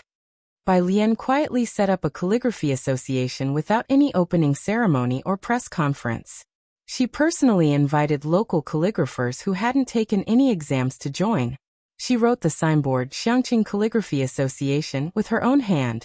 Beforehand, Jianzhe had heard from Qiu Buqing that the Xiangqing Calligraphy Association was desolate and rundown, but upon arrival, he found that while the items here were old, they were very quaint. He held up a teacup and took a sip. Where did this tea come from? Jianzhe looked up at Qiu Xuezheng, feeling quite strange. This tea. Why does it taste so much like old Patch's tea? Why do I know it so well? Because his grandfather sent a tea cake to Jianrong when she was shortlisted for the Lanting Award. And she had boasted about it for a year, even letting Jianzhe try it, and he remembered it distinctly. He even felt that the color of this tea was much better than the one Jianrong had. Here, Qiu Xuezheng pointed to a big jar behind him. Brought by student Bai. Do you like it? Take some back with you later. We have limited funds here. Only these things, he sighed. Jianzhe stared dumbfoundedly at the large jar placed behind him, and then glanced down at the tea in his hands. That time, Jianrong had boasted about that tea cake for a long time. With so much of it, could it really be old Patch's tea? It was almost 6 o'clock. Bai Lian arrived with Jiang He. She wore her school uniform, carried a bag, tied up her hair, and stepped into the Calligraphy Association hall against the setting sun. Everyone's here. Qiu Xuezheng let a few old teachers out and then said to Bai Lian, Today is the first general meeting of all members. Although there are not many people, starting the association will be difficult. Jianzhe sat next to Bai Lian, looking at the few scattered people sitting around the octagonal table. He was beginning to understand what Qiu Buqing meant. Teacher Qiu, wait. Bai Lian was looking down at her English reading when she heard Qiu Zizheng's words. She lifted her head slightly, her arm lightly resting on the table, legs crossed, the other hand propping her chin as she looked outside. There's one more person. Who? Qiu Xuezheng was startled. He hadn't received any other applications. Just as he was saying that, a tall figure slowly appeared at the doorway in the twilight, holding a cell phone and casually walking along the stone path. Qiu Xuezheng immediately recognized him as the man who had sat next to Bai Lian at the coffee shop. Jianzhe, who was leaning on the table and talking to Bai Lian, straightened up abruptly as he felt the gaze. There were others sitting around the octagonal table who were previously chatting merrily, but they all became tense for some reason upon seeing Jiang Fulai. Jianzhe moved halfway off his seat, thinking to make room for this big shot. However, before he could stand up, Jiang He, sitting on the other side of Bai Lian, got up in a familiar way and sat down expressionlessly on a stool set to the side. Jianzhe. Jiang Fulai casually pulled out the chair next to Bai Lian and sat down nonchalantly, greeting everyone at the octagonal table. Just carry on, I'm just here to listen. He acted as if he was just casually listening. But facing him, how could Qiu Xuezheng be casual? It's like this, we have a total of 8 initial members. Qiu Xuezheng read from the notebook one by one, and when he got to the end, he hesitated as he looked towards Jiang Fulai. May I ask? Jiang Fulai, the Fulai from Turkic language. Jiang Fulai lightly tapped the tabletop with his fingertips, leaning back lazily in his chair as he announced his full name. Qiu Xuezheng nodded, added the name, and asked, Is this your first time joining a calligraphy association or a second time? Second time joining. Qiu Xuezheng looked surprised again, as he had thought Jiang Fulai, like Bai Lian, was joining for the first time. After all, Jiang Fulai had an aura of elite about him, more like someone in finance or politics, and didn't quite fit the artistic image.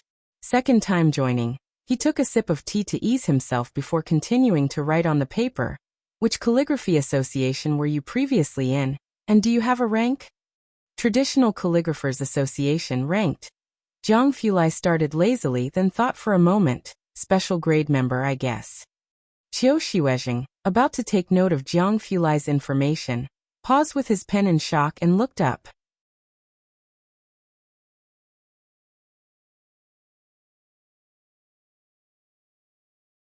Chapter 184. 069 practices with a bunch of iridium, director of Jiangjing Hospital. Second update. _1 at the 8 Immortals table, except for Bai Lian, everyone's gaze subconsciously converged onto Jiang Fulai's face. His face, like Bai Lian's, was too deceptive, not the kind that seemed to belong to someone who would be good at calligraphy. Who would have thought that he would casually mention the Traditional Calligraphers Association? Even a special grade member? There are only 5 total special grade members in the Traditional Calligraphers Association. Besides the president, each of the rest lives a reclusive life. Often only their works are seen, not the person, and even members of the Calligraphy Association hardly see these high-level members. They were now looking at one of them. Next to him, Jianzhe felt like he had been struck by lightning. He couldn't help but lean in to look at Jiang Fulai, and when he encountered Jiang's light, indifferent eyes, Jianzhe immediately averted his gaze. Is there a problem? After a long silence, Jiang Fulai raised an eyebrow. Ah no. Qiu Xuezheng was shocked as well. Having weathered many storms, he slowly recovered from his amazement. No problem. His trembling pen tip inscribed the words special grade behind Jiang Fulai's name. You want to take the exam? Bai Lian turned her head, not understanding the rules here. She slightly tilted her head, quietly asking Jiang Fulai. She was dressed in the simplest school uniform, her profile clean and shallow, her eyebrows and eyes as delicate as a snow-topped floral arbor. The overhead lighting casting a hazy, gentle aura around her. Not only do members need to be ranked, but the associations do as well. Jiang Fulai held a purple clay teapot, leisurely pouring tea into her cup as well as his own. We only have 8 people now, just a junior association. Every year in June, rankings are conducted for major calligraphy associations. Associations are categorized top-down into special grade association, senior association, intermediate association, and junior association. The entire country has just one special grade association, which is the Traditional Calligraphers Association, and this is one of the reasons that everyone wants to join it. Senior associations are distributed across the 4 major cities. Bai Lian, never having participated in a grading, is currently just a junior member, despite having won the Orchid Pavilion Award. This is the membership fee, there's no password. Before leaving, Jiang Fulai handed a card to Qiu Xuezheng. She wants to set up a good calligraphy school. This is the startup funding. Additionally, I've already had someone prepare a plan. Someone will contact you. Sitting at the 8 Immortals table, Qiu Xuezheng looked at the International Bank Vermilion Bird Bank's black card placed in front of him. He questioned his life. Teacher Qiu, Jianzhe said, looking at the departing figures of Jiang Fulai and Bai Lian, then back at the black card. We shouldn't have difficulty becoming a senior association in the future, right? Qiu Xuezheng was also in a daze. Should be able to, I guess. He felt certain that Bai Lian would be able to make it to special grade member. With 2 special grade members to support them, they should be able to achieve senior association status, right? As for a special grade association, that would only appear in Jiangjing, something they hadn't really considered. Of course, Jianzhe and Qiu Xuezheng at the moment didn't know that these 2 were not only extraordinary themselves, but they were most remarkable when teaching. Especially Bai Lian, who could even replicate Liang Zuan's teaching methods perfectly in calligraphy. Qiu Xuezheng took a deep breath and took out his phone to send a message to Vice President Qian. If they don't want to come, then don't force them.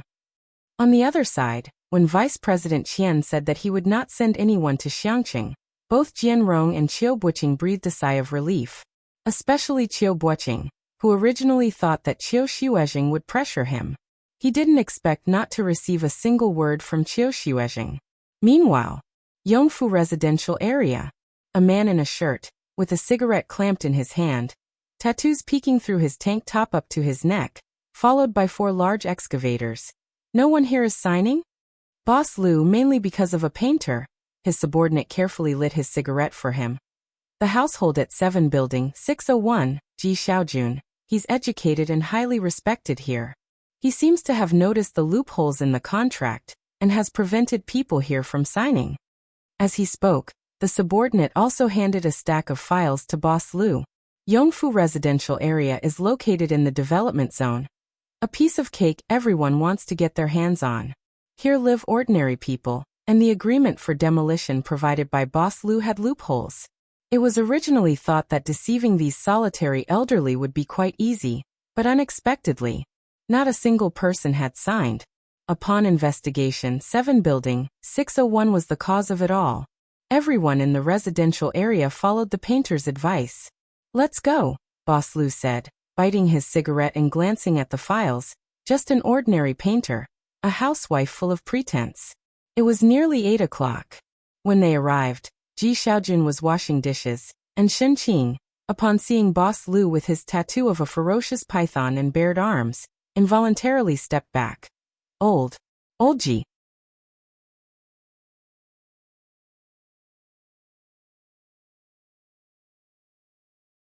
Chapter 185.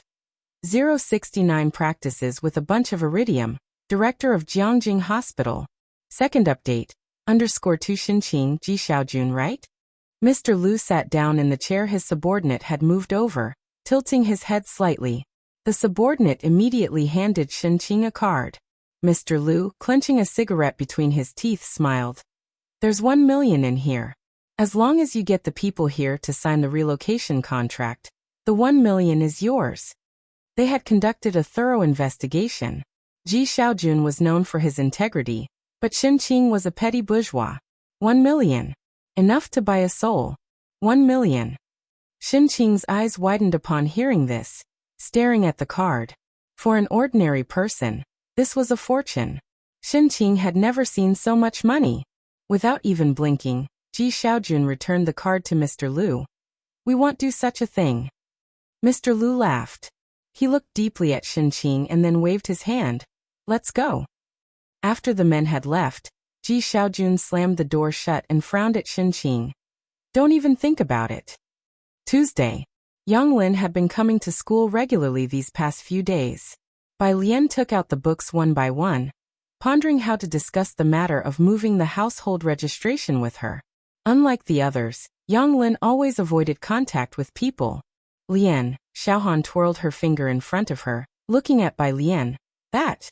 Bai Lian looked up, her eyes reflecting the morning sun, appearing rather charming. "Speak." "Oh," Xiaohan said, looking at Bai Lian. "I'm a self-media practitioner. Of course, I'm still at the starting stage. I want to post your school anniversary video on my account. Can I do a little blurring?" Zhang Xiais, who had just arrived in the classroom, felt dizzy. He strode in with long legs. "Xiaohan, can you talk slower? Who can understand you?"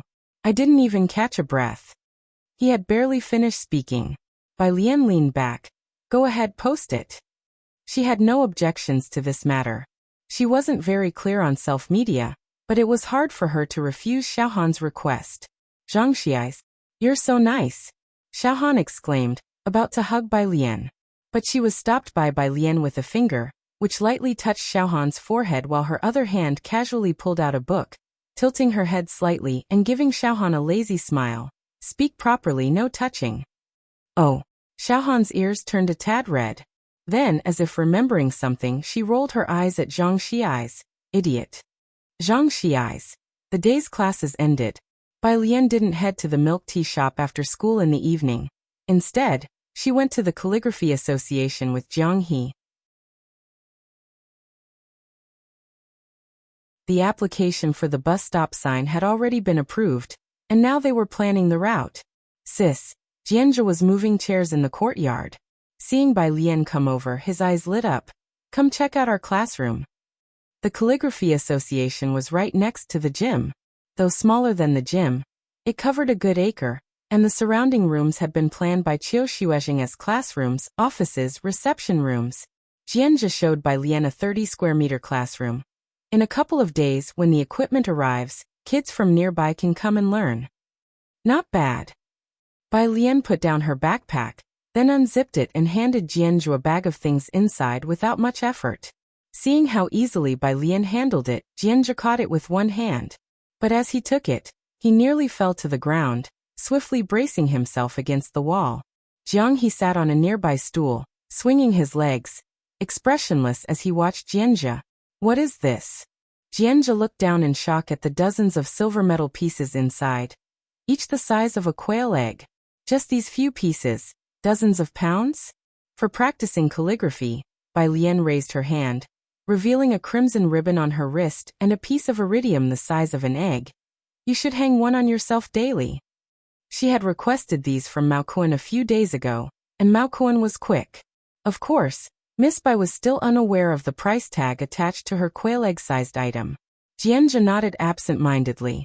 On the outskirts of the city, an abandoned warehouse. Mr. Liu, holding 2 cards in his hand, slowly crouched next to Shenqing, narrowing his eyes. You like money, don't you? 2 million, and you're still not willing? He couldn't understand why with 2 million offered, Shenqing would say she was unwilling. The profile of Shenqing described her as greedy for petty gains, vulgar, selfish, and mercenary. He could obviously tell that she was extremely greedy for money. After glancing at the bank card, Shenqing looked up after a long while, smiling obsequiously. Mr. Liu, the elders in our community. I thought we were of the same kind, but you truly disappoint me, Mr. Liu said with a smile. He stood up, his foot crushing hard on Shenqing's right hand, and gently tossed the 2 bank cards aside.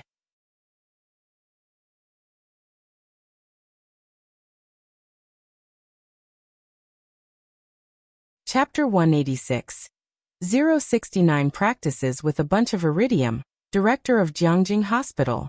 Second update. _3 Shenqing felt the pain at her fingertips, her features twisted together in an instant. President Liu took pleasure in Shenqing's painful expression before he stepped back and with a turn of his head said, You guys come here. 5 minutes later. I didn't expect you to be so tough, he said as he watched Shenqing collapse to the floor, lighting another cigarette. And now? Shenqing lifted her head again and spat at President Liu with blood in her saliva. You even cheat the elderly out of their money, and you call yourself a human being, huh? President Liu slowly wiped the spit off his face, his smile unwavering, but his gaze was like a venomous snake hidden in the abyss, much like the python trailing up to his neck. Teach her a good lesson. 9 o'clock in the evening. Ji Mulan, who had just finished taking a bath, received a phone call, almost dropping the towel in her hand. What? She hung up the phone, quickly changed her clothes and scrambled for her coat. What's wrong? Suan had just finished a meeting when he saw Ji Mulan grabbing her coat and heading out the door. My brother, Ji Mulan said with furrowed brows, grabbing her car keys. He's in the hospital right now. My sister-in-law is in emergency. They need panda blood, and I'm the only match. She didn't have a high opinion of Shenqing, the kind of petty bourgeois who fawned over others for personal gain. But the call was from Ji Xiaojun. Emergency? Suan quickly followed her, taking her car keys and handing them to his assistant since he couldn't drive after drinking that evening. Don't panic, I'll go with you. Ji Mulan felt much calmer following behind Suan. They arrived at Xiangqing Central Hospital. Standing at the entrance, Ji Xiaojun rushed towards Ji Mulan as soon as he saw her, pulling her forward without a word. Brother, slow down. Ji Mulan stumbled. What exactly happened? Ji Xiaojun didn't say a word. He simply handed Ji Mulan over to the nurse with a deep look. She is panda blood. Please get ready. The nurse rushed Ji Mulan to draw blood, not forgetting to hand the critical condition notice to Ji Xiaojun. The patient's condition is very bad. With shaking hands, Ji Xiaojun signed his name on the paper. In just half an hour, 3 critical condition notices had been issued. You have to hold on. Suan patted Ji Xian's shoulder for comfort, then inquired. What happened to Aunt Alien? If you need any help, just say so. After signing the critical condition notice, Ji Xiaojun slumped down against the wall to the floor, without saying a word. Ji Mulan came out soon after having her blood drawn, looking somewhat pale. Where are Shenqing's family members? The nurse hurried in and out with the blood bag, her urgency clear. The blood isn't enough, and the patient's condition is complicated. She has panda blood. We can't perform the craniotomy. It's best to transfer to an affiliated hospital of Beijing University or somewhere bigger. We've already helped to apply for a consultation with higher-level hospitals, awaiting their feedback. I suggest you also try to contact hospitals yourselves, and quickly. Transferring hospitals isn't simple. It requires advanced applications and connections. Xiangqing Hospital had already responded to Beicheng, but Shenqing's condition was indeed complicated, plus she had panda blood. There was no word from the hospital in Beicheng. Su En patted Ji Xian's shoulder to comfort him, and then signaled his assistant to make calls to help contact hospitals for Shenqing. Su En was from Jiangjing. Usually he only knew the chief physicians in Jiangjing. The assistant sent the medical information Ji Xiaojun provided to a doctor, who after reading it said directly, "Tell President Su, it's too far. The patient can't endure the journey, and this operation. I'm afraid only the director could do it. I wouldn't dare to operate." Everyone clearly heard the conversation via the assistant's speakerphone. Ji Mulan involuntarily tightened her grip on her coat, a little dazed. Although she didn't like Shenqing, she didn't want to watch her die on the operating table. Is it really that serious? You can't contact that director either? Ji Mulan looked towards Ji Xiaojun and then softly inquired of Su En. Su En's assistant, adjusting his glasses, looked towards Ji Mulan. He knew Ji Mulan. The old lady never recognized her, rumored to have been married and had a problematic daughter. Su En wanted to bring the daughter back home, but the old lady had sarcastically dismissed the idea as wishful thinking. Nevertheless, the assistant treated Ji Mulan straightforwardly and told her the truth. "Madam, that's the director of Jiangjing Hospital, and appointments with him are scheduled until next year. President Su? Even Miss Su would have a hard time seeing him." Ji Mulan didn't know about the situations in Jiangjing, but upon hearing that even Yajun couldn't meet that director, she could roughly understand the gravity. After a long silence, Su En looked at his assistant. "Call the young master, he's at Jiangjing University, he might know some people." The assistant hesitated, knowing that disturbing the young master would trigger criticism from the old lady, but in the end he went to make contact anyway. "Thank you." Ji Xiaojun sat on the ground, his eyes hollow as he looked at the emergency room. "It's all my fault. It's all my fault. Where are Shenqing's family members? We're short of blood for the patient." Ji Mulan quickly stepped forward. The nurse glanced at her and shook her head. "You can't draw any more." Ji Mulan had already been drained of quite a bit of blood, her head buzzing. She remembered that Bai Lian had blocked her number, and asked Su En to make the call. "Hurry, Alien. Alien also has Rh-negative blood."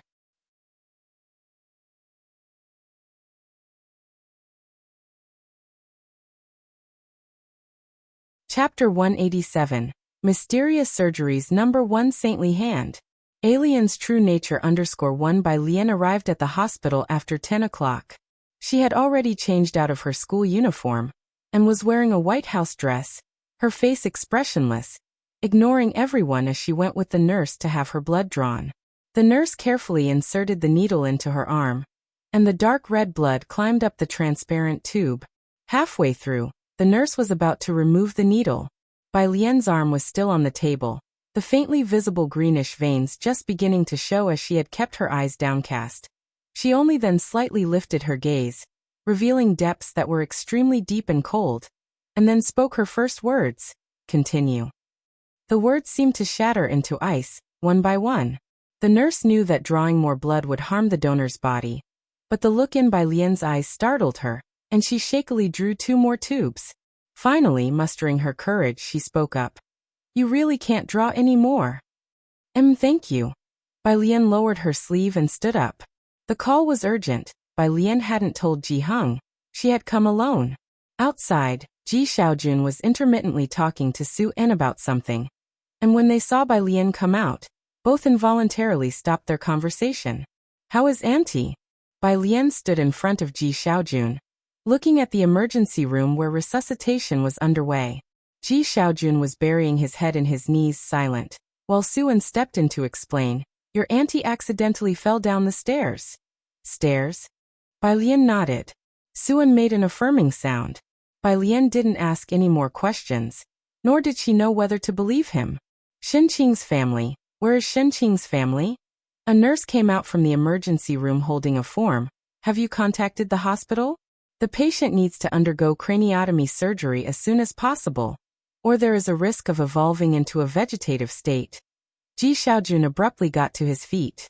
Su-en quickly turned back, urging his assistant. Have you contacted the young master? The assistant returned with the phone in hand, just as helpless in response to Su-en's prodding. The young master is also trying to find a way, but the director is not someone who can be approached by just anyone. So what do we do now?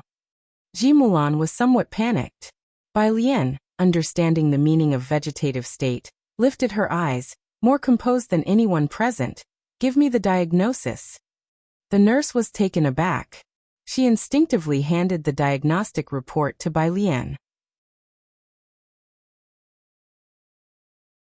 Bai Lian took it, glanced over it quickly. Many of the technical terms she had never heard of: titanium mesh implantation in the skull, cerebrospinal fluid leakage. Without examining it closely, she simply took out her phone and snapped a few photos. She opened WeChat and sent them to Lance. Bai Lian, help me look at this. After sending, she handed the diagnostic report back to the nurse. Next to her, Su-en's assistant looked at Bai Lian's actions with surprise. Was she going to post it online for crowdfunding, or ask for medical advice on Qiandu? The people from the Ji family seemed pretty unreliable.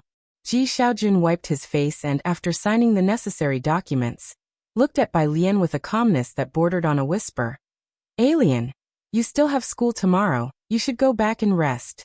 Don't worry about your auntie, she'll be all right. He almost muttered the words. Su-en and the assistant moved aside to discuss affairs related to Jiangjing Hospital. It was only then that Ji Mulan asked Ji Xiaojun. It wasn't a fall down the stairs, was it? Why don't you tell the truth to Su-en? Yongfu residential area. It must have been that President Liu. I've already called the police, but there's been no response. Ji Xiaojun tugged at his lips, looking at Ji Mulan with an expression that was both calm and crazed. So, do you think Su-en would confront them? Or did you really think that with your relationship with him, he would be willing to antagonize someone with such a deep background for our sake? And then drag Dad and Alien into it too? Ji Xiaojun had long known that President Liu was not a good person. But what he hadn't expected was that Shen Qing would get caught up in it. One Shen Qing was enough for him. He didn't want to drag the whole Ji family into this. Calling Ji Mulan and Bai Lian was solely because of their blood type. What? Ji Mulan's mind was in a whirl, immediately recalling the person Su-en had mentioned. She stood still for a while. Her heart was a mess. It couldn't be that President Liu, could it? Jiangjing, Su-en's family home. Madame Su sat up from bed, draping a coat over her shoulders as she left the room, her cold gaze sweeping over the butler. Su-en is confused, and so are you? Don't you know that he's currently focused on an experiment at the Ma Institute? And you disturb him for such a trivial matter. The butler lowered his head, a wry smile on his lips. It was the sir's request. Su-en. Madame Su scoffed. He's gone mad over a woman, running off to a place like Xiangqing. Has he achieved anything remarkable? And now, he's even interfering with his son's critical future?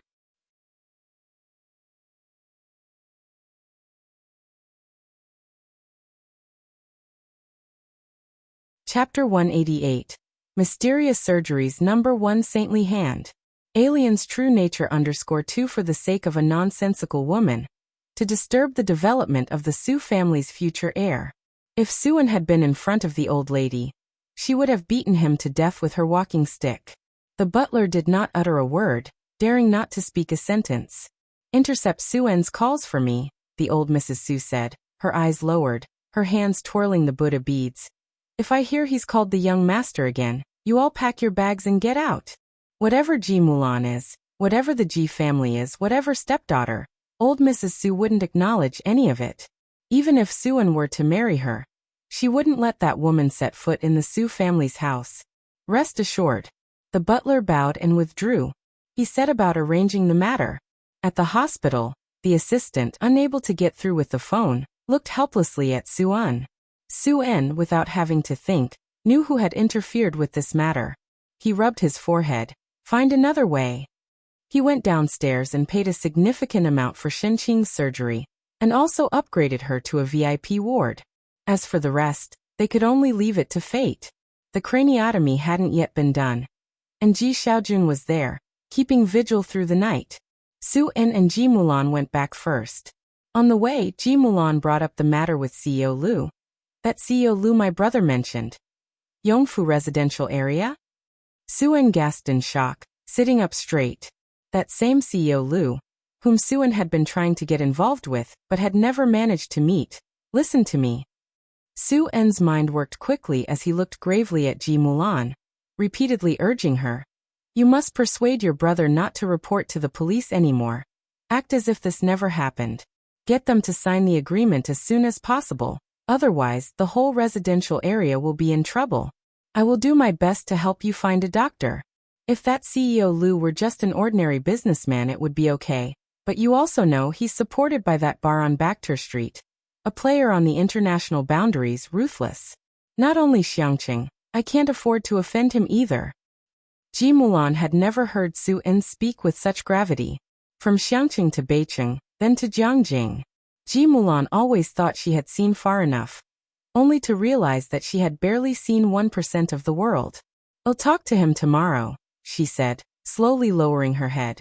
Purist Street. When Bai Lian returned, it was already 12 o'clock. Lance, the little old man, was on a different time zone from her.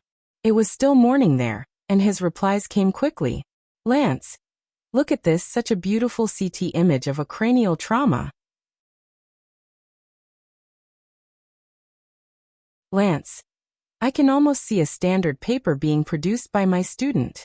Lance, Bai, where did you find such a textbook-like cranial trauma image? Lance, oh my God. And it's the rare Rh-negative blood. This surgery needs to be absolutely flawless. The success rate is virtually 0%. Such a shame.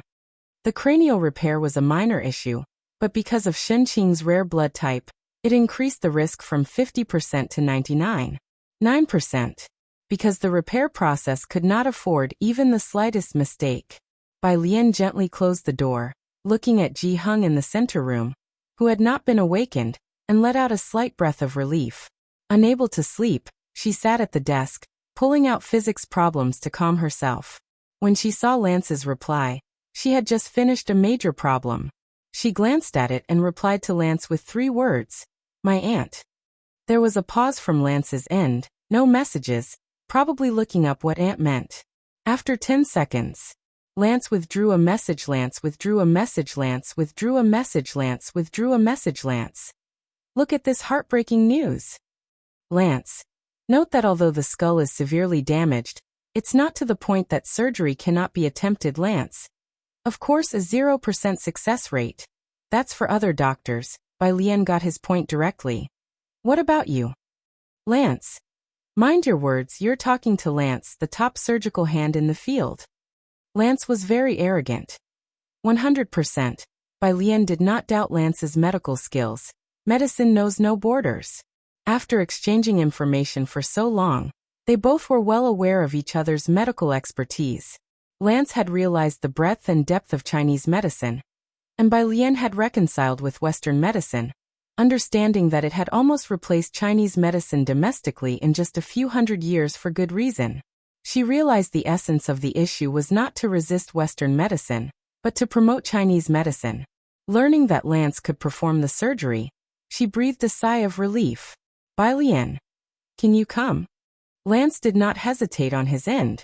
He had been curious about Chinese medicine, and wanted to try acupuncture with Bai Lian to see if it could cure his myopia. Now it was just a matter of arriving a few days earlier. Lance, then you have to give me acupuncture. Bai Lian. 1 Lance. I'm on my way. She sent the Xiangqing address to Lance.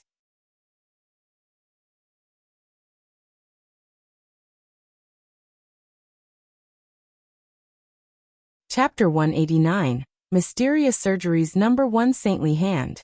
Alien's True Nature _3 Finally, they all let out a sigh of relief. Lance was abroad, and even if he took a flight right now, he wouldn't arrive until tomorrow at the earliest. Bai Lian hardly slept that night. The next day, it was rare for her not to ask Ji Hung any questions, and she left the house with her backpack at 6 in the morning. At 6:30, on the first floor of Xiangqing Hospital, a group of people was talking to the nurse at the front desk, led by an old lady leaning on a walking stick. She stared at the shiny nurse's station, hesitant to speak, and it took her a long while to step forward carefully and ask, "Nurse, we are all here to donate blood for Xinqing. Where can we give blood?" Behind her were construction workers with safety helmets, a middle-aged couple who had started selling breakfast early and hadn't even taken off their aprons, and underage kids who had come with their parents. "Yes, nurse, where do we go?" The worker took off his helmet, revealing his dark face full of urgency. "I heard she was seriously hurt." "Hurry, nurse." Someone directly rolled up their sleeve. "Take mine, I have a lot of blood." About 100 people all surged forward. It was quite a sight. Yongfu residential area was an old community where people had lived for decades, especially the older generations who knew each other very well. "Grandma, your blood can't be taken." The nurse at the station had never encountered such a situation and was somewhat flustered.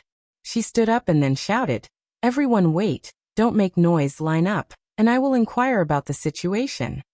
The line immediately formed. An orderly queue from the nurse station stretched very long, all the way to the hospital entrance. Bai Lian had intended to go directly to the elevator. Hearing the name Xinqing, she paused in her steps, turned her head, and looked back at the long line of people at the door through the crowd. After a long moment, she stepped forward and approached the old lady in front. "Grandma, I am Xinqing's niece. Are you all here to donate blood for her?" The old lady was a resident from Building 7, ground floor. Squinting at Bai Lian, she recognized her immediately. Excitedly grasping Bai Lian's hand, she said, "I know you, young lady. How is your aunt now?" "Don't worry, we've been looking for people in the community, and they will all come to donate blood soon." "It's okay," Bai Lian steadied her, then said softly to the people behind her, "My aunt needs panda blood. If any of you have panda blood, on behalf of my uncle and aunt, thank you in advance. If not, you can go back. Don't worry, my aunt will be fine here." "That's good." The old woman let out a sigh of relief, clutching Bai Lian's arm. "That damn Lu Zong." Bai Lian hesitated for a moment, lowering her lashes. "Lu Zong?" "Yes, the one who wants to buy our community. A fierce and evil-looking man." The old lady grumbled while tapping her cane. "Such bad karma, our community." Bai Lian nodded, her dark pupils reflecting the hospital's cold floor. She turned and headed for the elevator. At the hospital entrance, another dozen or so people who had just finished moving goods came in. They were sweating profusely, wiped their brows briefly, and asked, "Where can we donate blood for Xinqing?" "Young folks right here. They say they need panda blood. Does anyone know their own blood type? It's quick to get checked." In the ICU, Ji Xiaojun stood outside the window. Not far away, Ji Mulan and Su En had also arrived early. A doctor, having received Su En's earnest request, held the medical records and was explaining to Su En and Ji Xiaojun. "With our current technology, we can only observe in the ICU. You are aware of Ms. Shun's condition. Her blood type is rare, and there are very few who dare to take the risk of operating in the country. It's just a matter of days now. You must be prepared for her brain death." As for what preparations, the doctor's meaning was very clear. Ji Mulan looked toward Su En. Su En gave a wry smile. "I can't get in touch with that dean." Ji Xian's gaze calmly shifted towards the ICU, the depths of his eyes brewing a storm. "Uncle." Bai Lian stood beside Ji Xiaojun, dressed in her school uniform, her hair tied up messily at the back of her head. Her eyebrows and eyes drooped, speaking almost as calmly as a light breeze. "That Lu Zong is still in Xiangqing, right? My aunt ended up like this because of him?" That sentence made everyone present shiver. Ji Xiaojun quickly turned his head, looking at Bai Lian with great nervousness. "Who told you this?" "What Lu Zong?" "Alien, you're just a student. Don't get involved in this matter, just focus on your studies. Your aunt is fine now." Bai Lian silently watched Ji Xiaojun for a while, did not answer, and said almost nonchalantly, "I'm going to class." She turned and went downstairs. 7 o'clock. Downstairs at the hospital, Director Chen's car hurriedly stopped. He got anxious as soon as he received a call from Bai Lian and rushed over. He immediately spotted Bai Lian leaning against a tree. "Miss Bai." He got out of the car. Bai Lian placed her backpack at her feet. She wore an open blue and white school uniform, her arms crossed over her chest as she calmly leaned against the tree, watching the traffic with a tranquil gaze. A breeze passed, and her stray hair fluttered as if it were the low pressure before a storm. So oppressive it was hard to breathe. "You're here." Bai Lian extended her hand, slowly plucked a withered yellow leaf that had fallen on her arm. "There's a Lu Zong who wants to buy Yongfu residential area. Do you know him?" No matter when or where, Bai Lian was always languid and easygoing, and Director Chen had always thought she had a good temper. This was the first time he faced her tempest. He belatedly realized that facing such a Bai Lian, the pressure was no less than facing Jiang Fulai in a furious state. Director Chen responded very cautiously, "I don't know him." "That's good." Bai Lian tilted her head slightly, looking at Director Chen with a smile on her lips but frost in her eyes. The pressure she emitted was menacing. "I want all his information." You're tuning in to the Li Mei's Sword of Destiny YouTube channel. We're so grateful for your support, and don't forget to subscribe to join us on this incredible journey through captivating stories. Your generosity through donations truly makes a world of difference, as it's the primary source of revenue that allows me to expand and enhance this channel for you. Thank you from the bottom of my heart for being a part of this adventure.